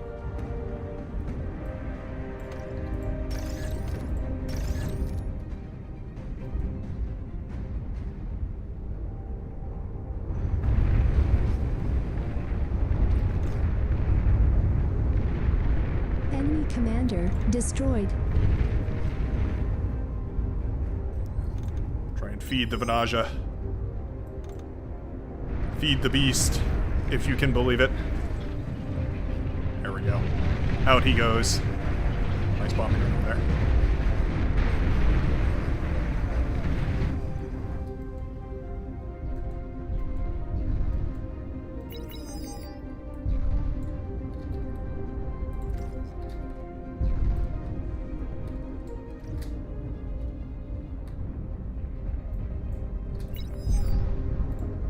Work.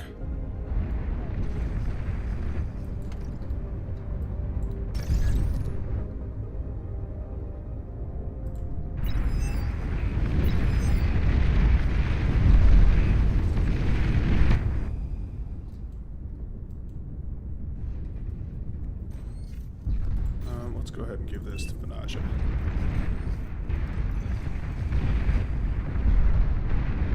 Never has to worry about e-stalling again. It's the strategy that I've learned to embrace. Feed Venaja metal. Make the pirate have a wonderful time.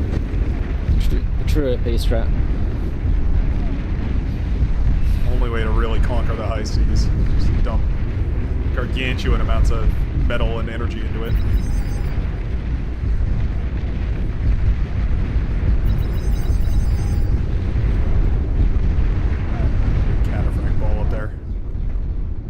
Slightly concerning.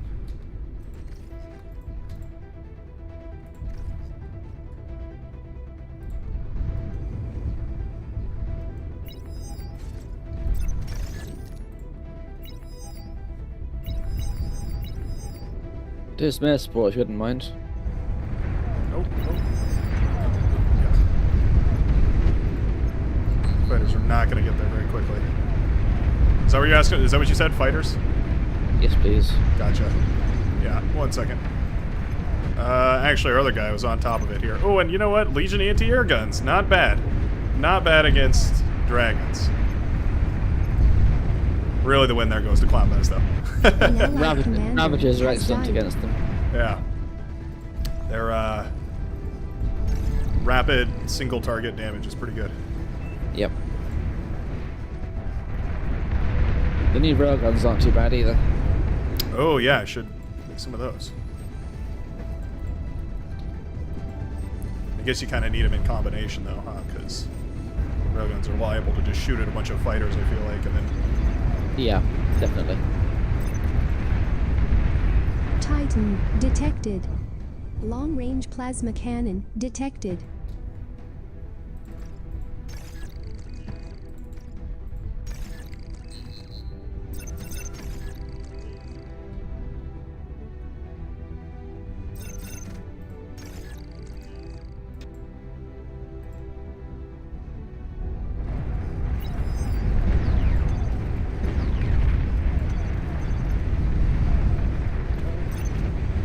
Hey, but we've won the sea. Oh, yeah, I see what you're doing. I see your cheeky-beaky strategies. Keep rolling, rolling, rolling, rolling, rolling. Oh, no way. They actually did it. Wait a second, I didn't notice this. They're actually called Maelstroms. Let's go. Oh, that's so dope. The Maelstrom has hit the high seas. Oh, that's awesome. That's so An cool. allied commander Oh, I'm has so died. thrilled about that. That's so fun. I thought it was a pipe dream. I thought it was a pipe dream we were actually going to get Maelstroms. What are the other ones called? I'm so curious. Were they named after the Greek fire thing? What were those? That's Prometheus. Prometheus. Yeah, that's right. That's so cool. Oh, that just made my day. I also hope they push into my railguns over here, because now I just want to see them fire.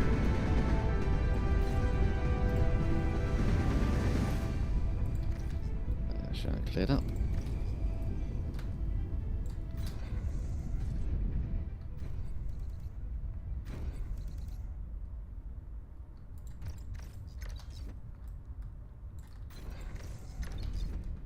There we go. Something like that.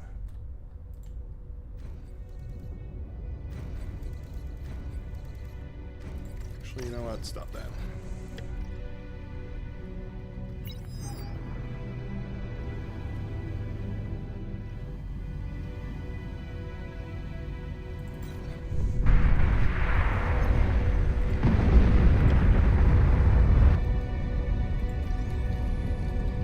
A nice loud reminder that anti-nukes are awesome.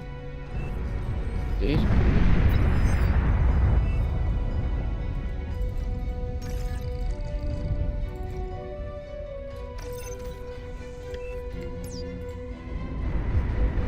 My wind farm.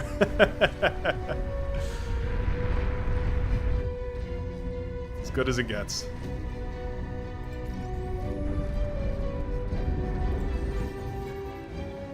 Alright. Sending out my in-game plan. En masse.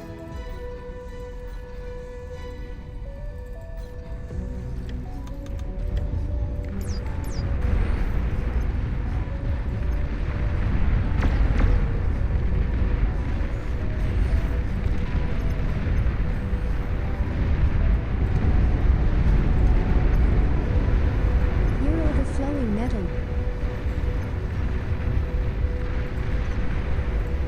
Go, my martyrs. With your grenade-strapped noses. Dive onto them. Well, most of you missed your mark, but that's fine. Got the production anyway.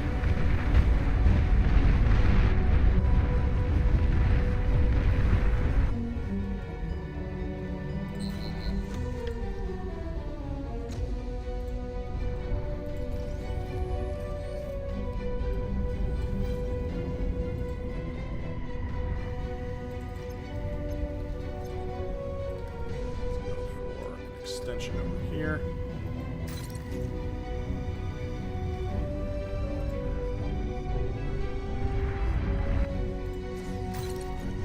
Just gotta remember to rekey rescue the Legion commander after it gets upgraded. It's always fun.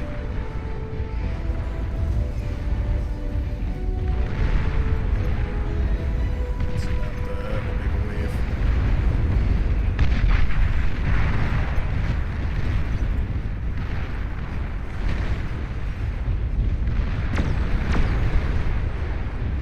Dun dun dun dun dun dun dun dun dun dun dun dun dun dun. Are they strong enough? No, not really. Martyr's not really the strongest boat in the book. They served well, though. Valiantly, you could even say.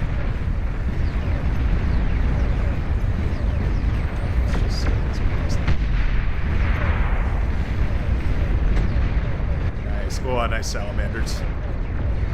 Salamanders are wonderful. I think that's probably one of my favorite upgrades Cortex has ever gotten. Is just changing the alligator to the salamander.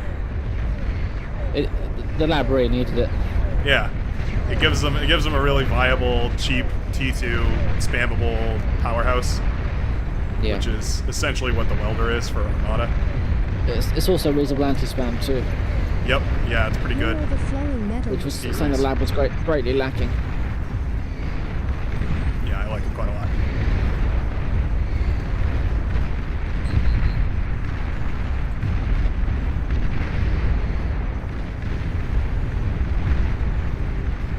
Beautiful. A beautiful Coombe Valley game. Couldn't ask for a better one. Panaja ending the game with 2, 4, 6, 8, 10, 12 flagships and counting. Pretty good, pretty good. Not bad. The last guy is right here. Little goober. So he is. Out of the game, but still in the game. What a hero. There we go. That'll probably do it. Ah, There we go. Beautiful. Phew. I got to stretch after that one. Take a nice long over the shoulder sits. Stressful. Vanaja doing all the work and somehow I'm stressed out. I don't even understand.